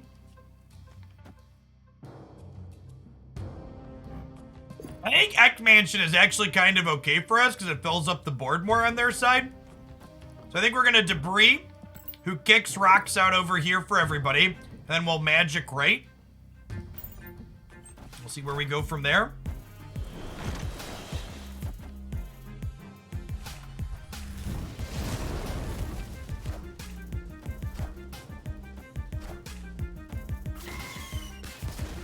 Deathlock getting to kill our rocks, a little sad.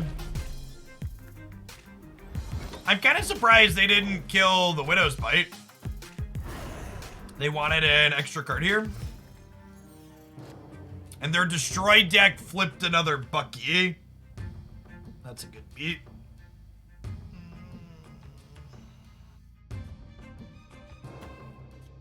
We're gonna Viper them this rock. She donates a card here. And I think I'm gonna Carnage these 3. I guess I could chill on the Carnage for now because we do have 3 more turns still. And if we draw Beast next turn, I'm gonna want to have saved the Carnage. So I want to Beast these. Let's chill for now.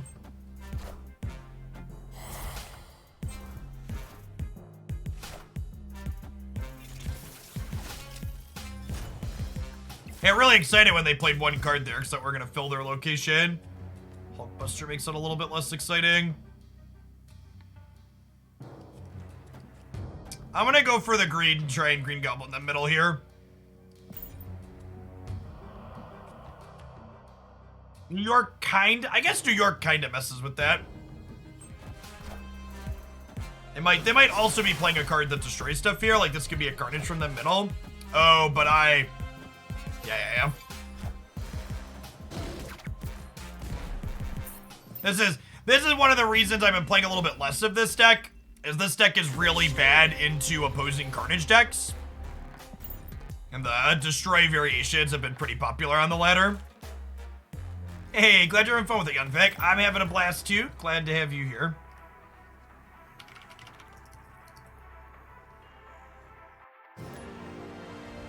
Yeah, there's a lot of people playing Carnage decks right now. What's going on, Talkwin? By the way, chat, if you're looking for more excellent Snap content, Talkwin there in chat does a lot of great stuff. They're making content all throughout the beta. They've got a deep collection and do a lot of stuff, so it's a great person to click on their name there and give them a follow. They usually stream late at night US time, so they're pretty opposite my schedule.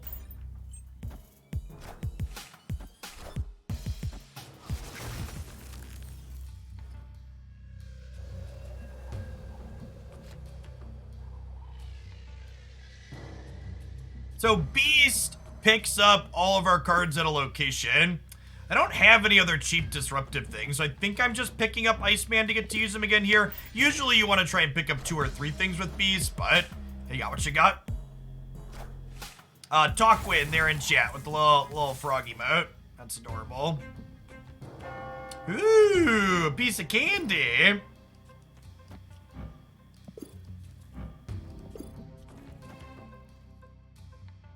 Nice.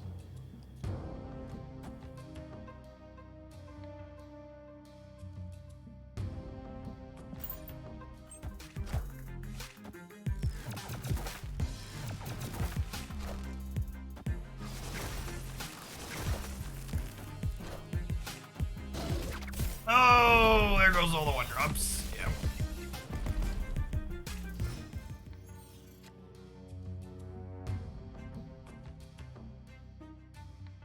And that one, it must be on Twitch's side. Nothing else is dropping for me.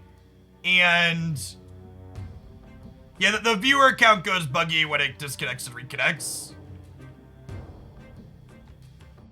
We got killed. The stream, yeah, Killmonger got the stream as well. And like it just fully disconnected and reconnected. Like just the Twitch stream. Didn't drop a single frame. Just like full drop off and reconnect. I think we're dead here again. Yeah, I don't think we can play this deck yet.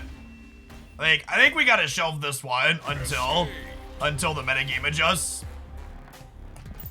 Which is sad, because it's one of the decks I really like playing, but like there's just so much carnage in the format. Aggressively, do you typically snap? Depends on the deck. It's not about being aggressive with it. It's about snapping when it makes sense to snap. I'm gonna try and record a short, like, let's say 5 to 10 minute video talking about basic snap theory this weekend to put up on the YouTube channel, I think. That's a question people have asked a lot. A lot of people don't have, you know, solid poker backgrounds to lean on for that. I mean, I don't think Carnage needs a nerf. I think Carnage is just popular right now, which means our deck's in a poor metagame position. You know what? I feel like having a little bit of lunch. Let's let Agatha drive while I eat. This deck was funny yesterday.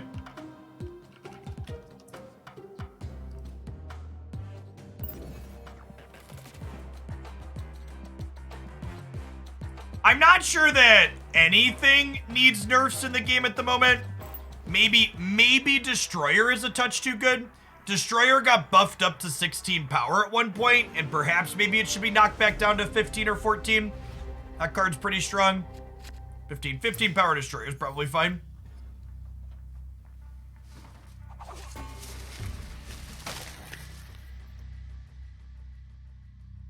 I have to click end turn still, though.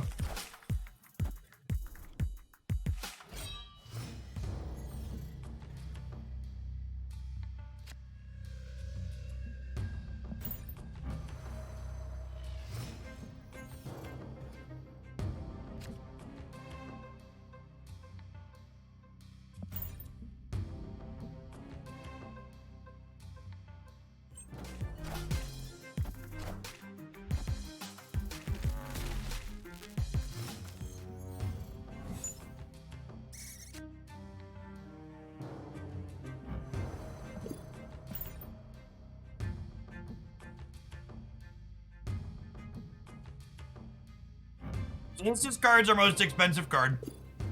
So 50% Agatha, 50% Hella.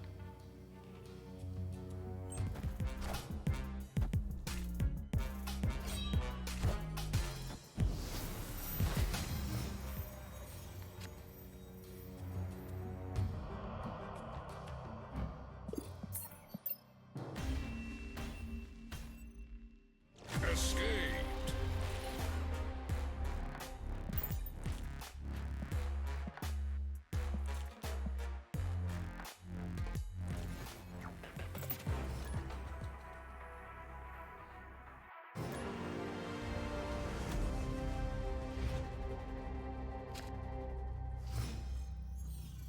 So, Agatha plays your cards completely at random with the asterisk that if she can play herself, she always will.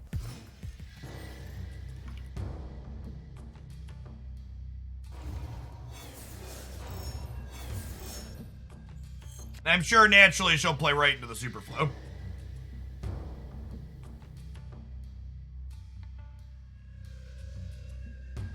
She played 2 cards and didn't play into the Superflow? It's like Christmas, chat. It's like Christmas. Nice Mace Stun, bro. Nice resub, bro. Thanks for the over 3 years. Welcome back. Appreciate it.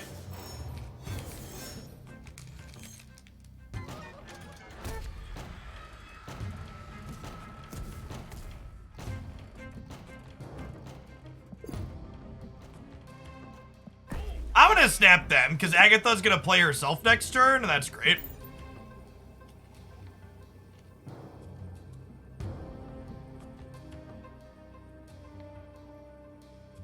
Victory.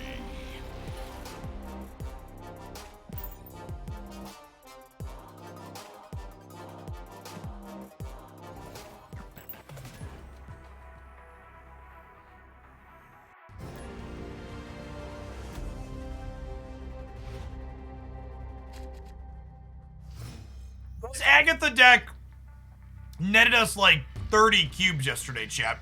If you weren't here, it's fine.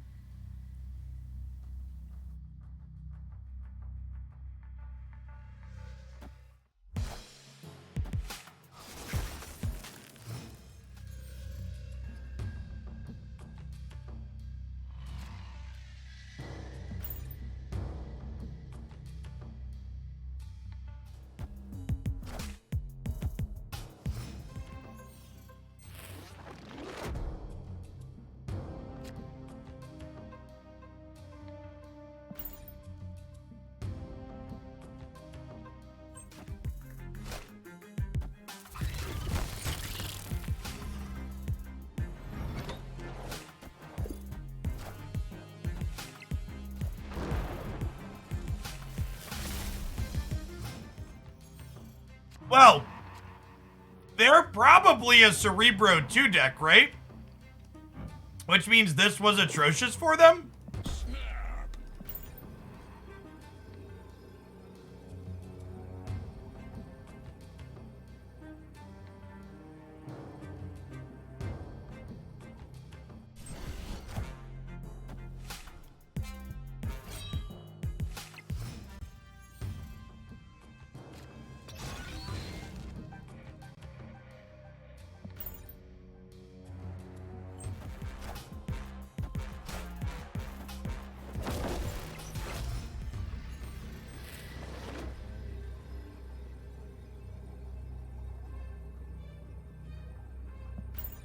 14 power is probably good here, right?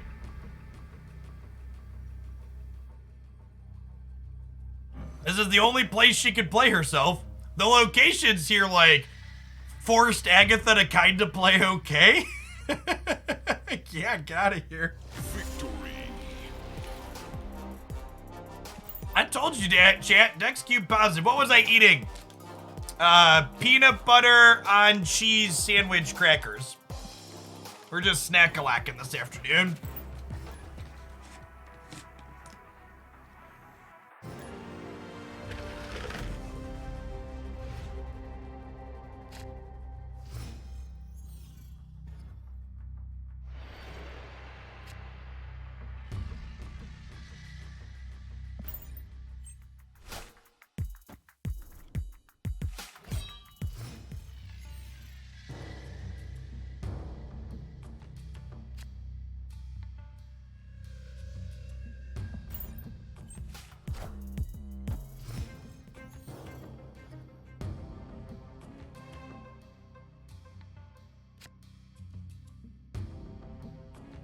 Damn it, Agatha.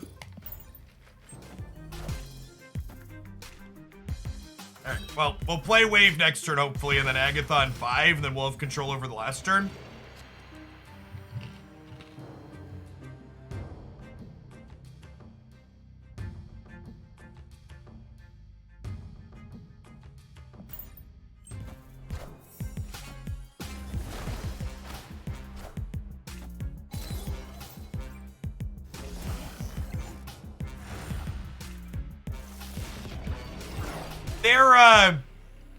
Their bishop deck hasn't played many cards, chat.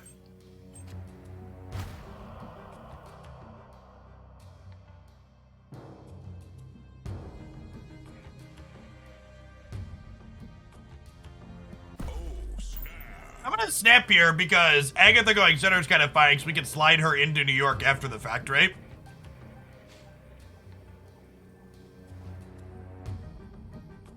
This location is here.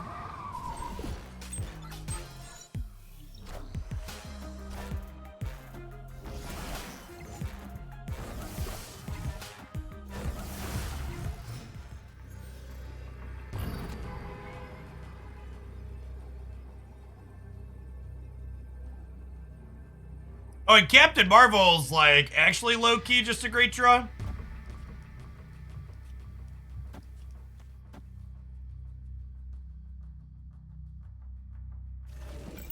Now, I probably only move Agatha here, right? I'll put Captain Marvel here, and then she can hop, skip, and jump wherever she needs to go. She'll be a 7-power thing, too, for Muriel.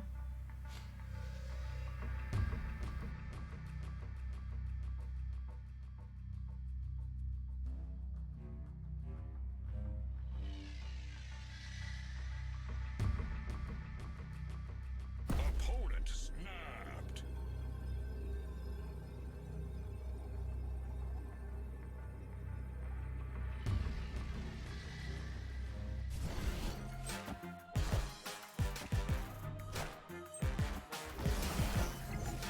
Yes, strong!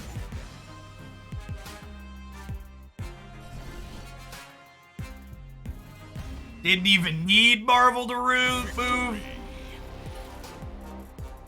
There is a credit cap of 2,000, or 5,000, sorry.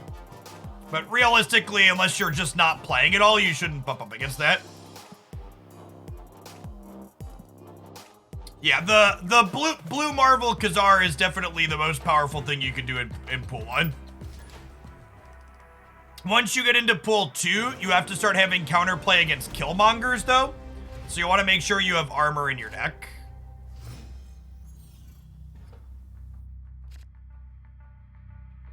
Oh no. Oh no, Agatha's gonna have so many choices, chat. She's not the best of choices.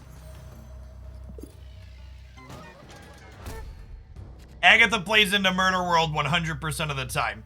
Except when it's Wolverine, who can safely play into Murder World. Then she's like, nah, whatever, it's fine. Oh my gosh, wait, are they also Agatha? I see our opponent is also a player of culture. No, wait. Oh, shit. I forgot Murder World was about to happen. Oh, no. Oh, no. Opponent snapped.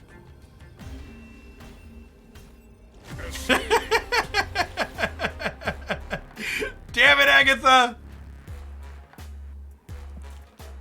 Run away. The highs, the lows. I just want to feel something, chat, and this game and deck accomplishes that. How many hours of snapping is durable before I need to see a doctor? Asking the real questions.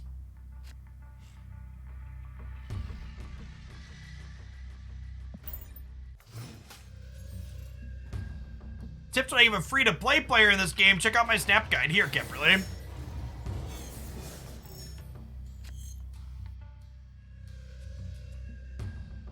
We played the right card, and we didn't play it into Superflow? What a good girl. This is the same person we just played, right? So I think this is an Agatha mirror again.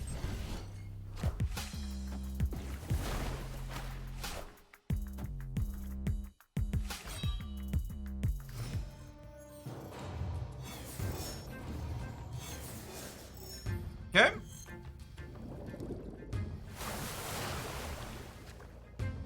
Wait. With Lamaria, I could play Hell Cow now? And then next turn I can Hella off of the Superflow? Oh, snap. Sure can.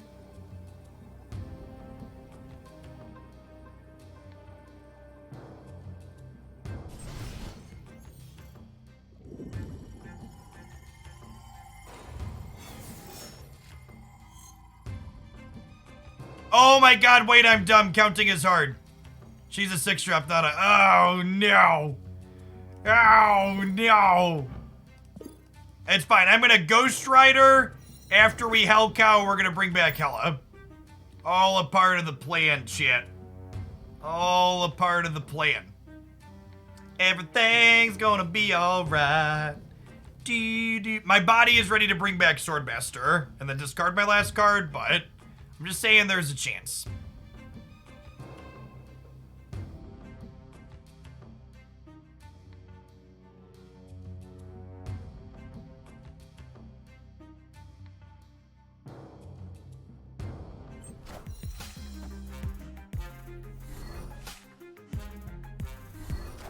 Okay, 1 and 3. Nailed it! What a skill-based card game we played, chat. Look at this. Look at this incredibly skill-based card gamer in front of you. They see me rolling, they hating. Do do do do do do do do do.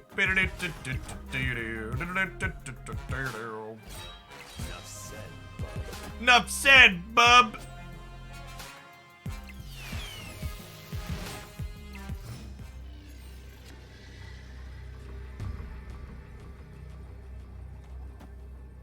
I actually should play Blade left because we're only ahead by 12 here. We're ahead by 15 here in the middle.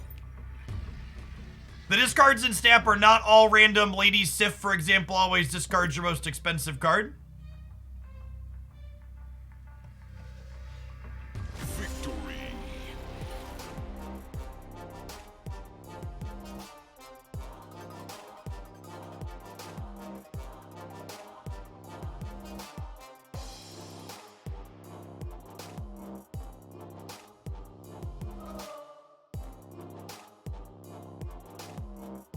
All right, chat. I am done eating, and I think our deck has peaked on that game. So I feel like we shouldn't push our luck. Listen, chat. When the casino's ready to cash you out, walk off the floor, okay? Don't keep gambling. Don't keep gambling. Cash the check and take the money to the bank.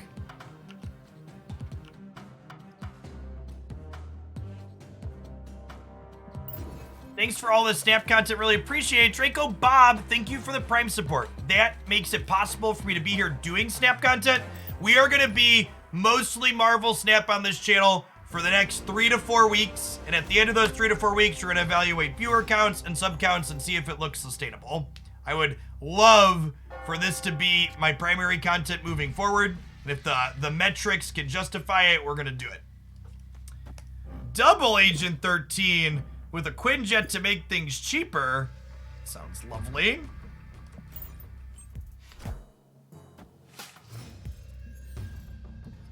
Yo, dog. I heard you like Agent 13s. So I gave you an Agent 13 that could generate you more Agent 13s.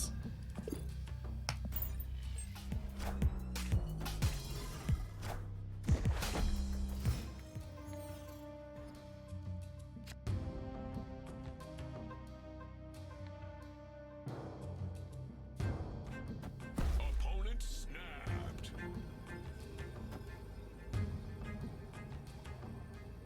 This fills my hand, but I think that's also okay.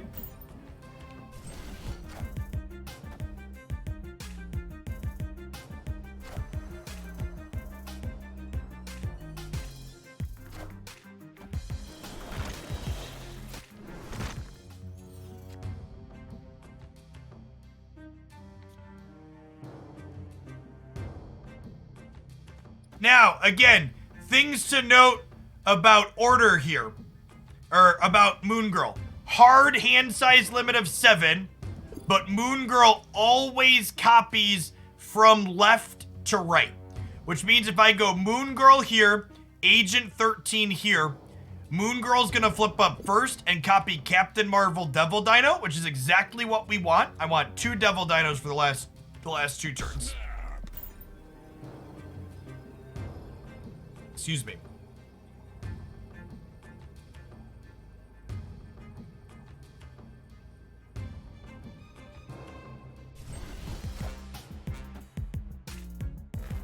Agent won't get to generate anything here, but we played her out purely because we needed the hand space.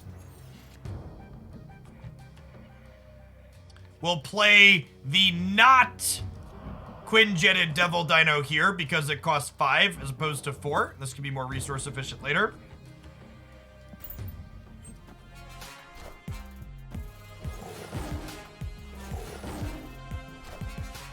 Our Devil Dino is ready, set to be 17 power this game, it looks like.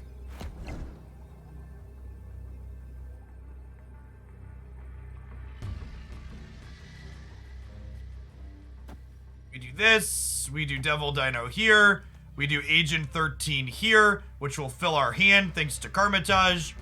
Do we lose to Odin? This is gonna be 17 in the middle. So I'll be 19 here, and I'll be 21 here. They're going to add 7 here and 7 here, so that'll be 18 and 20. No, we beat Odin. Oh, the Iron Heart means we probably don't beat Odin.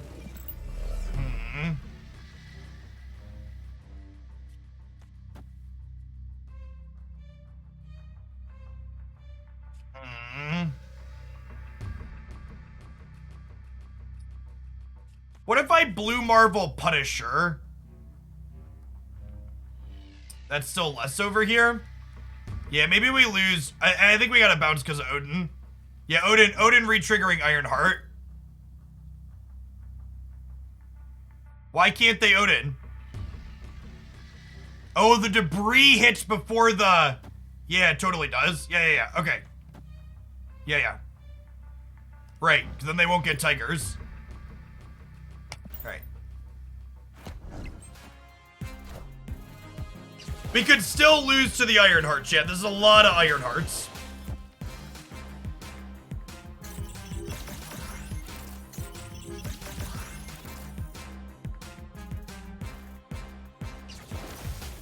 Alright, I think we lost.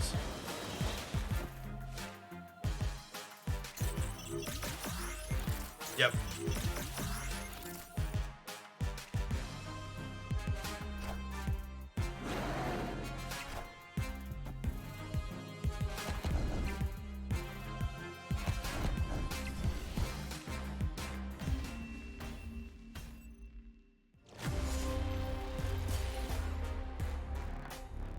Well, to be fair, Ironheart is least likely to hit the left location, right? Because this is 3 out of 11 here. Hey, Legend. Game looks cool. Is it super pay to win? You literally can't spend money to buy cards without playing. Everyone that has a collection in Marvel Snap has to spend a bunch of time playing to get their cards. You can spend money to get credits faster, but that also means you have to play even more to be able to spend those credits because the booster economy is only acquired from actually playing games. It's also free to play friendly. Agree with that.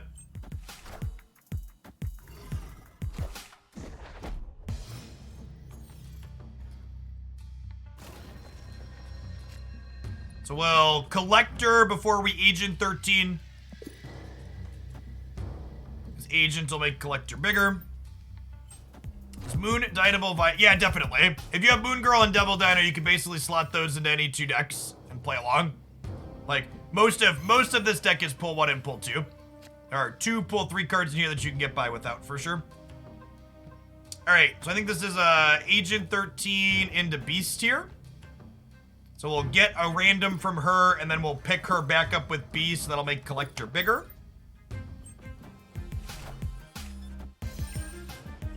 Wind, aid my hand.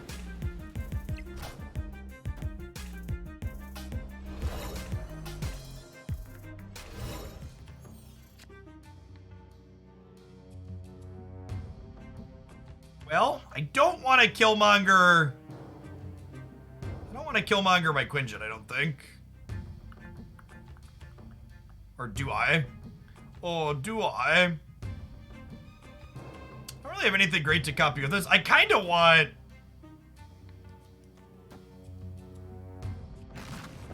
I just, like, did this.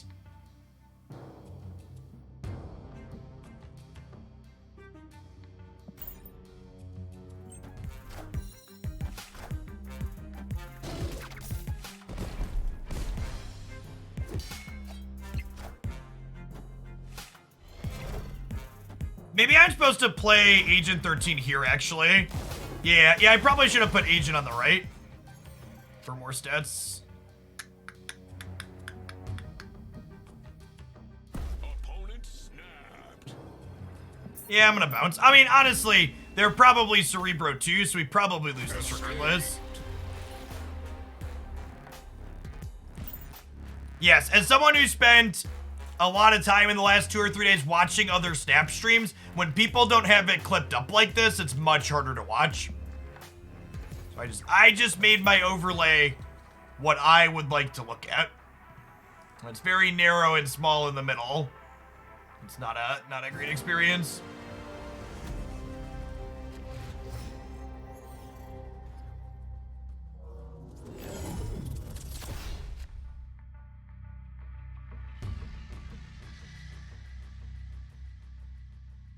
Okay. The Nexus. Devil Dino's definitely ended up in that direction.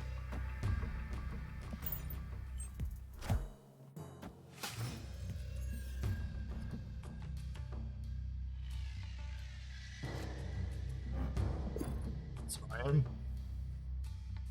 I guess we'll do this, and then I'll Beast pick these back up. I'm using the mobile client still because the PC client has a couple of interface bugs that need to get fixed.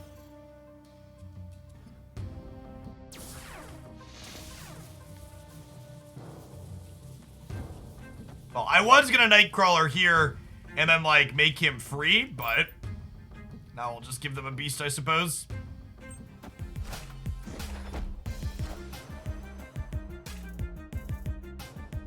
Face the might of Asgard. Mjolnir.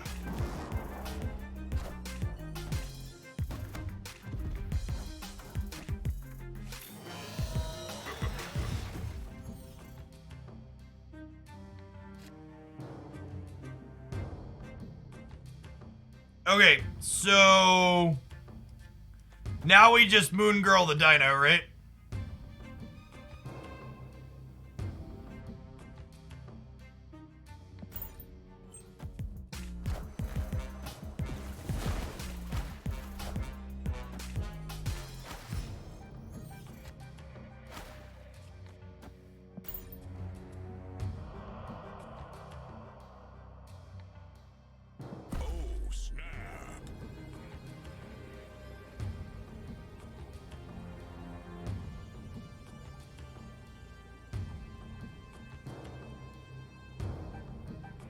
Chavez not only makes the rest of our deck more consistent, but she also is sometimes a stat stick we play on the last turn in the games where we don't draw double dino, because those games do happen. So like Angela plus Chavez can win you locations.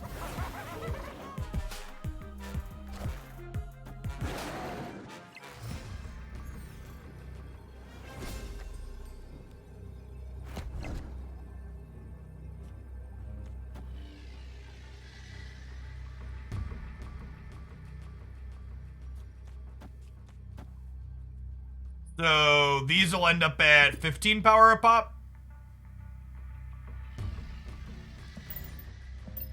All right, there's still cards in their deck.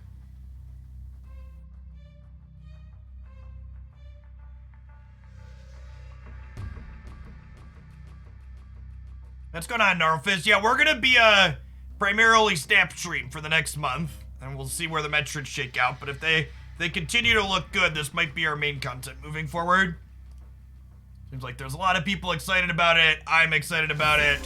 My opponent is not excited about my devil dinos that are fucking huge. Huge, chat.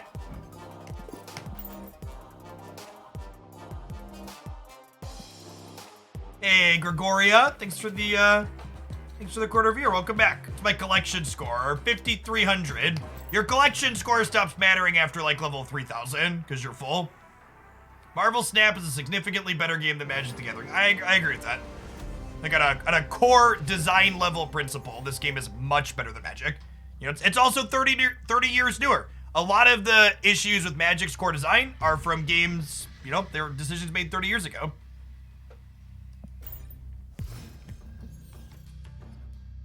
A lot of the things that Snap does well, it gets to do well because they learned from mistakes that games like Magic made before them. Dream Dimension is kind of annoying for us because I'd really like to play Devil. Oh, God. Right. Dream Dimension was already going to be bad for us. Mindscape means I don't get to play a Devil Dino. Did you say Snap or Magic have more randomness? Definitely Magic. I also think, and I think this is key to why Snap is such a fun game to play. I think the short games in Marvel Snap make the randomness that occurs during the game sting less. Like, take this game, for example, right? I basically lost this game and there was nothing I could do about it, but losing this game and having nothing I could do about it took 30 seconds of my life. In Magic the Gathering, I'll frequently play a 30 or 40 or 50 minute match and lose to pure variance that there was nothing I could do about due to the resource system in the third game. And then it's 40 minutes of my life gone to pure variance, right? The fact that you get in and out of games of Snap so readily, and the fact that when I have bad luck in Snap, I can mitigate that bad luck through retreating with the cube system is huge, right? When I lose a match to bad luck in Magic, it's worth the same as when I win a match.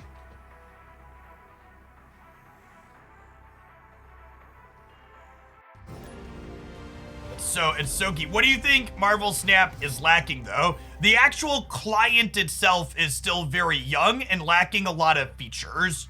So, playing with friends, widescreen mode on PC.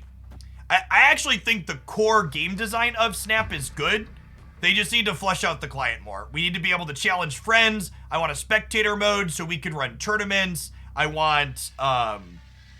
want regular card releases to ramp up.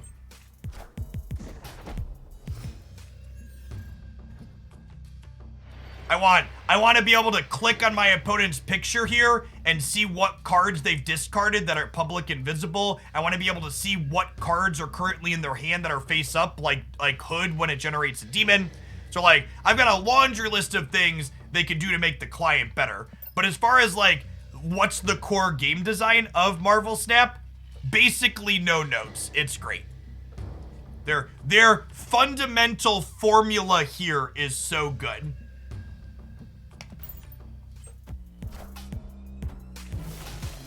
You won't be able to get some cards till 1 or 2 years of gameplay. That's a fucking lie. And if you want to know why that's a fucking lie, I'm going to have all my math highlighting how long it takes to get a full collection free to play, pay to play, and max spending tomorrow on my YouTube channel. It was a lot of number crunching, but I figured it out. Nightcrawler would like to leave, we Quinjet and Sentinel here, because I don't want Quinjet to end up in Hala. Although I guess I might be beasting next turn, huh? Maybe we Sentinel mid, actually. Let's do that.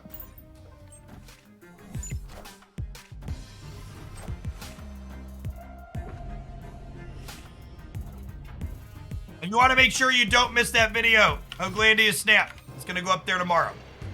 I've crunched all the numbers. I just have to put it in video form and organize my thoughts about those numbers tonight.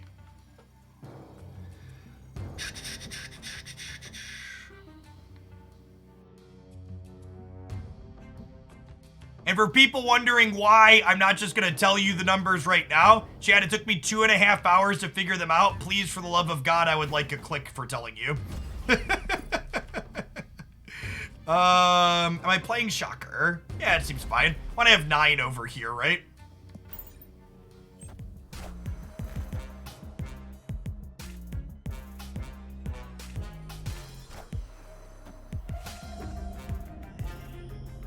Video will post tomorrow morning.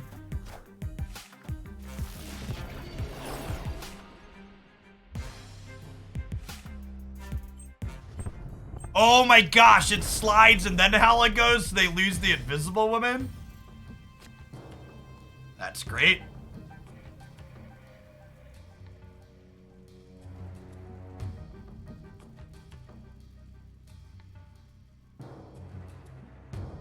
So, obviously, the Devil Dino lane is one we're going to win. The question is, how are we winning whatever lane the Devil Dino isn't in? I think I'm gonna Devil Dino mid and then Nightcrawler here. And I think I want to get set up to try and win Kunlun here. And moving Nightcrawler into Kunlun gets it up to 6. So we're also kind of winning Hala. So I kind of want to set myself up to win all 3 paths here, I think. I think we're in an okay spot. I'm going to snap them. They're just retreating. Okay, that's fine. Victory. Quinjet. Quinjet makes our cards that didn't start in our deck cheaper. So like things generated by Sentinel, things drawn by Cable, etc.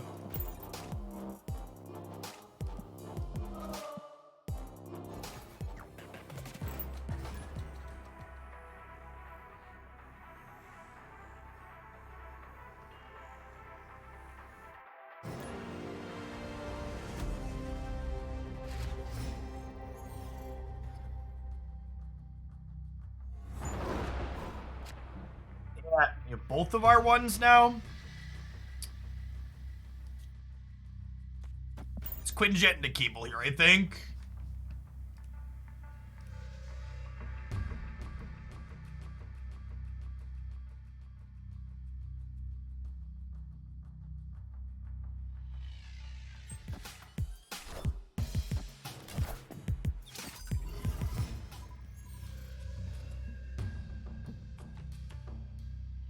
Alright, not playing into Oscorp, got it. Okay, with Collector drawn, we're gonna wait to Cable. We'll Collector this turn, and then we'll Cable Agent next turn, so Collector gets bigger.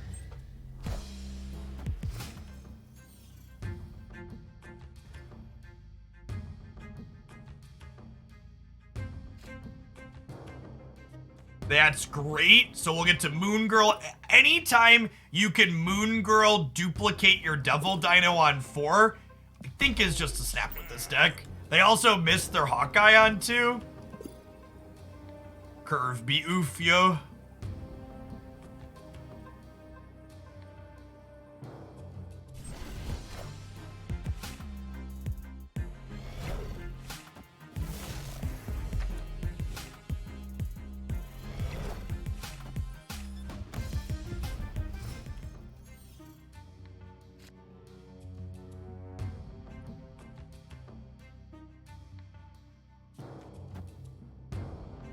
Do I want to play Nightcrawler out?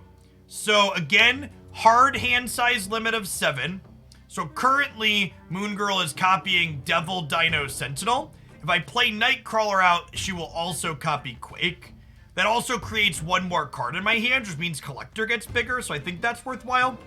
So playing the Nightcrawler out means my Collector gets up to 6 here.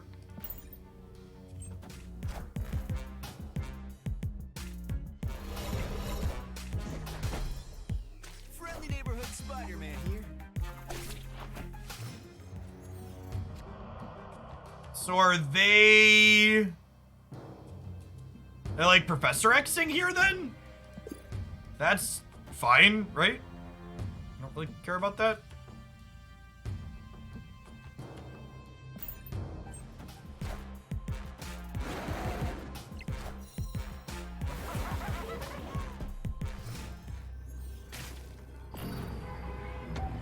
So, because my opponent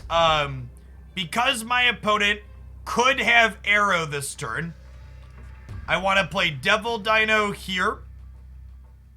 And then I want to fill this location, and I want to play Sentinel, right? And this has me winning all 3 locations in theory.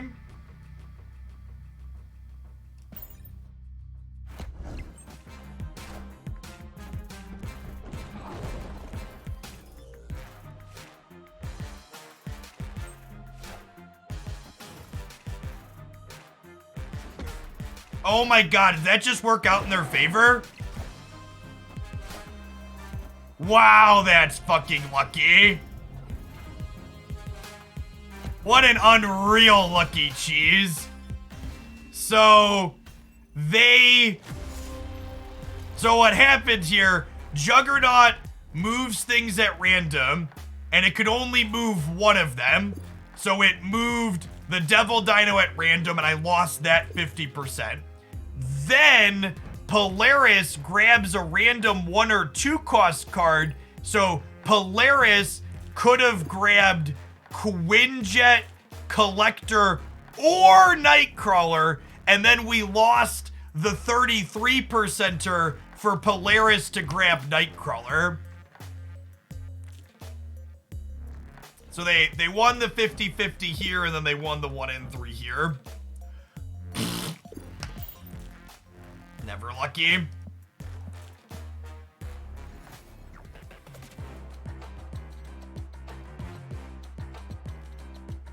Oh! You know what? I didn't even think about that. I didn't move the Hobgoblin because I'm a big old goober, chat. We could have used New York to kill the Hobgoblin. Okay, so all my math I just did about being unlucky is true, but the better card gamer perspective to have is I could have played around getting unlucky there. If I moved the Hobgoblin, which was a line that I missed, it would have gotten stomped by Kingpin, and then we win the game anyways, despite their sequence. That's a great call out. I appreciate that.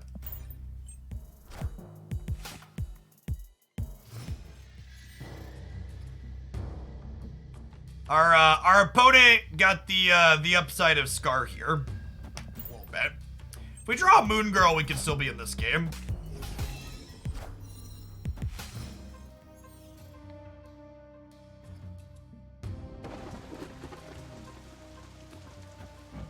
Is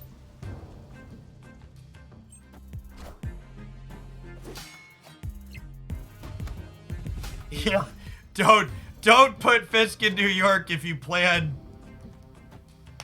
to what rank does the game get more challenging? You start playing humans consistently between ranks 30 and 40. You'll get some humans sparingly at lower ranks, but mostly between 30 and 40. You start to get consistent human players. Alright, I'm gonna Devil Dino here and Cable mid, I think.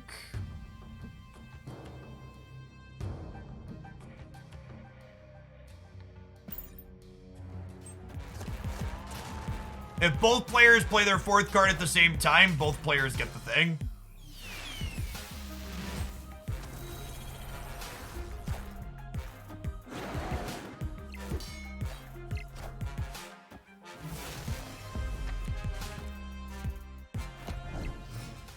Oh, we drew their Hella. That's funny.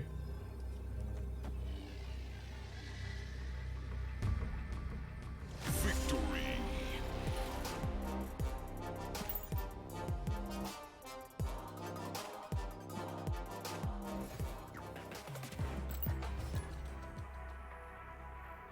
This deck is one of the most fun to play in this game because White Queen, Cable, and Agent 13 ensure that your gameplay is super varied because you're generating a couple of cards at random or drawing cards from your opponent's deck.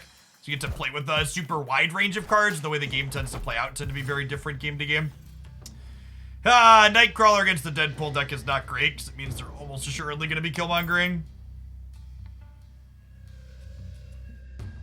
This deck is one of the decks you'll also find in my starter series for pool 2 decks you can build. There are only 2 cards that aren't pool 2 in this deck. You can easily replace them with cards listed in my starter series. I think I have to sit on Quinjet because having it in my hand is valuable and I don't want it to just die to a Killmonger. Mr. Flanders, thanks for the sub-gifties. That's super generous. I really appreciate the support.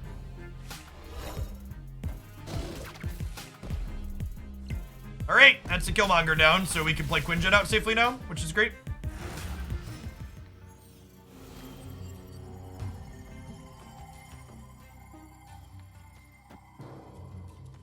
I'm gonna play Cable rather than Sentinel here because this Sentinel was created, so once the Quinjet's in play, this will cost 1 next turn.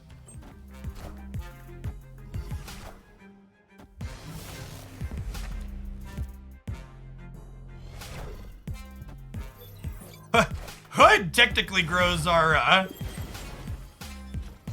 Oh, I forgot Asgard was happening. That's probably still fine. Definitely forgot about Asgard, though.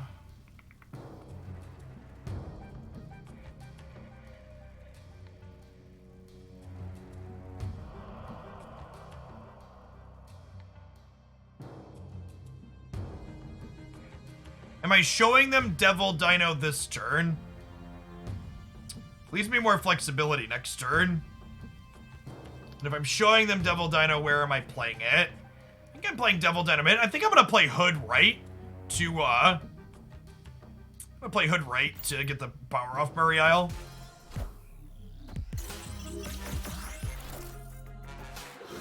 That is a massive Deadpool.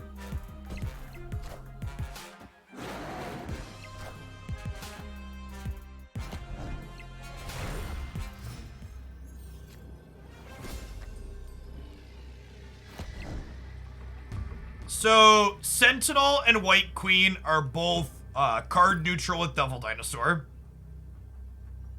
They're gonna get a large... The question's gonna be, can I beat a Taskmaster somewhere?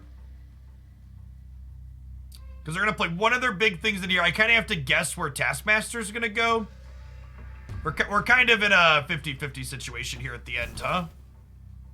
Because Taskmaster, they're gonna be able to add 14 power to either of these locations, right?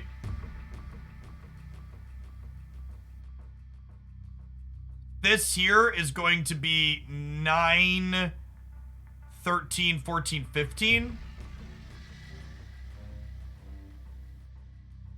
If they play here, I lose with this.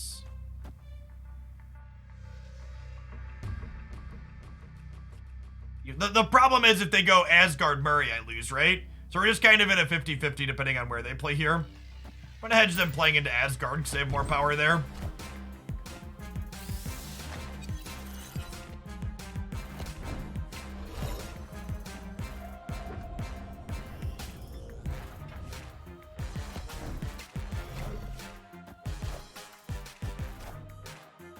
So we won the flip.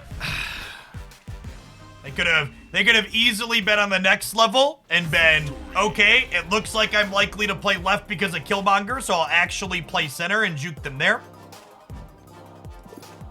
I don't know if there's necessarily a good way to read that. You just gotta be exactly one level above your opponent's level of thinking, and it's kind of tough to know what level they're going to be on.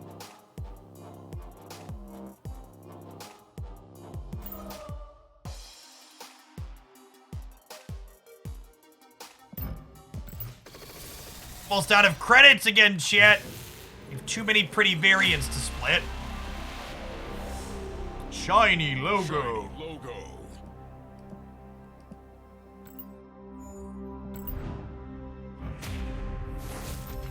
Is Adam Warlock not that good in this deck? A better question is Adam Warlock that not too good in any deck? I think Adam Warlock's one of the worst cards in the game. It's just so difficult to enable. This deck also, typically speaking, doesn't have a hard time keeping its hand full, so I don't know that he provides a lot of value, even if he was good. But he's like pretty decidedly not good. Thanks for the new follows, by the way, folks. It's awesome to see a steady stream of people coming on in. If anybody new, my name is Jeff Hoagland. I stream full-time here on Twitch. I also make some YouTube content. We're having a big focus on Snap here on the channel because I've been loving it. If you're not familiar with me, I, in a previous life, before I was full-time content here on Twitch, I've got a couple of degrees in mathematics, spent time teaching stats and calculus and other topic areas of both the high school and college level. Kind of fell backwards into doing card games, other strategy games here on Twitch. Played a lot of Magic the Gathering for a long time. Traveled around the United States playing that game semi-professionally for a few years after grad school. It was a good time. And now I'm here, having a good time. Playing game. We play games mostly for fun here. We try to play well while I play them, but we're not super hardcore spiky. We try and play a lot of different decks, try out a lot of neat things. I've been playing Snap since almost the beginning of the closed beta and have a full collection, so we got a lot of stuff to try. I think I'm gonna Angela into Beast here. So picking all of these back up is kind of nice because Angela will be 5 power when I play her back out, so she can get even larger then. Hopefully this copies Tinker's Workshop and not the Negative Zone.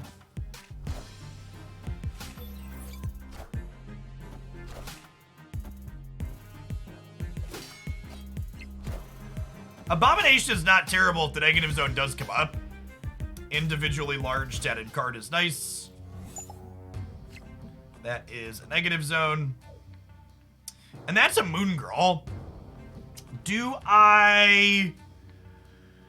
We probably just copy the Devil Dino at this point, right? And again, the cards in your hand copy left to right with a hard hand size limit of 7. So I need to play this Quinjet out here, so that way we can get a White Queen and a Dino. If I don't play the Quinjet, I'll only copy the White Queen.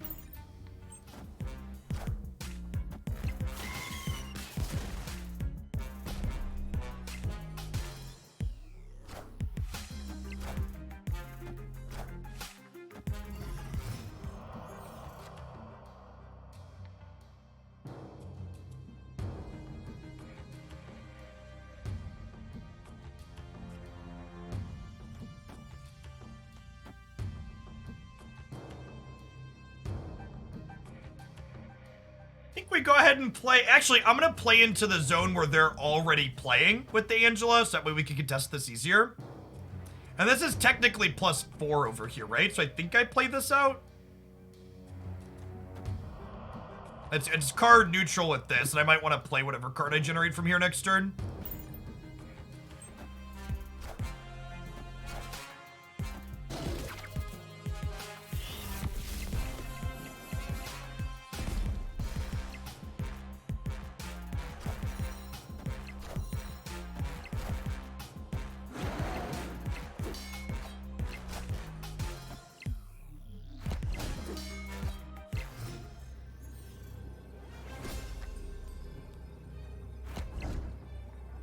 Oh, their Deadpool is absolutely massive.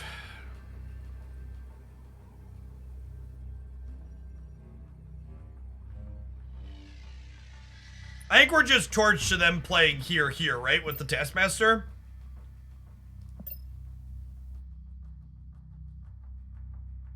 Yeah, their deck is very good. We'll have a highlight of this Deadpool deck going up on the Snap YouTube channel this weekend. It's very, very powerful and reasonable. Escaped.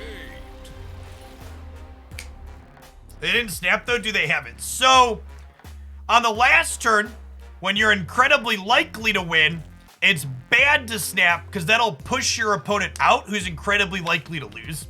So, you often, when you're snapping, you want to snap before you show strength because snapping on the final turn ends you down cubes.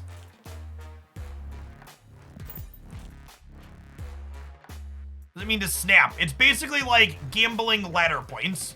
Your cubes, right now I am at rank 76 with 0 cubes, or how you climb up. Each rank is 10 total cubes. So if I acquire 10 additional cubes, we'll go from 76 to 77. If I acquire 30 additional cubes, we'll get up to Omega here at 80.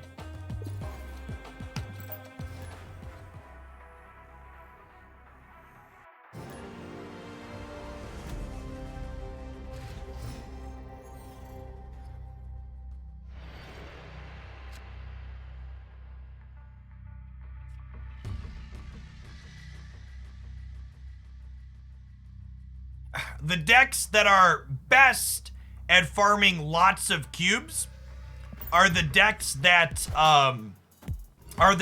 have a big play at the end that's been hidden in your hand the entire time.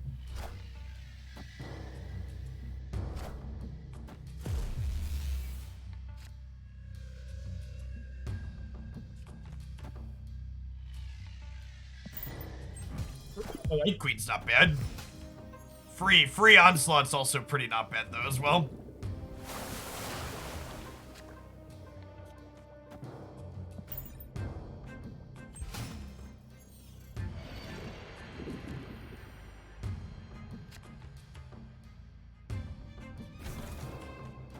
So, White Queen will draw a card. Sentinel will draw itself. We'll pick these 3 back up. My hand will be full. I don't want my hand to be full because I haven't drawn Devil Dino yet.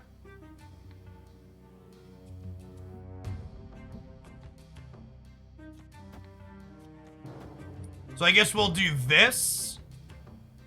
Because it leaves 1 Sentinel to hand, White Queen card to hand, pick 2 up, have 6 cards in hand. I don't want to overfill to 7. Hey, thanks for the 1.5 years, Arctic. Welcome, welcome, welcome back. They elected not to play Khazar at the Onslaught path. So they want to play around an Enchantress here then?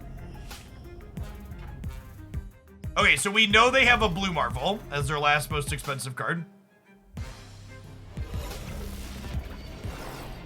So Patriot here gives all of their cards without abilities 2 power, and then Onslaught potentially doubles that effect. There's a Devil Dino.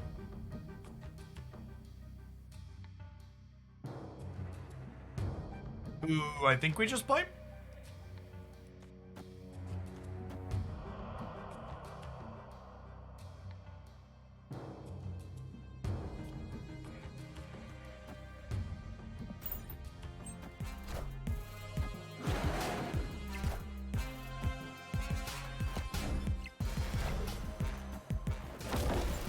Well, they didn't have Ultron when we White Queened them a second ago. Is noteworthy.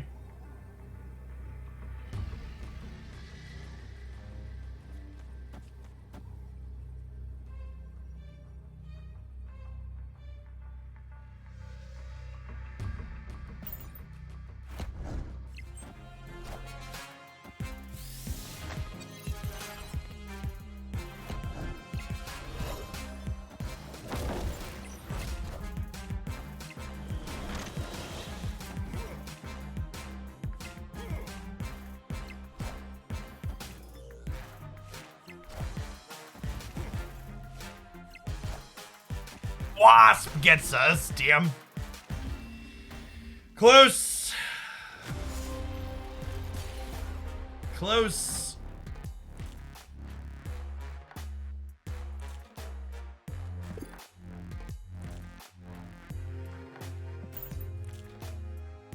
And that game was that close when they got a free 6-drop on the second turn, chat. So, I would venture to guess that that's probably a pretty good matchup for us.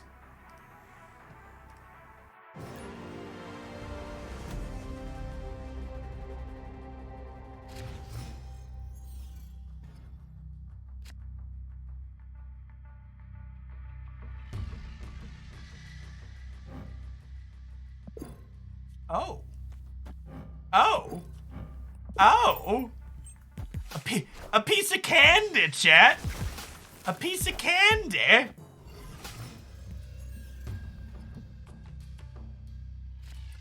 Oh. Ow. Oh. Mm.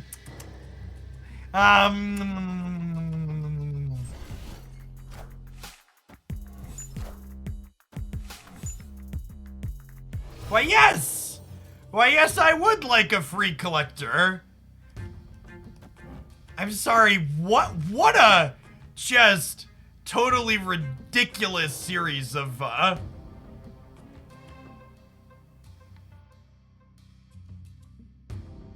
what a board.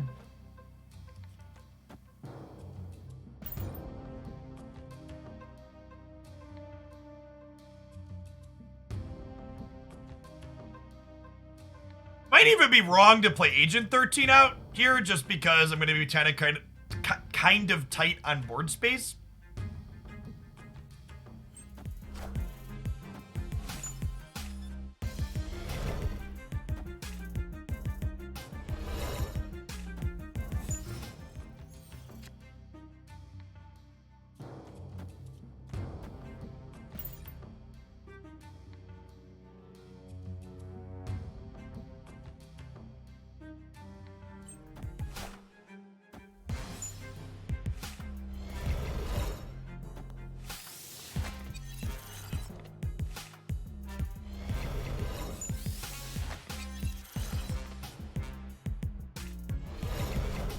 Oh, this fills my hand.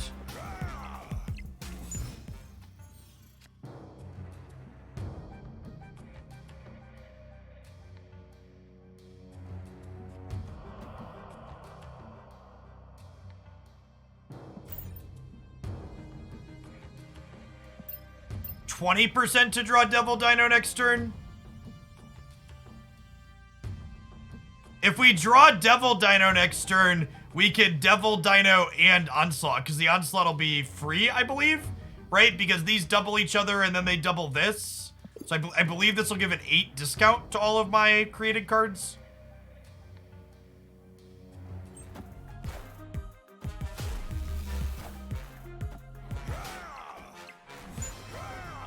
Is it better to play Onslaught on London? Maybe. I might want 3 spaces here next turn, right?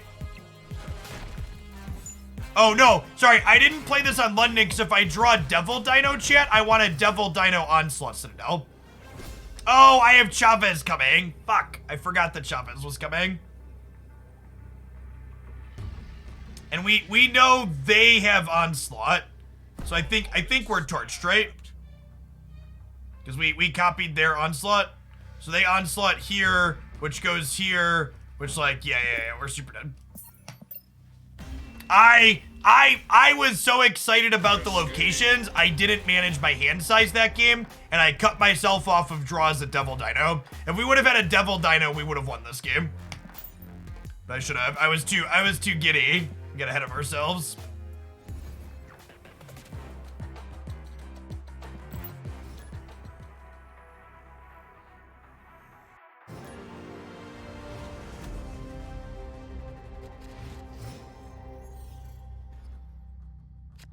Thank you for the command-wise sticks. You're the best. I'm gonna put that one in the stream title. It's real good. We'll pull 3 cards of this deck. Beast and Quinjet. This is a modified version of one of the starter series decks.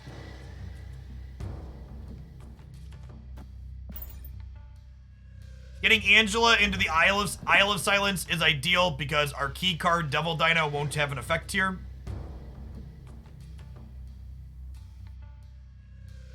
Chavez gives you a higher chance of drawing the rest of your cards early, and she also is an extra stat stick in the games where you don't draw Dino. Obviously, she can cut you off of drawing Dino like we saw in that last game, but I think she's still worth having, generally speaking. All right, we'll go Collector into Agent here, so that way we can get our hand moved over, and then we'll Moon Girl copy the Dino next turn. Honestly, I think this is a snap. We're in a really good spot. Hey, good game, Jeff. Yeah, I really messed up managing my hand there. It was a really fun set of locations in our game. I really just can't overstate how good locations being the source of variance in this game is. It's assuredly the reason why I can play, you know, I've played hundreds of hours of this and will play hundreds more. They're just so well done.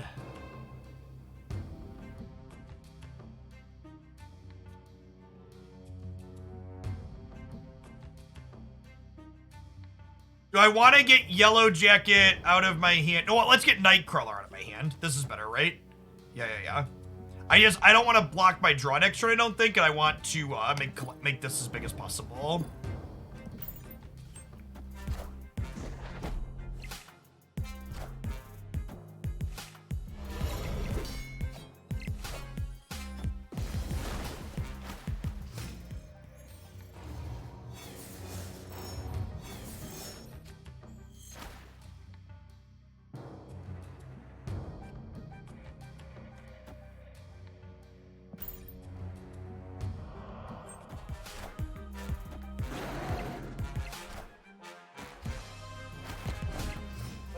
Sure.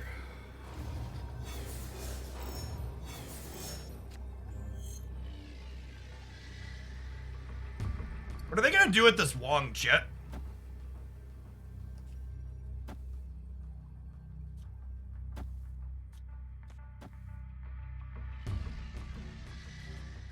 Play nothing crazy? Call me, maybe? Wait, if I do... No, wait, let's do this. Yeah, this is ideal. He gets the most power and it redraws a card and keeps the dinos big. Yeah, Cable is neutral with the dinos because he replaces himself. All the cards that replace themselves are dino neutral, and he's not only dino neutral, but he makes the collector bigger too, so he gives us an extra point center. So adds 2 here, keeps these the same, makes this bigger.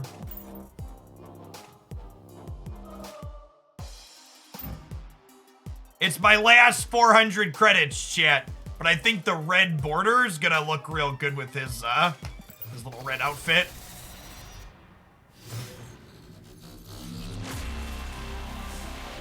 Animated frame. It does, chat. It looks great.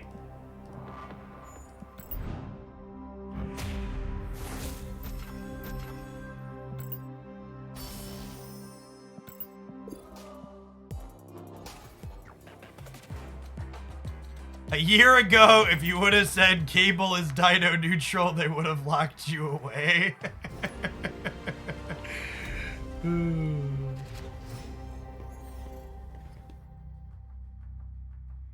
After you upgrade to Ultra, what do you do next? Infinity is the final split. I don't have any Infinity cards in my hand here, otherwise I'd show you one. And then after they get to Infinity, you get to split them for different background and border effects. So you can see this Devil Dino's actually been split once. It's got this rainbow effect in behind it. Oh, I was talking to Click-In. I should have played the agent. That's fine.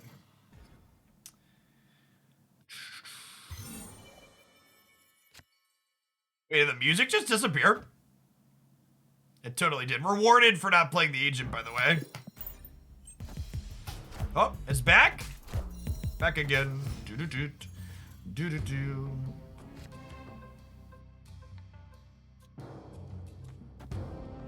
So I don't want to fill Stark Tower. I think I want Moon Girl to be the final card I play here, so we'll agent in the middle. I agree that the turn timer effect could stand to be more visual. For people that aren't familiar, the turn timer is contained on this button here. Actually, maybe I Moon Girl mid and we play Devil Dino as the last card here, huh? Yeah, I think that's the play.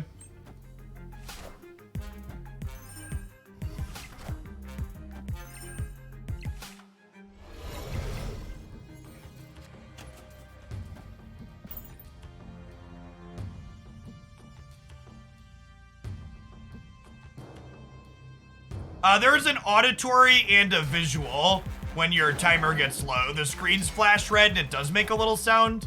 but it doesn't happen until much later. I think Limbo is good for us. I think Limbo is good for us.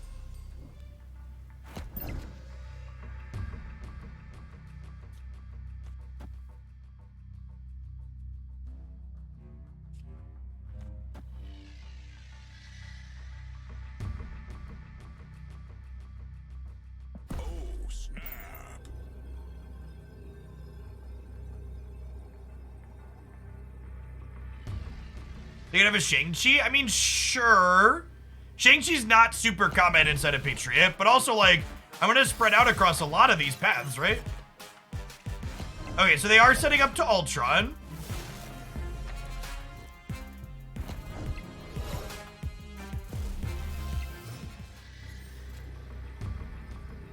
Okay, so Onslaught, Patriot,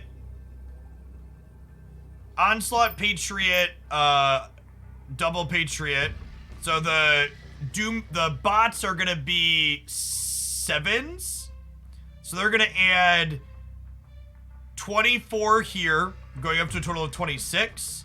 And they're gonna add 16 here. Or sorry, 14 here. So they're still losing here. Right? So this is a win. We're gonna have 33 here, and they'll have 28. Yeah, we're beating Ultron with this sequence. The information White Queen gives is so great.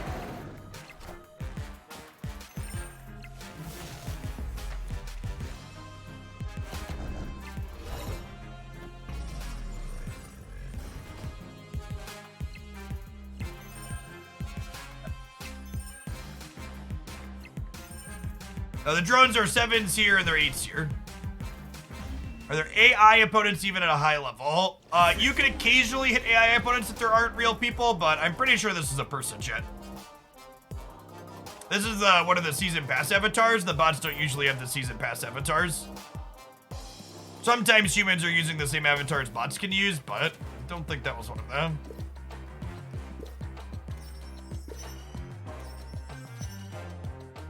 Speaking of the season pass, I'm almost done with it. Hey, look, there's the avatar, chat.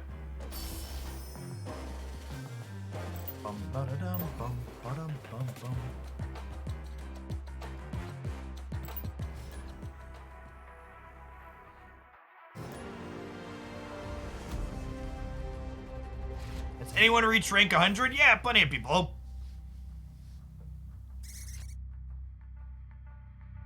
Gosh, Nightcrawler looks so good with the animated red border.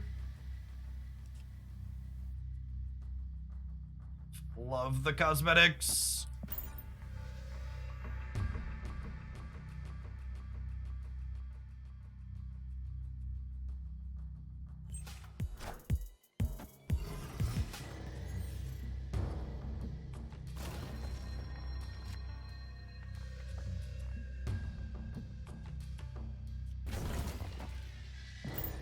We don't have any of our payoffs currently. Hand's looking a little weak for sure. And the fact that the board's cluttered by squirrels doesn't help us. Is there a rank beyond 100? No, there is not currently.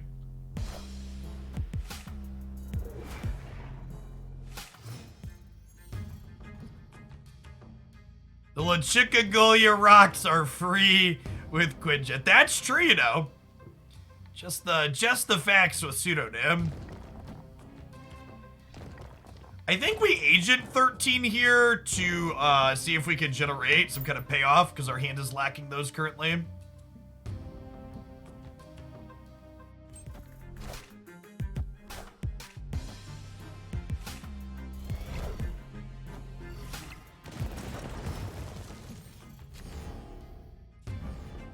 I mean, that's kind of a payoff, right? Okay.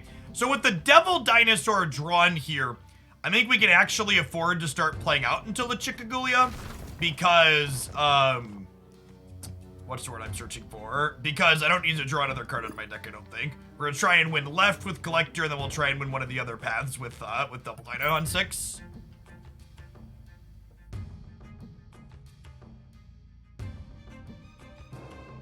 Who we petition to get Dream Dimension removed? He's gotta play decks with more 4-drops in him, shit.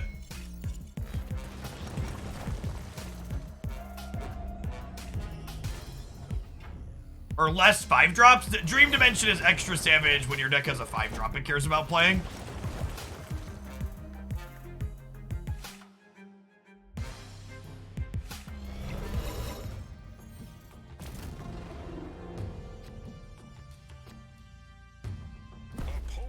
Trip powers up our squirrels too, which is nice.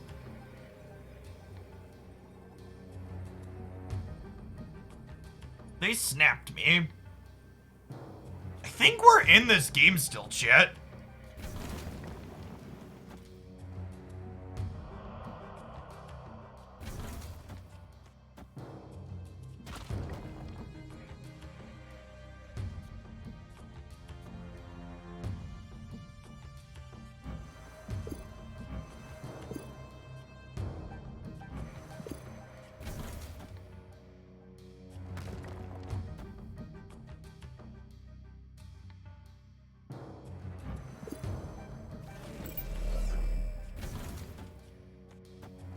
Alright, I'm gonna do this, and we'll chill for now. And we'll see what they do.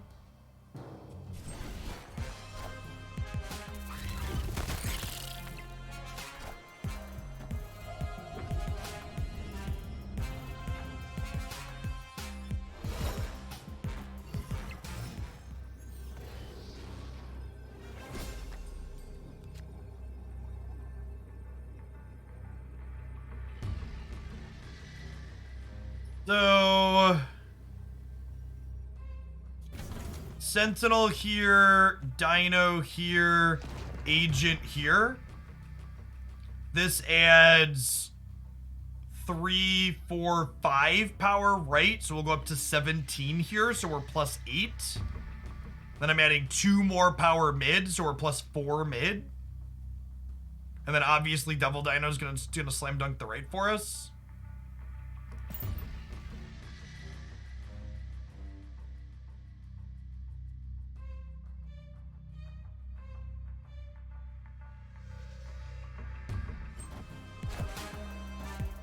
They played 2 cards, so hopefully 8's enough to win left.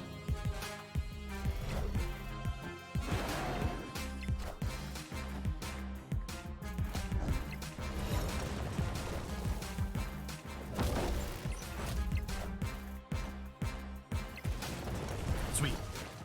Good stuff. Victory. Bum bum bum bum bum bum bum bum bum. This deck has such good permutations in it. Good varied play. Like, I can't overstate, like, the varied play patterns aspect to Agent, Cable, Queen are so good for that perspective. Yes, our Collector and Patriot was instrumental in that game, for sure.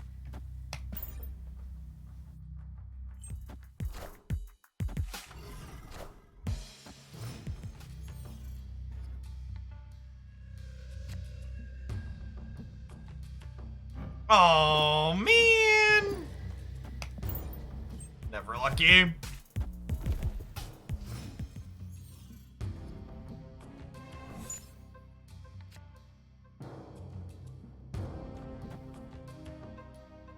Our hand's okay here. Hopefully they give us something gas with White Queen.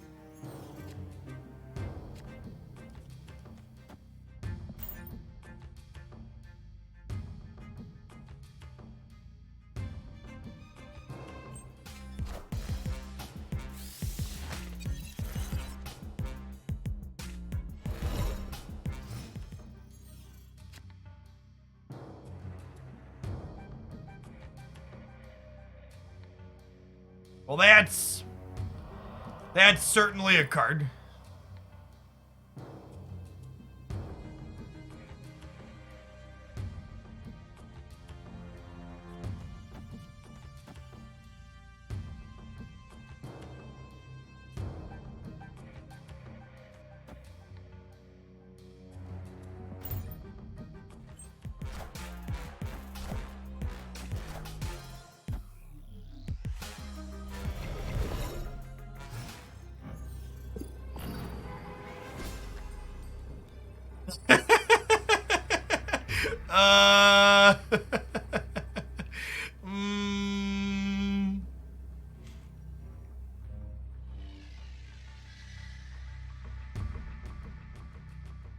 Yeah, this one's definitely grown on me a bunch over the course of this session.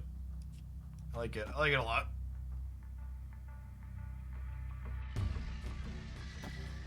So this puts 12, 14, 15, 16 power in here, which beats their Sunspot as is.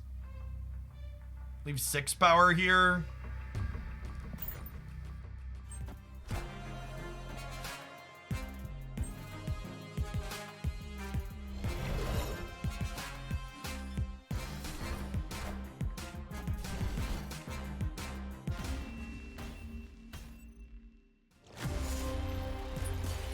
You ever get beat by just 2 cards, shit? You ever have just like 2 cards roll up into your game and be like, get fucked? That's, yeah, sure. That's a combo.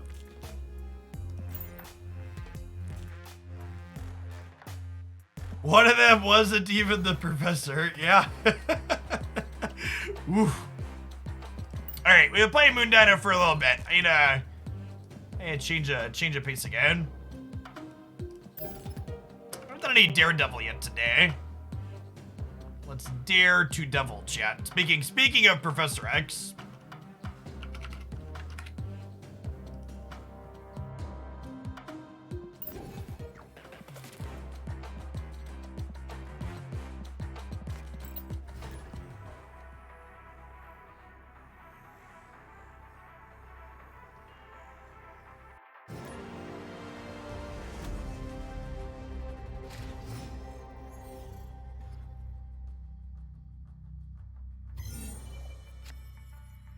Hey, Kevin. Thanks for the 13 months. I appreciate that. Welcome back.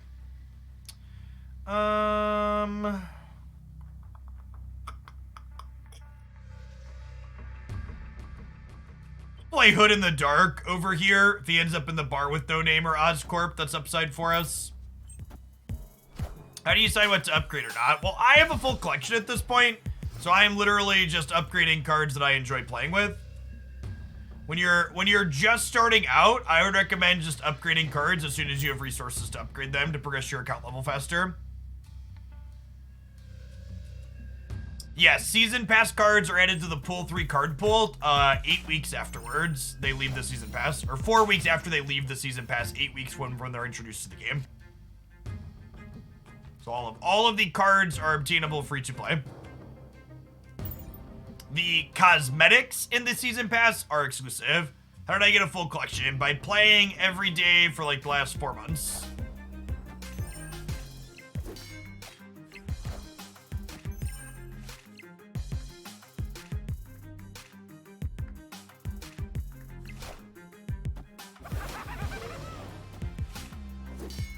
Yes, in fact, I've played a lot of these cards a lot. All of these cards are the infinite frame. This purplish border is the infinite frame. We want to get Daredevil down before turn 5, so playing it out this turn sounds ideal. I think I'd also like to Black Widow them, deny them a card draw. Oh, maybe I should have expected them to play Harden to kill and after they beast to pick them all up.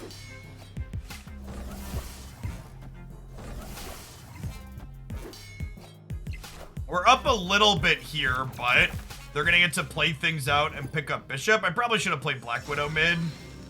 Opponent snapped.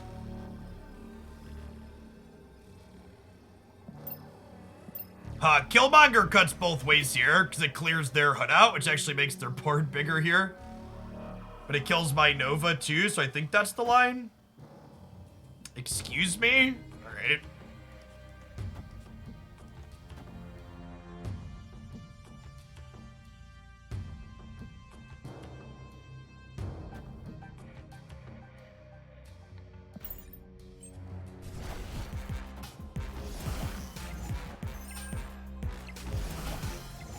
Oh my god.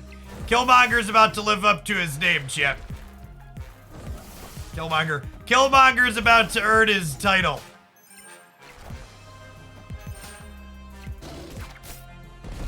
All right, so we're losing middle.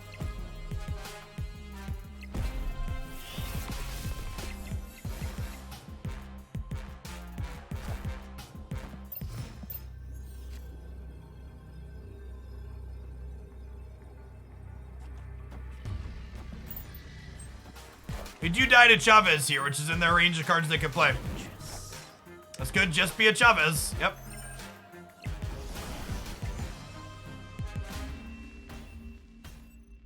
The Korg at the end, ultimately getting us shit. Korg will do it. Maybe I'm supposed to wait to play my D-Man. I'm probably supposed to wait to play my D-Man. Although I guess Chavez gets us either side there, right?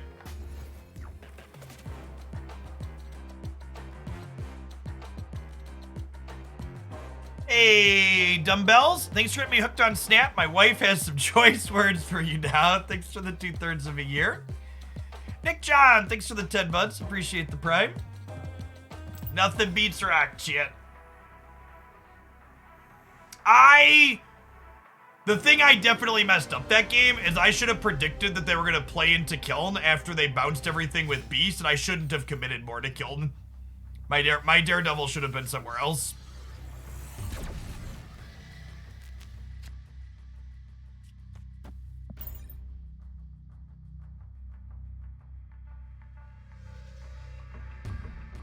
Oh yeah, Rock and Xandar would have been in power. That's a good show.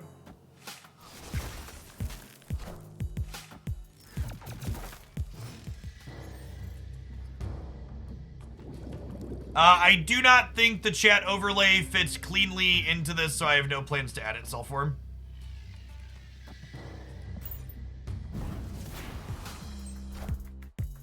If I'm being honest, I think the chat overlay kind of clutters the Magic content too. Just like, it's expected there, so I can't really remove it because people are used to it. But yeah, new content, I'm removing that. I think the deck on the overlay adds more value than chat does.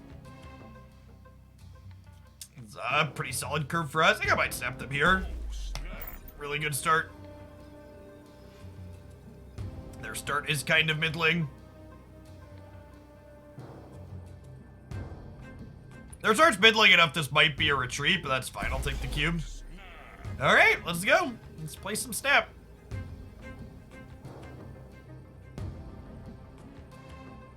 Yeah, this is the real Mysterio's kind of telegraphed angle.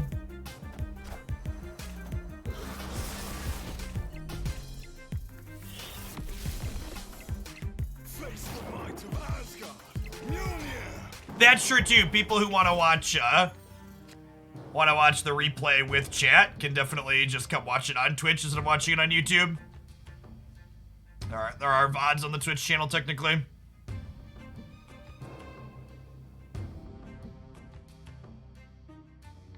Green Goblin would be a nice pull to disrupt their Thor in the middle. Speaking of, are we about to get Green Goblins? Are they Black Widow mid? Seems weird. I'm gonna YOLO the Professor to the right here. Betting 8 cubes, they can't beat 9 power.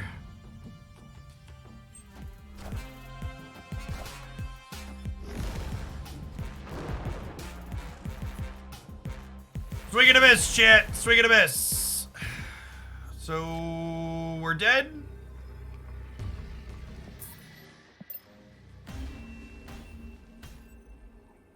Escaped. The embassy should have factored into my calculation there. Jane's definitely the range of cards they could have had. I was like, oh, there aren't 5 drops with 10, but I guess Gamora technically, but there are 5 drops with 10 with +2.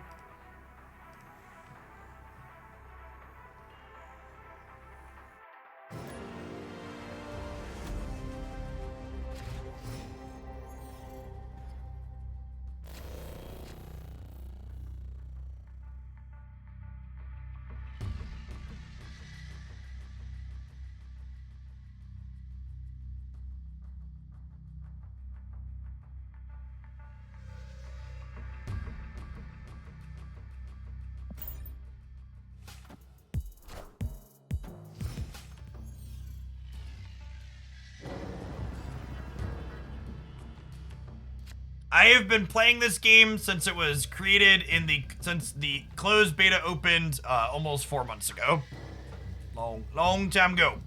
If you're wondering how long it takes you to get cards and what you have to spend to accelerate that more quickly, I'm gonna have a YouTube video covering all those timelines up on my Hooglandia Snap channel tomorrow. So you want to know how long does it take to free to play? How much can you pay to accelerate? How much does it accelerate? Because even if you're spending money in this game, you can't just spend money to unlock all the cards right away. You have to actually be playing the game to get cards, because you can't just buy boosters. Well, Angela into Nova here. I want to save the Killmonger for a little bit later, I think. I'm gonna snap them though, I think. You can spend some amount of money to get credits more quickly, but you still have to play to get boosters to use those credits.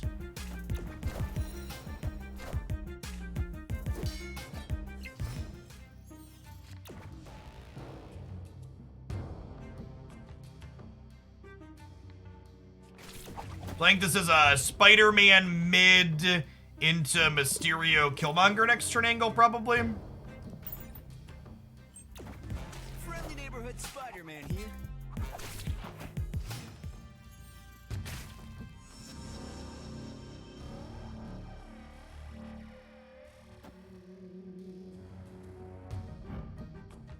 Oh, that's interesting. I get to see their Invisible Woman card here, too.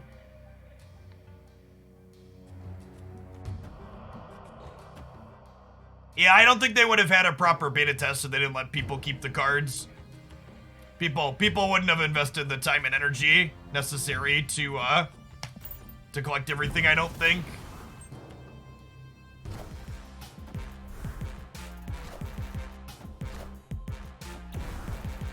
I know I wouldn't have spent nearly the time I did in the closed beta if they were gonna reset the cards on me.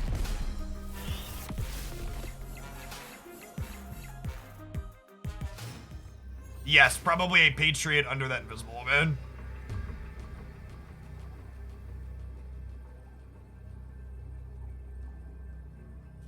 Go Green Goblin into Black Widow.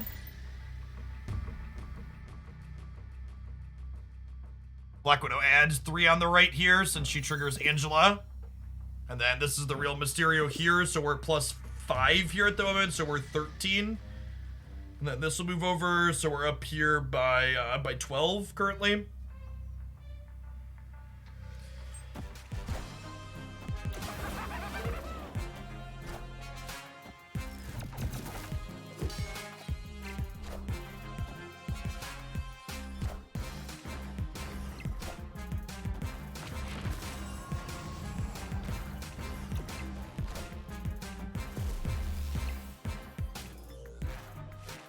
Oh, Onslaught.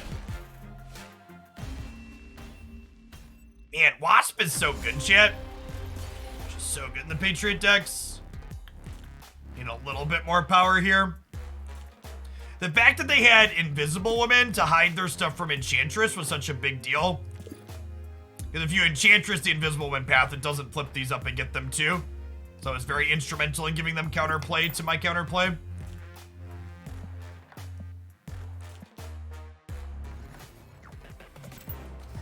Yes, Invisible Woman does protect cards from Destroyer. Invisible Woman will die, but the face down cards will not.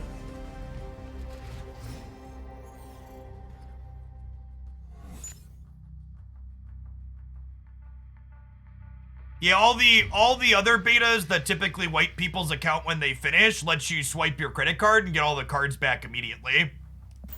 You know, like when Magic Arena, for example, that's the other card game I played a lot of. When they reset, everybody could immediately just spend their gems and immediately reacquire their collection, right?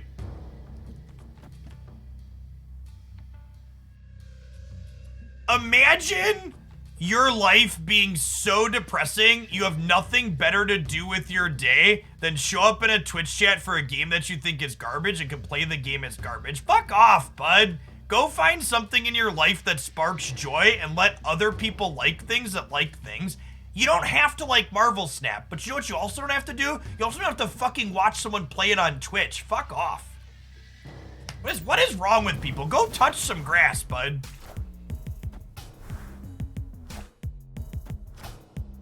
Maybe find the sweet embrace of a human being that can stand you. But that might be difficult to do based on the personality you've displayed here so far. Alright. Well, Mysterio into the Space Throne. We're gonna bounce on that one. Escape.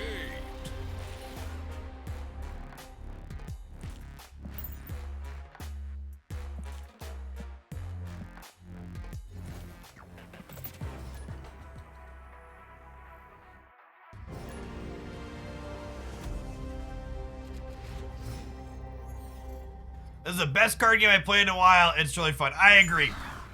As someone who has spent the last 10 plus years playing digital card games and making content for them, this is the best card game I've touched maybe ever. Definitely in the last decade or more. Prime Viridian, thank you for that Prime sub. Support like that is why I'm able to be here doing this as a job for the last decade and more. Thanks for keeping me around. I really wish I could carnage the cloning vats. If I Black Widow the cloning vats, chat, is that rude? It's definitely rude. I think it's also correct. Has viewership gone up since public launch? Yes, a ton. In fact, we're going to be a full-time Snap stream on this channel moving forward for the next month or so at least. This week's been good. So if it continues to be good, we will continue playing a bunch of it here. So if you like Snap stuff, chat, keep showing up. We're going to be here doing stuff. So I think we Black Widow again, and then next turn we Black Widow into Carnage. And it's okay for Carnage to eat Black Widow, chat. This is a Marvel card game, not a DC card game. I would apologize to everybody that's already heard me make that joke before, but I'm not sorry. You can get over it.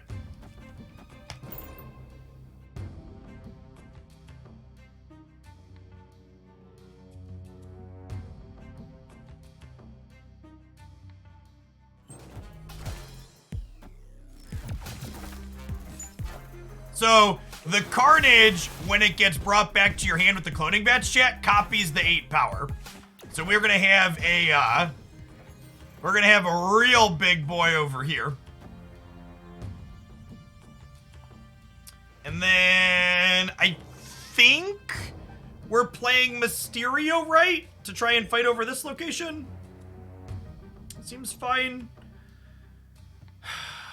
Yeah, this seems good, right?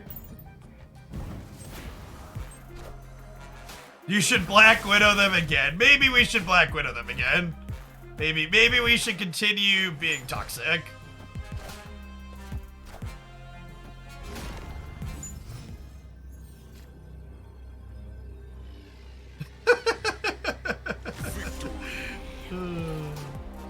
I kind of feel betrayed by you not playing the Widow again. That's fair. I created an expectation and then I shattered it. That's on me, Chip. Alright, chat, this is your reminder. If you have a standing desk, you've probably also been sitting too long. Let's stand up together.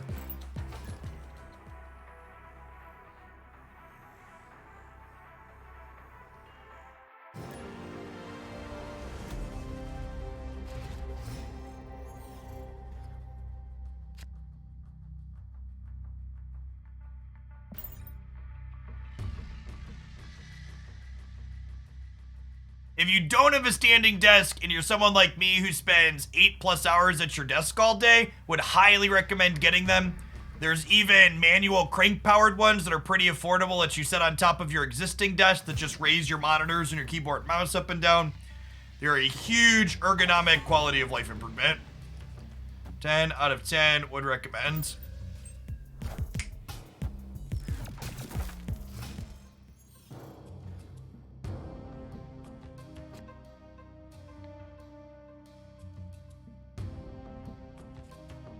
Chat, I'm over 30 as well. I understand what the state of your back is. I feel you.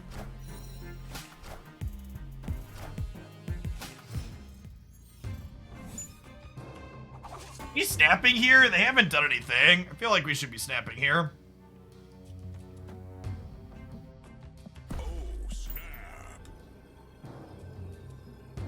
Hey, thanks, Kane.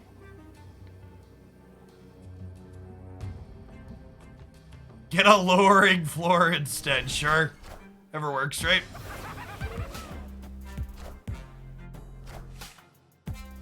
Wasp 0.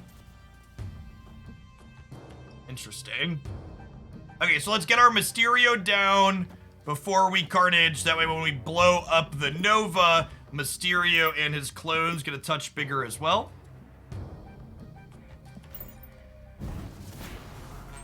I don't pay you to remind me of my age like that.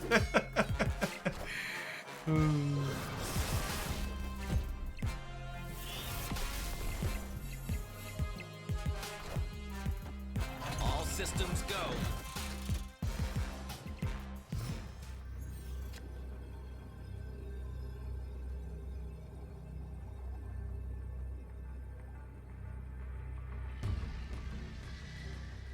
Okay, so we're technically winning the right by +5. So we're winning this by 6, we're winning this by 5, and we're tied here. So if I go Enchantress, Daredevil, middle, we're winning by 5, we're winning by 2, we're winning by 6.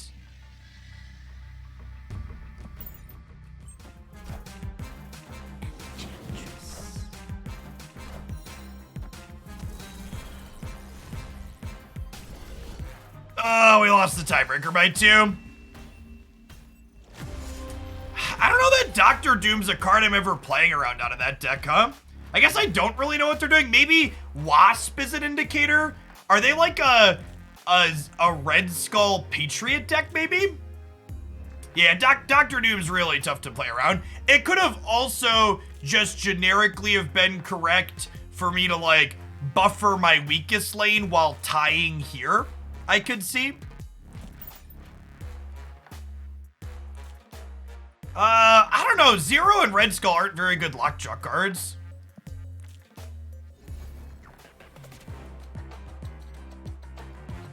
So,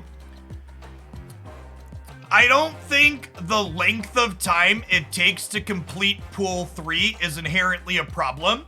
I think the problem with the third pool of cards right now is that you don't have any agency over which order you get the pool 3 cards in. And the Snap development roadmap said that they're going to be addressing that and adding the ability for players to target specific cards that they want from pool 3 in the future. So I don't think the duration for collection complete is currently bad, but the lack of agency isn't great, and they've already announced that they're going to be addressing that in a future update.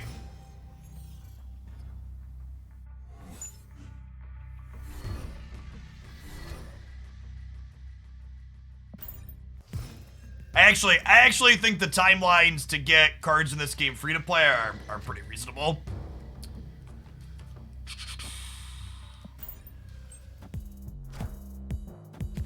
If you're not familiar with the Snap development roadmap that I'm talking about, you can find a review of that up on my YouTube channel, just like everything else. That channel, in addition to deck highlights, covers guides and game news updates constantly. A lot of good stuff up there. Should you hold credits to wait for that then? So, clarity on that system. Don't hold your credits. The targeting system for specific cards is going to come in the form of what they're calling collector tokens, which you will get from the collection track later on inside of Pool 3. So in Pool 3, they'll add an item called a collector token that you will then spend at the shop to get specific cards.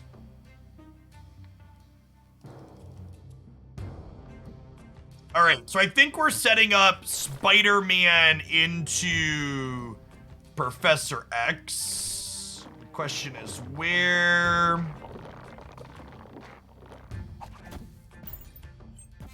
Friendly neighborhood Spider-Man here. Friendly neighborhood Spider-Man here.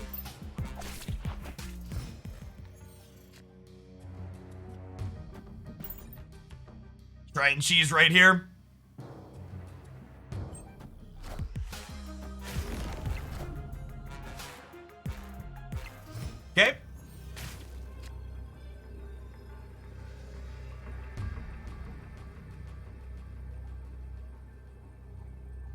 Yes, you should always upgrade the visuals of your cards as that becomes available. Upgrading your cards is how you unlock new cards.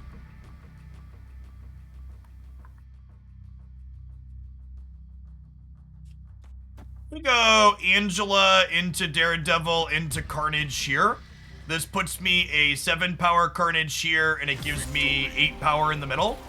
Seems fine.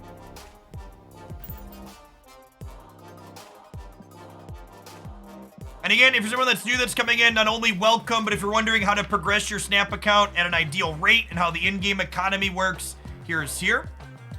What do you think of Quicksilver, Domino, Chavez in the discard deck so you always have drops? I think the math on Quicksilver and Domino often tends to not be worthwhile, and there's a video covering math on those 3 cards up on the YouTube channel as well.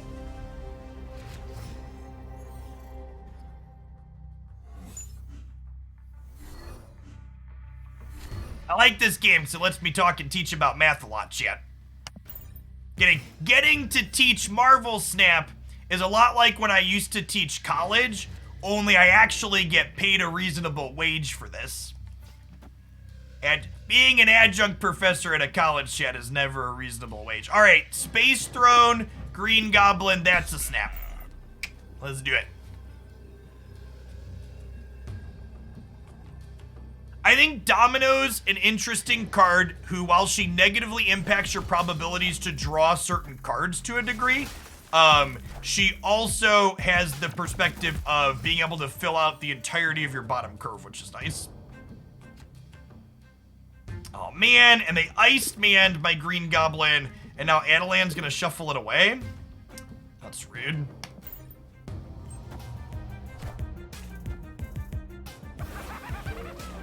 And they Green Goblined us?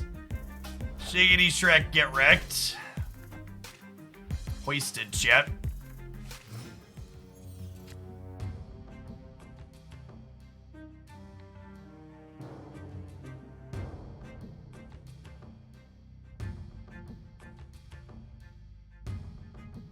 Oh, we do have a roadmap command. God bless you, Past Jeff.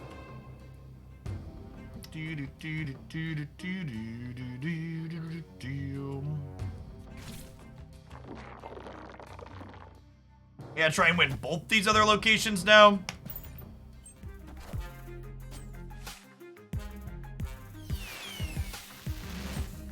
Friendly neighborhood Spider-Man here. No, locations don't have a higher chance to appear in certain spots. That is not remotely true. It's a sweet Chavez split. I don't think it really matters what they play here. I think we're torched because of the Green Goblin here.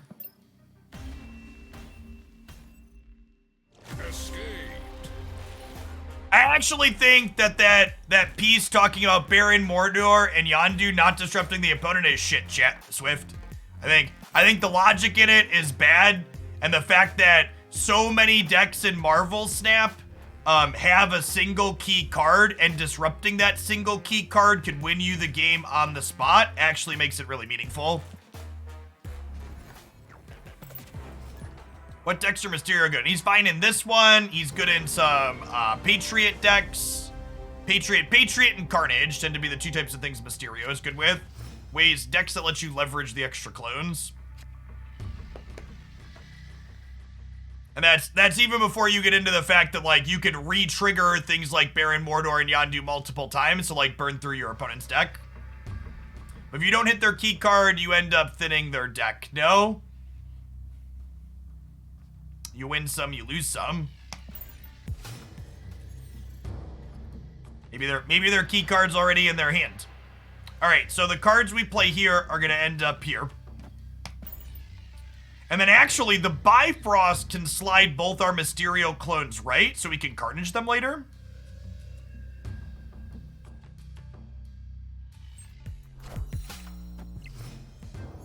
But your opponent is already incredibly likely to have their key cards. So getting rid... Oh, well, that's,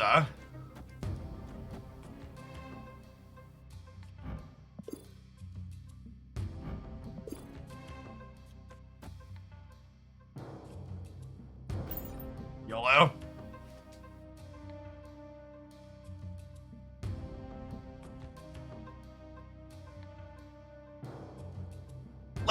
let me put it to you this way. Here's a mathematical argument that articulates my off-the-cuff intuition with a card like Yondu. When Yondu hits their key card, it almost assuredly wins you the game, right? However, in the games where your opponent draws their key card, you still have a decent chance to win, and they had a decent chance to, decent's the wrong word. There were gonna be games, I need to sit down and think it through. I'm just telling you, my intuition is that that's reasonable. I'm gonna go with my gut, chat. This is America, it's 2022, I'm gonna go with my gut. Reasonable chance, yeah. So like, here's the game theory. If I feel I'm almost 100% to win when I hit their payoff, then that's crazy. But I'm only making them, say, 15% more likely to draw their payoff when I miss it, right? So if it's the upside is 100% good when we hit it, but it's only a little bit worse when we miss it, then that's good upside. If the upside of hitting it is high and the downside of missing it is low, it's a good probability play. That's the mathematical logical articulation. If the upside of when it works is high and the downside of when it doesn't work is minimal, then that's a good exchange.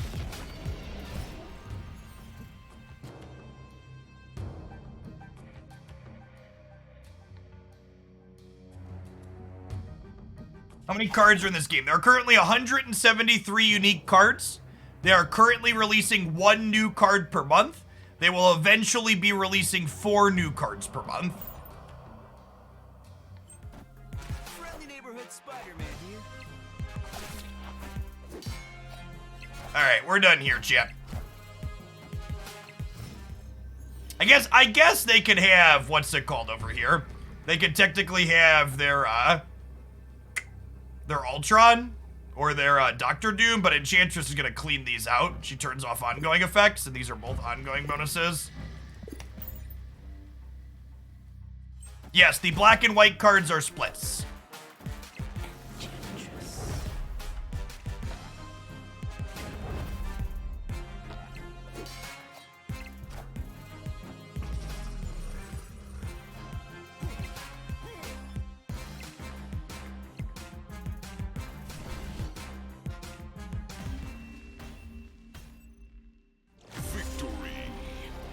That's the articulation. Why didn't Bifrost move the cards to the right? Because Professor X is here saying, no, no, no.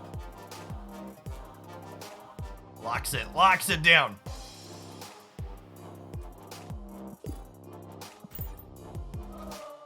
Why does Jeff hate Ultron so much? Because I played games with him.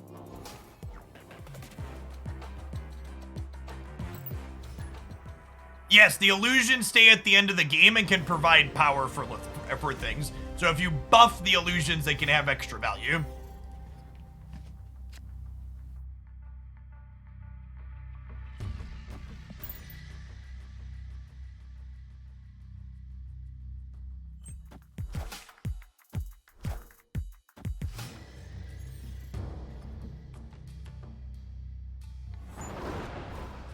Love a Nova, thank you. And then we drew a Carnage, that's a snap.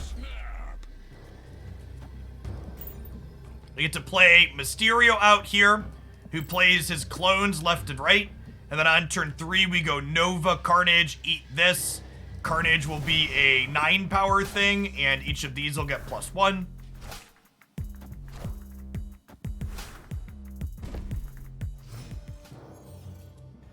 I know hovering cards would be more convenient, but again, just a reminder, you can type an exclamation point and then a card name in chat to pull up the text of a card here on my stream.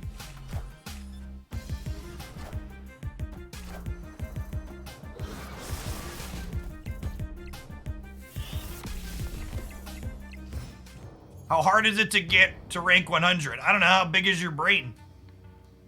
Is it huge? If it's huge, it's probably not a big deal.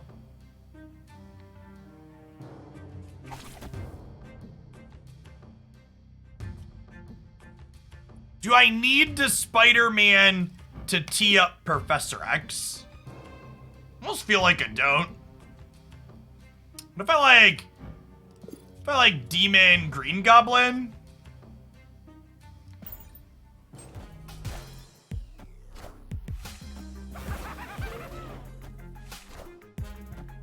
Wind, aid my hand.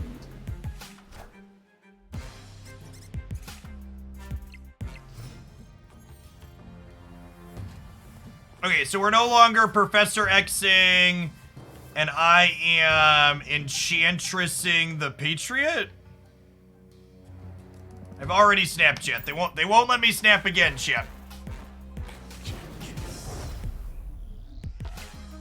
Friendly neighborhood Spider-Man here.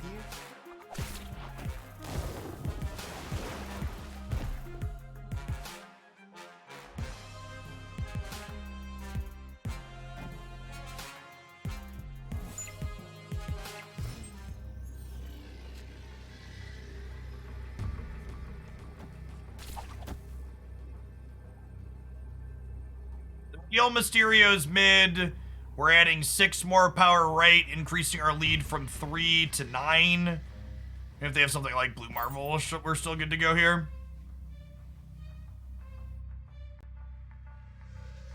It is a sweet Spider-Man variant. This is one I would spend money on for sure. I've got a bunch of boosters sitting on this one. Friendly neighborhood Spider-Man here.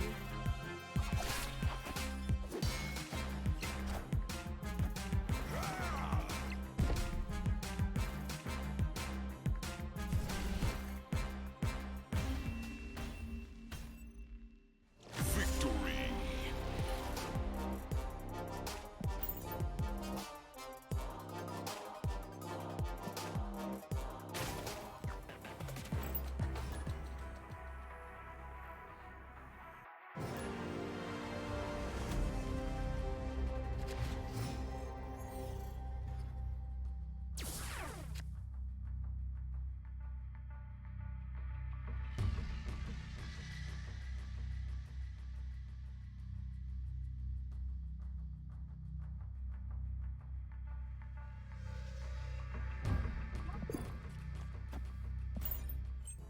So Black Widow's actually a touch awkward into the Gamma Lab because she gives them a free thing. So I think we wait till 3 to play Widow so we don't give them a Widow's Bite that can turn green.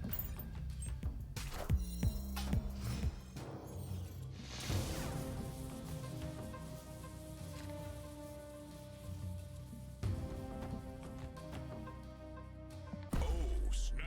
I'll snap them before they see these flip up, I think. Actually, I'm gonna Demon into Murray Isle, I think, because I think 2 Hulks is probably enough to win here, and I don't really want to overcommit. Wind, aid my Ooh, spicy. Okay.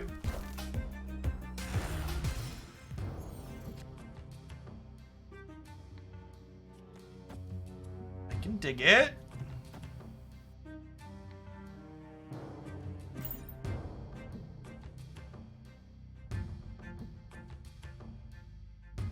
We're hoping to draw a Killmonger to crack open our Nova and get rid of our Hood here. Oh, I guess Killmonger kills my Demon too, though, so maybe not. I'm a liar.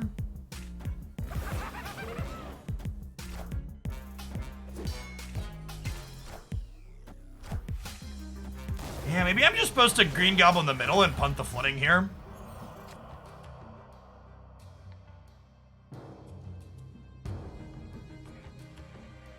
Yeah, I actually just can't Killmonger.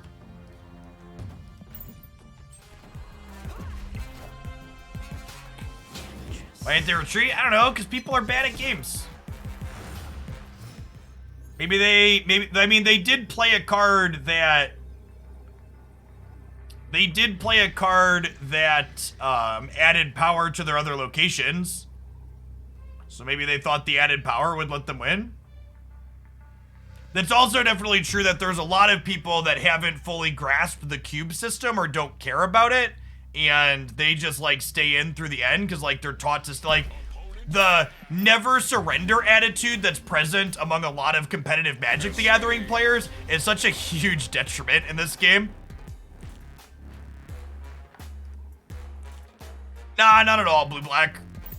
Getting one extra level at half at a small discount really isn't worthwhile. Yeah, I'm playing on an Android emulator on PC, but there's also a native Steam client now. I just haven't reset up my stuff for the PC client. The emulator runs well enough.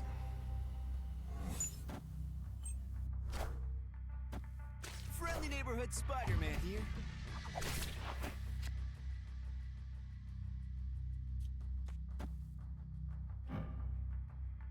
Ha! So I can play here this turn, but I can't play here next turn. That's kind of funny.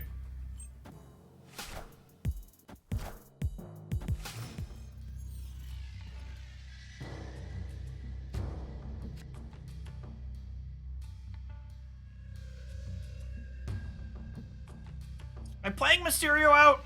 There's some value in holding this, so that way I can get the token here down the line.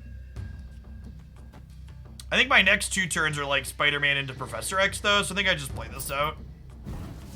I lose value of not getting a clone here, but I think that's fine. Aid my hand.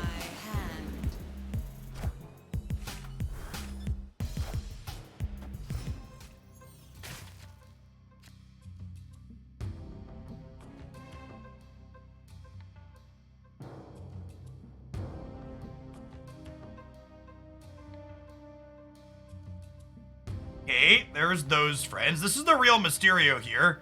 So I think I'm doing this into this. And then we're hoping to Professor X. So Spider-Man says you can't play cards here next turn. And then Professor X locks it down permanently.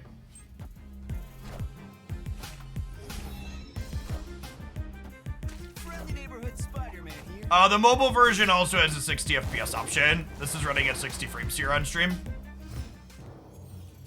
So we're actually 5 points of power higher on the right here, because the real Mysterio is there. And Nova's gonna blow 2 more points of power into that location later.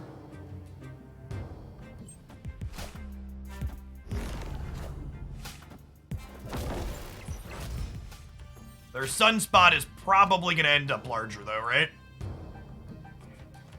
I think Carnage just eats Daredevil here. Just get as big as possible since it's the last spot we can play into. I think we're in a pretty good spot. I'm gonna snap here. Feeling okay. Our best draw next turn is Enchantress, obviously, so we can go Angela, Enchantress into Scar and take the power off of Blue Marvel.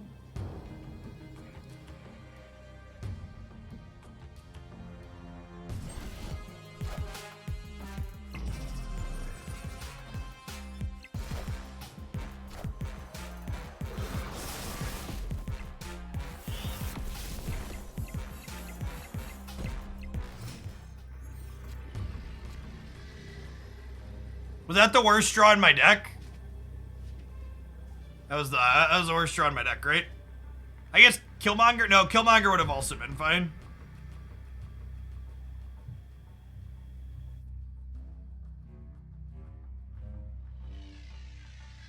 Well, I mean, this deck plays Daredevil or Professor X explicitly with 2 cards to enable it, Hank. I think when you're just like blind YOLO flipping Professor X, it's one of the most frustrating, least skill-intensive cards in the game. But like both Daredevil and Spider-Man allow you to play the card with precision, so you're not just like flipping random coins. They might just soak into Sunspot here and hope that 16's enough to win left. So I'm gonna try and play the Green Goblin. I'm gonna gamble 2 cubes if they're banking on their Sunspot. Victory. How does Spider-Man help with Professor X? Exactly how you saw this line play out here. Spider-Man costs 1 mana less than Professor X, so you play Spider-Man at a location, and then you know your opponent can't play there the following turn, so you know you can safely deploy a Professor X into a location that she'll be winning. It locks your opponent out of a location for a turn, and then Professor X locks it up permanently.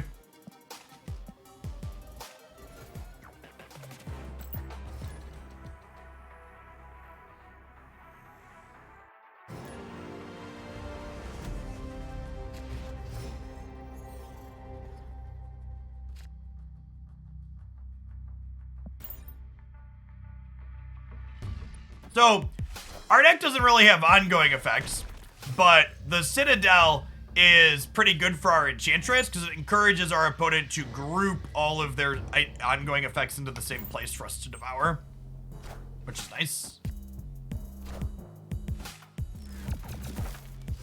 Getting locked out of another draw step is oof.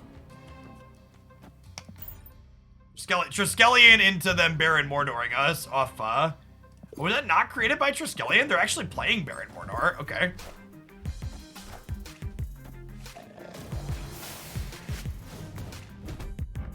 Okay, that was a Triskelion card. I was like, Lockjaw, what the hell is going on?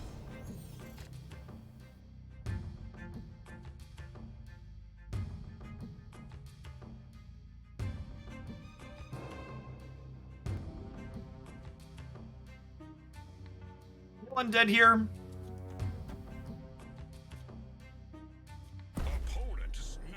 Yeah, I think we're far enough behind that I'm gonna bounce. Escaped.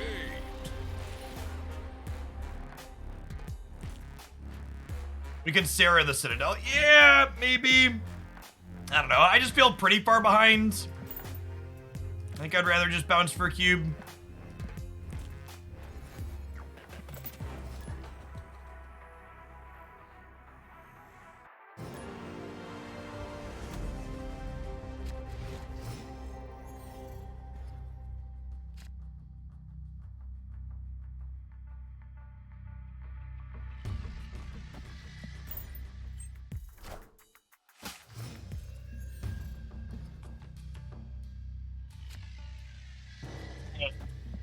Nothing is as it seems. Play your cards wherever you want. They could be anywhere or anything.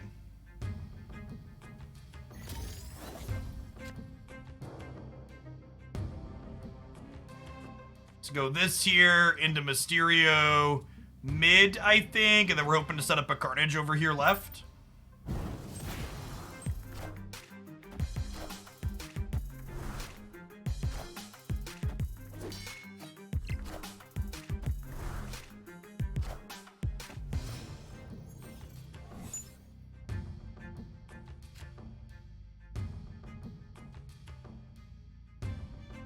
Well, I mean, Spider-Man got a small upgrade, but our demon is useless now.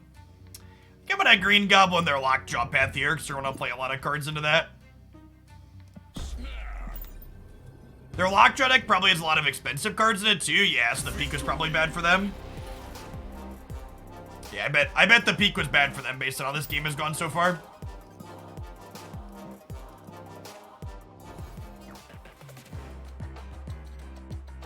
I have it, and you are.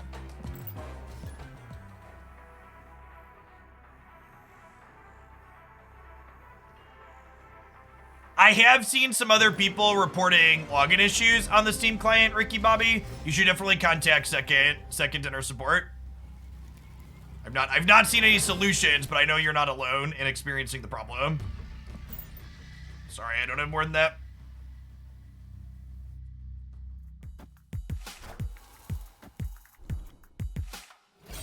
Look to be a discard deck with Blade, and we know they have an Apocalypse in their hand. I don't know that I really want to Cloning Vets anything, so I think I'm just Angela left here.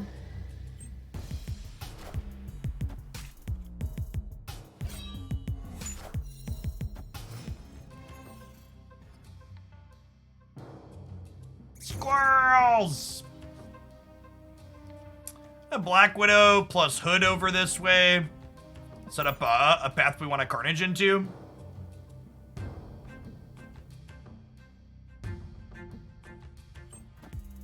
There are benefits of discarding cards. This is one of the discard for context, I don't think any of the discard decks in Snap are very good at the moment, but there are a few cards in the game that give you payoffs for discarding cards, like Apocalypse here. They can have some sweet big swing games, but on average, I don't think they're quite consistent enough to be particularly great. I'm gonna play a Nova out here into the Cloning Vats, because if we draw a Killmonger, that sounds fun. And we're getting another Demon, so playing Demon out is fine, even into Killmonger. Alright, so Richard is a bot. The reason why we know Richard is a bot is because they played their Widow's Bite into the Cloning Vats. We might still lose to Richard even though they're a bot, but they are definitely a bot.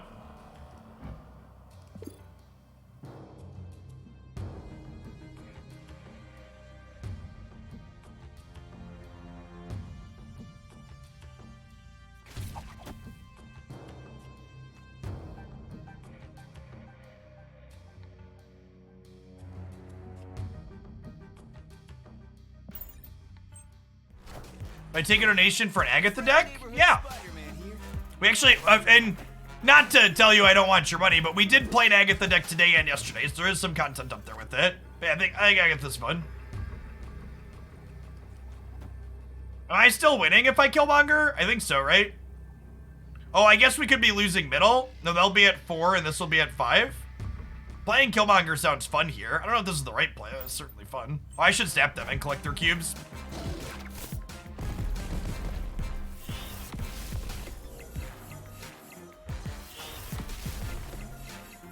The bots don't emote, but they do retreat sometimes. Hey! Koek, thank you for the brand new Prime support. There's a ton of great people you can send the tournament through on Twitch. Thanks for sending it this way this month. Victory. I am gonna take a run at making Snap the new focus of this channel here on Twitch, and folks like you are gonna make that possible. My only mistake there was not snapping the bot to farm 4 extra cubes off of it. Could have farmed the bot. Missed it.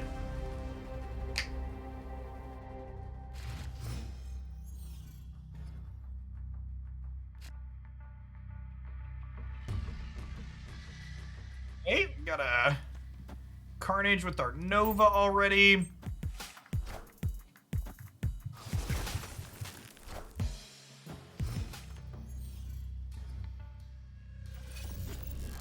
If I'm being completely honest, I haven't really enjoyed Magic the Gathering as a game in a good while.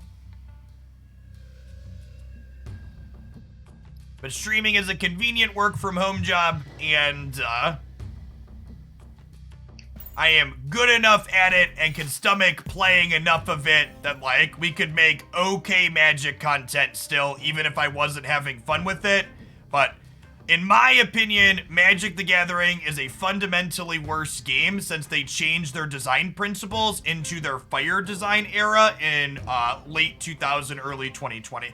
Late 2019, early 2020. And part of the reason, probably a big chance I keep Prime, so if it's more Snap and less Magic, I'm enjoying the game both to play and watch. Thanks, Unreal Me. Appreciate you keeping around. All right, and Mysterio here puts a clone left, so Carnage is gonna get to eat those up. Sounds nice. I explained fire design. Google it. And basically, Wizards changed how they approach designing cards as like the TLDR. And the changes that they made in terms of those designs, I didn't find enjoyable personally. And that's subjective. There are plenty of people that still like them, and more power to them. I'm not trying to yuck their yum, but just for me, it really hampered my enjoyment of the game as far as Magic goes. And Snap has clicked for me in a way that other card games that weren't Magic just didn't. Yeah. All right, so I think we play the Daredevil here. The fact that this got hit by Iceman is so annoying. It would be really nice if I could play my 2-drop here. Their Disruption was really good this game. That is a Jubilee. Please be something bad.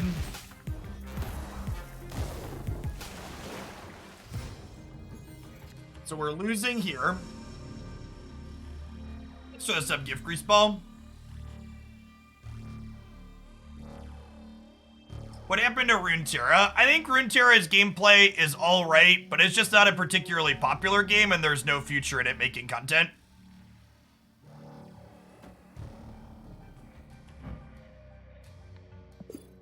Well, that's actually really good for us, right? Because now I get to Professor X here, and then next turn we can Carnage this, plus play, like, Killmonger out as well.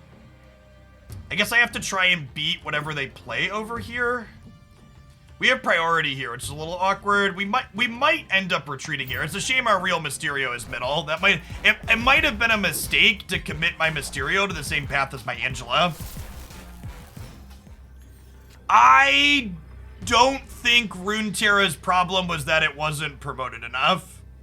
Snap is more popular than Runeterra. Snap is brand new.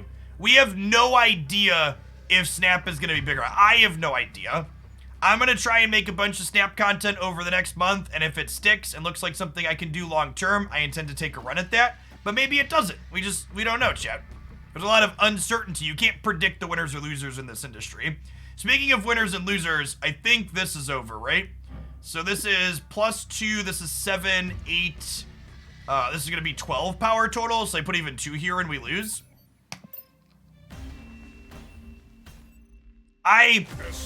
For people that are new, if you've played Runeterra, I think the best way to describe Runeterra is the card game that card game players say they want, but card game players don't actually know what they want. Runeterra has a lot of interaction, and it has a lot of back and forth, and has a lot of huge brain constant thinking, and it's actually pretty low variance. And most card game players, when that actually happens, it's not great.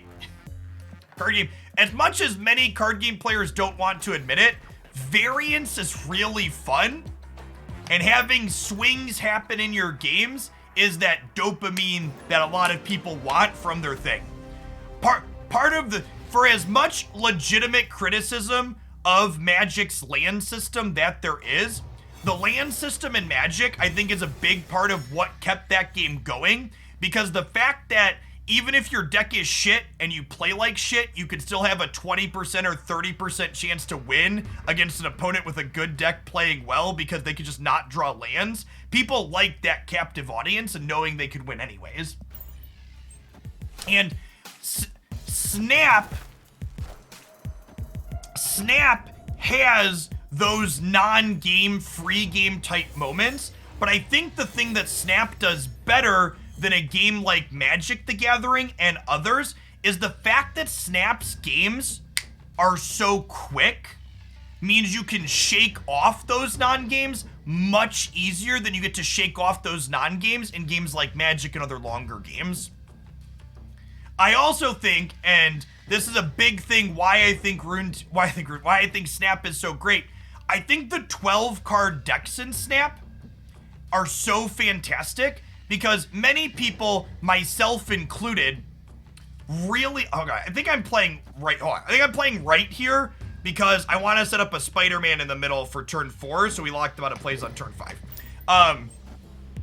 I think a lot of people, myself included, play card games because we love deck building, and I have never played a card game before where deck building choices felt as impactful as they feel in Marvel Snap.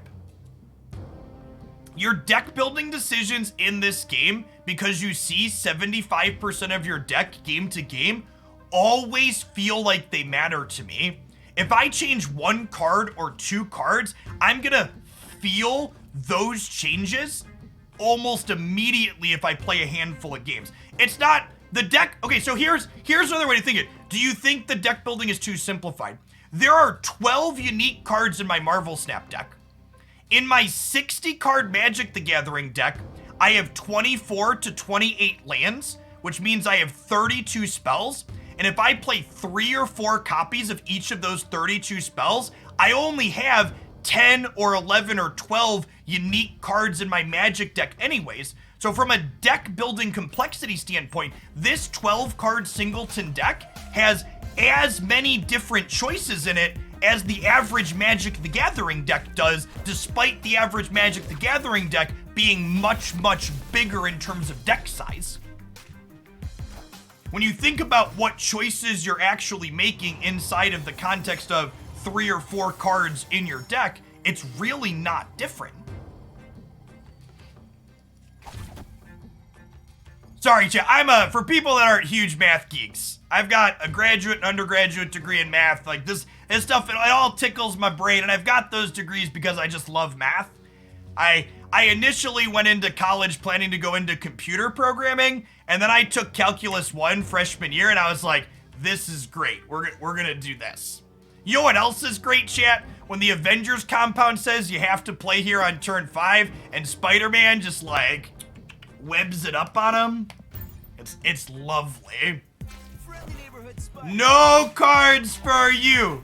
Come back next turn. Oh my god, they hollered us. Oh, you know, it's not great. We might still be dead here, champ. We locked him out of playing cards on turn 5, though. Wait a minute. I have an Enchantress for the Dino next turn.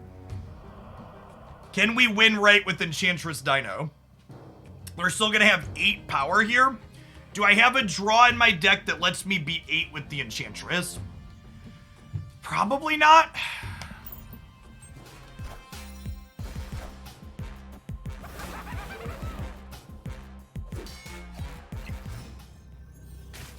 Mysterio does. It does. Yeah. Hit me, dealer.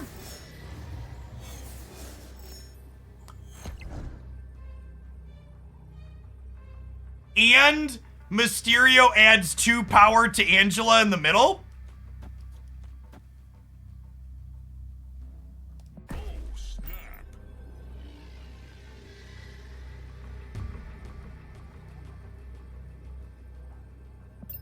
We were 33% to draw that Mysterio, chat. There were 3 cards in our deck. So 1 in 3.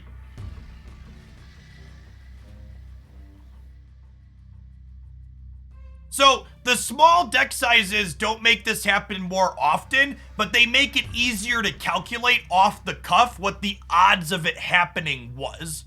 So Enchantress here, chat, wipes away ongoing effects. This Dino is Xbox huge because of its ongoing effect. Its base power is 3. Opponent snap back. Let's go. Let's go. Hit me, dealer. Ah! Hit me. No! Oh, man. Whew.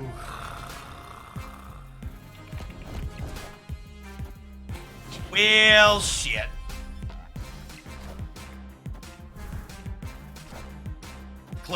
Close. Yeah, so that's a good one. We'd have won this game if I would have had priority. Because if you Enchantress the Dino, the Mystique doesn't copy anything. Oh, you know what? Mystique's probably a fun one to try in that deck. We've been playing the Devil Dino deck with some pool 3 cards, and Mystique's not a card that I've tried in it. We'll have to do that at some point. We already played that deck today, so I don't know that we'll do it again, but I like that one. Okay, chat. So I had a deck highlight that went up on the YouTube channel today with this deck. And I think this deck is a great one to showcase because it highlights a fact that a lot of new Snap players don't seem to understand, and that's that some of your new cards that you think are bad are actually fine in the right synergy cell. So the number of people that have been like Misty Knight and Shocker are just bad starter cards, you'll never play them. This deck wants Misty Knight and Shocker. And the reason why is Patriot here. So your cards with no abilities have plus 2 power. So that makes Misty Knight a 4 power 1 drop. It makes Shocker a 5 power 2 drop. And God forbid you have Mystique copying your Patriot. Then you have a 6 power 1 drop and a 7 power 2 drop. Let's play some Patriot, huh?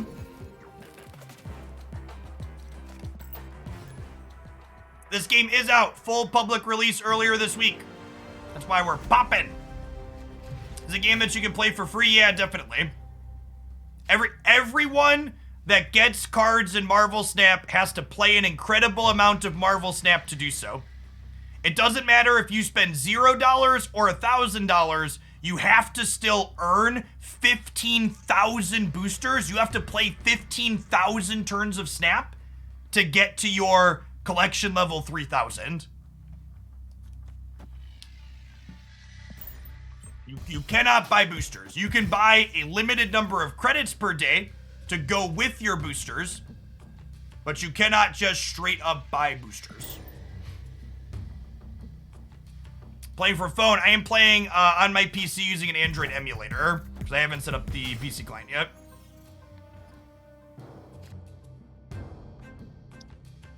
Love to debris. Let's kick some rocks, shit.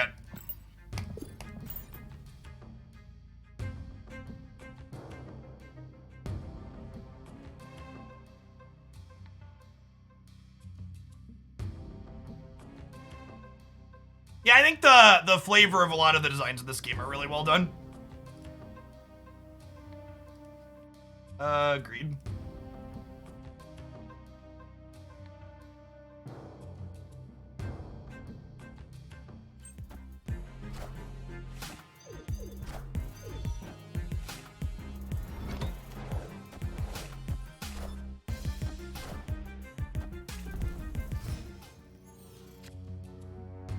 Well, sometimes you get ranched in two different ways, and you give your opponent your cube and you try again next game.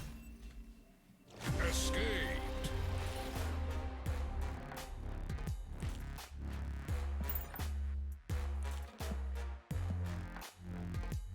What's a good way to find deck lists? If you head on over to my Snap YouTube channel, you can find a playlist on the front page there of a bunch of different deck highlights, including my starter series, which is all pull 1 and pull 2 decks.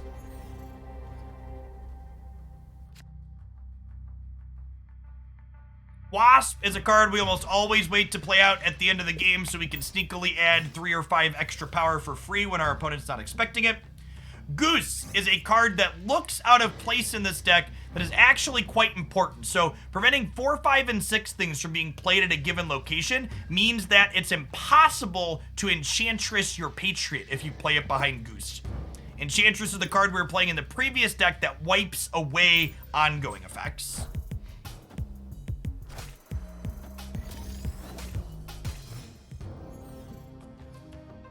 Armor. Armor is typically played inside of the...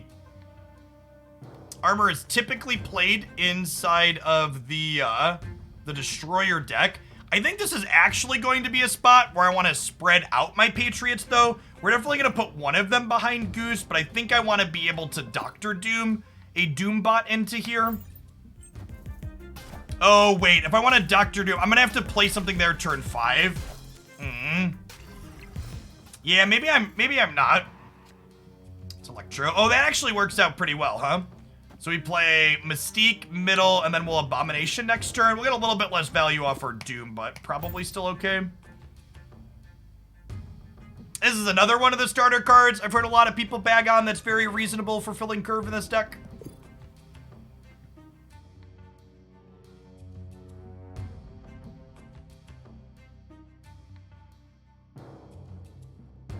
Bum, bum, bum.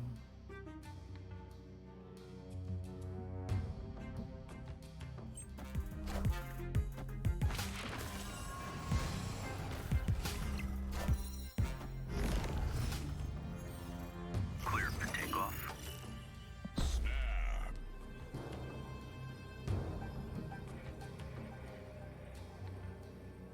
Victory. Oh, I couldn't play Abomination left anyways. I'm dumb. That's fine, though. They decided to try and Professor Cheese something. They got appropriately punished. Oh, wait. Was that a Mystique upgrade? I think I'm out of credits, yet. Sedge. We're gonna upgrade Mystique to the moon when we can afford it.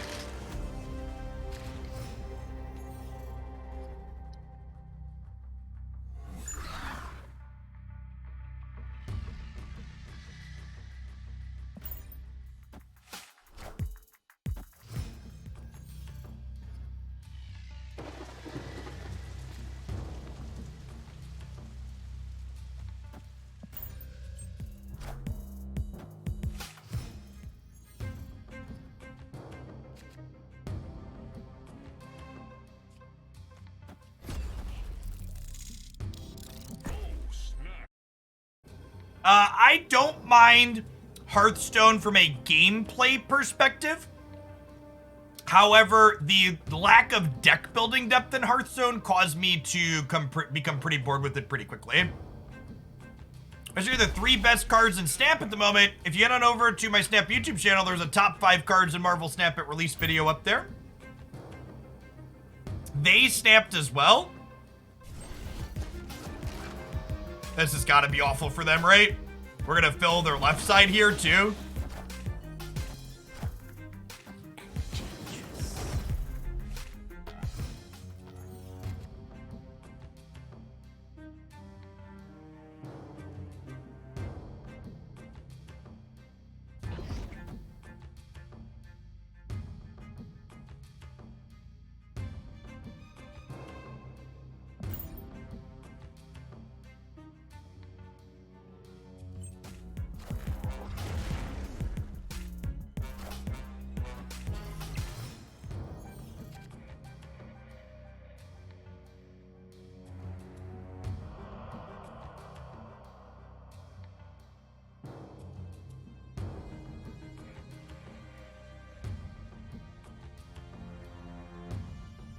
Is there any reason for me to play anything here? I don't think there is, right? Because whatever I draw next turn, I can kind of play it out anyways and be fine. I guess if I draw exactly Hulk, I'll be sad I didn't play Patriot, but I kind of don't want to let them know that I have Patriot in hand, right?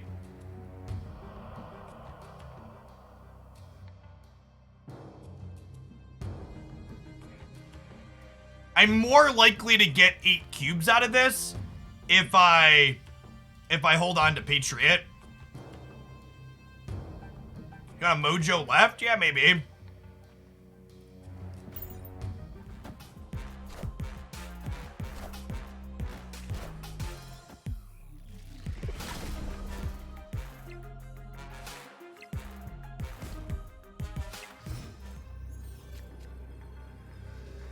I drew Hulk. Will I be punished for my being greedy here? Let's find out.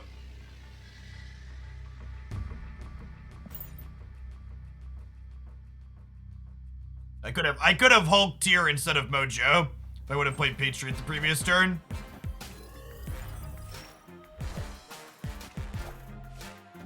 Yeah, I think we're gonna get punished.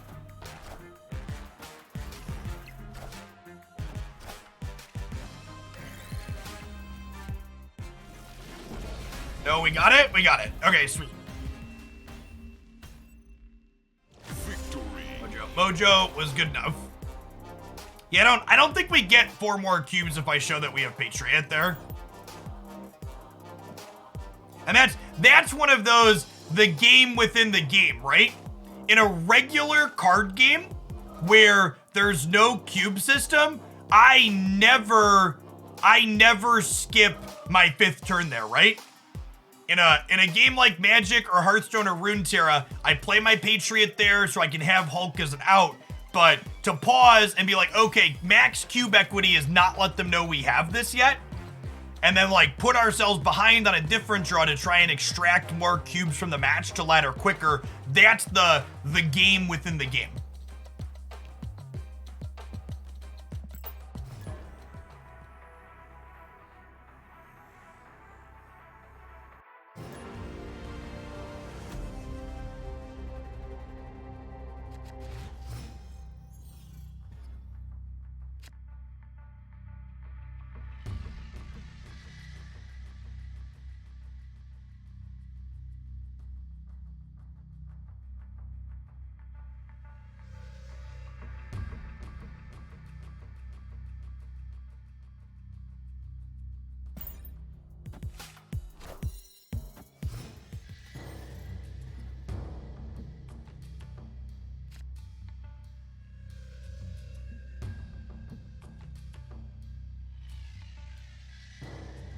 I think ranking cards individually on like mana cost or whatever is kind of strange because like the power level a lot of things is context based on the format, like the context around it. So like Shocker, right? Like Shocker is very reasonable on this deck, but it's bad.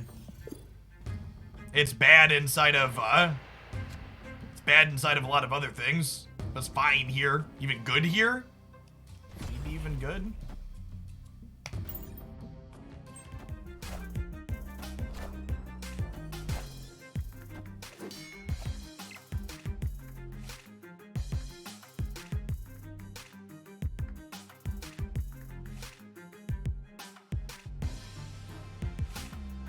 The game is having a hard time reshuffling here, Chip.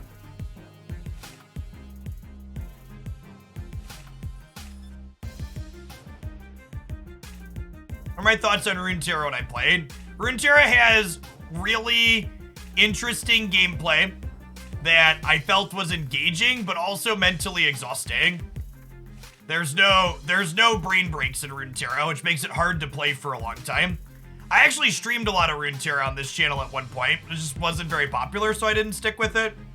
There were no metrics for it. When do you start playing with the people that have big collections? Once you get into pool 3. When I would stream Runeterra, I would feel exhausted after like 3 or 4 hours.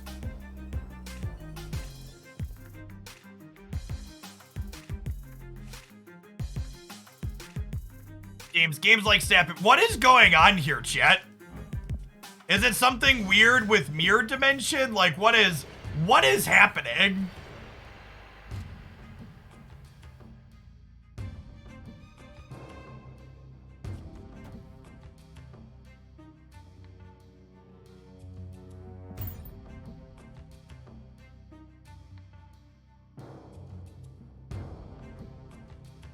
Artifact was probably similar, huh? I just don't think Artifact was very fun. I am not sure that anybody who worked on Artifact has ever played a game for fun in their lives. If I'm being brutally honest. It was super low variance and had some really big brain aspects to it.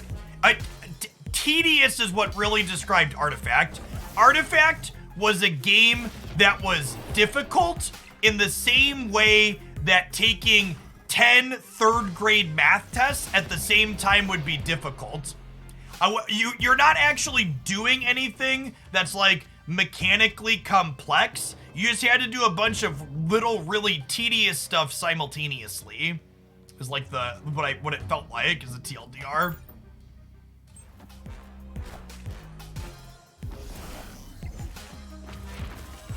All right, so we're losing right here most likely. Am I? I guess Dr. Doom puts a 9 power bot into there. Maybe. I'm gonna stay for one more cube. We'll fish.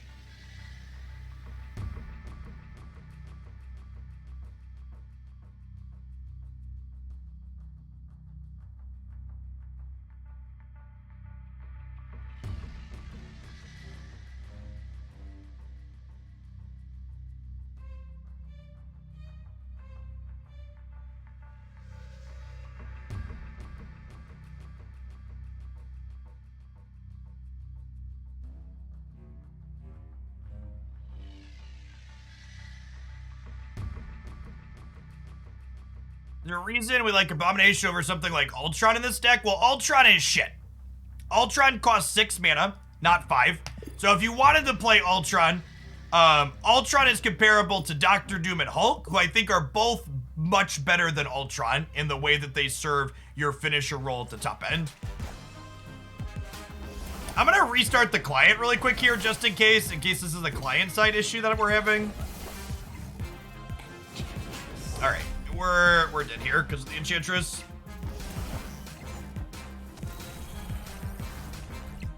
We were dead even without the Enchantress, I think.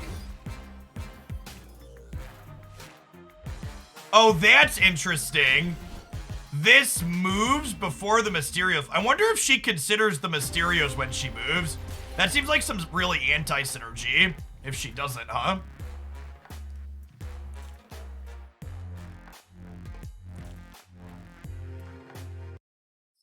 Start the client here really quick. Thanks everybody for chilling this evening. We had a bunch of followers. Welcome. If you're not familiar with me, my name is Jeff Fogland. I've been streaming here on Twitch for over a decade. I've been doing it as a full-time job, focusing on card games and turn-based strategy games for the last 4 years. Before that, in a former life, I worked as a systems analyst for a Fortune 50 company. I've got a graduate degree and undergraduate degree in mathematics. I'm very analytical, focused, and tend to like teaching things in these card games, which is why I think I really shine doing stuff like this, explaining what I'm doing and when I'm doing it. I'm planning to do a ton of Marvel Snap here on this channel. It's definitely my favorite card game. You can expect to see Snap here on Twitch Monday through Friday at a minimum every single day. I've also got a YouTube channel.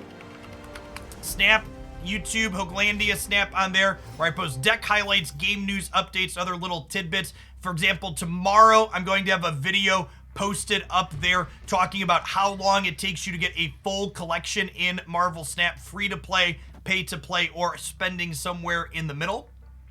I'm gonna break down how long it takes if you're buying a season pass, if you spend $100, $200, if you spend as much as they'll let you. We're gonna break down all those metrics tomorrow on the YouTube channel. Have any of you seen this location yet? It's one of the more rare ones. What if we storm the world ship? What if we storm the world ship, chat?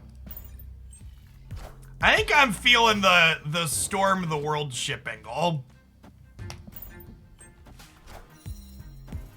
Wind, aid my hand.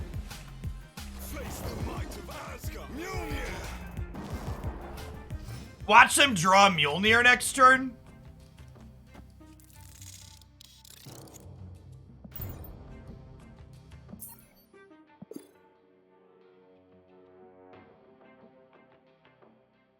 Oh, yeah, when the audio gets funky, it's something to do with the retreat button coming up, I think. Because it, like, pulls down the audio when you pull this up.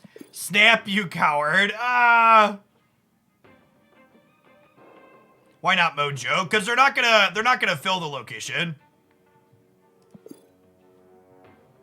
Oh, snap.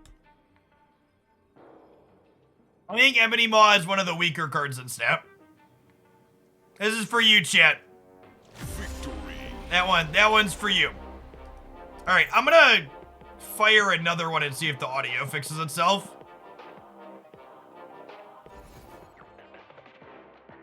Oh, it's still funky. Yeah, it must be a bug. Sorry, I know we just restarted, but that's quick-ish. That's weird. It always happens when I pull up the retreat button like that. What a god-awful location. I think that location is hilarious and sweet when it comes up sparingly.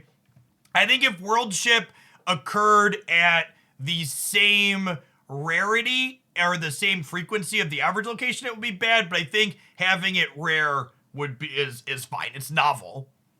The bird that said this dude loves talking about his math degrees. Listen, I spent 6.5 years in school, and now I play card games on the internet. I gotta feel like I got some validation out of all that investment. Come on now.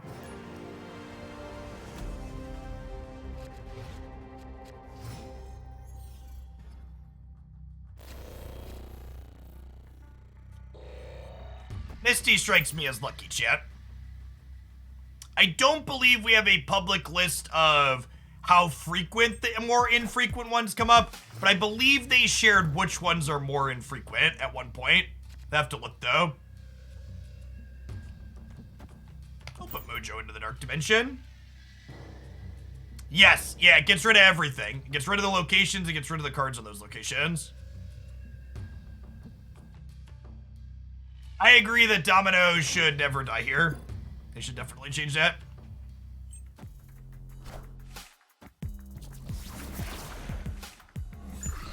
Savage.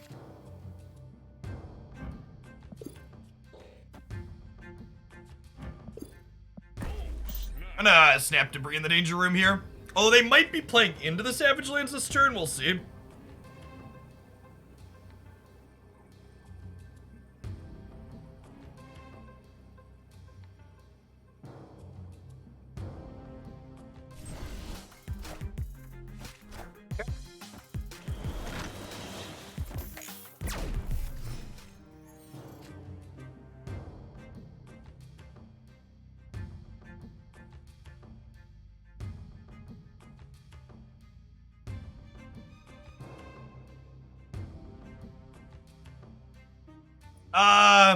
If I Patriot Mystique in here, that works, right, chat? Someone remind me?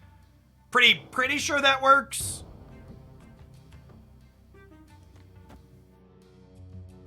They do not, Relster. Once they're gone, they're gone.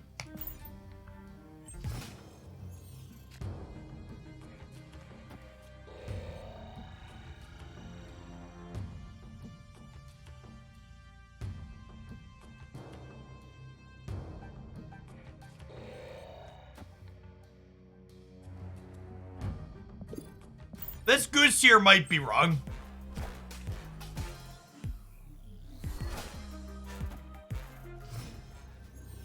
Dr. Doom. Shocker. Shocker is 7. This is 7 and 6, 13, 15 here. I can't play Hulk here because of Goose, but it also locks out their bigger plays, so.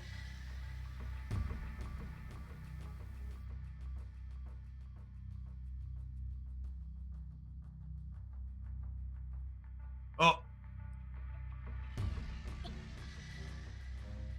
Hi, baby girl.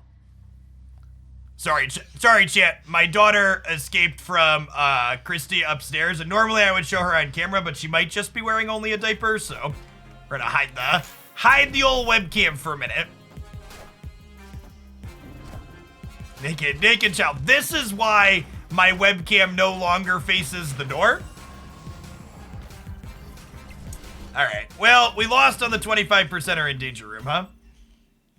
How you doing, baby girl? You feeling better? Yes. I got a poop. Oh, you got poop too? Yes, I got a new one.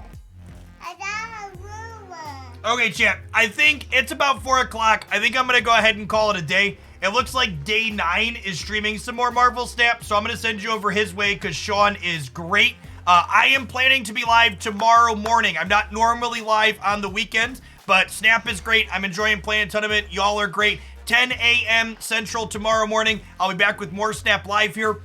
Be sure to watch for a new highlight video on the YouTube channel tomorrow as well as that video breaking down the collection level progress. If you want to see more of this Patriot deck, you're coming in and you think it looks sweet, some of the best games that I have played with it are up on the YouTube channel now in this deck highlight. Appreciate everybody that leaves a comment and a like over there.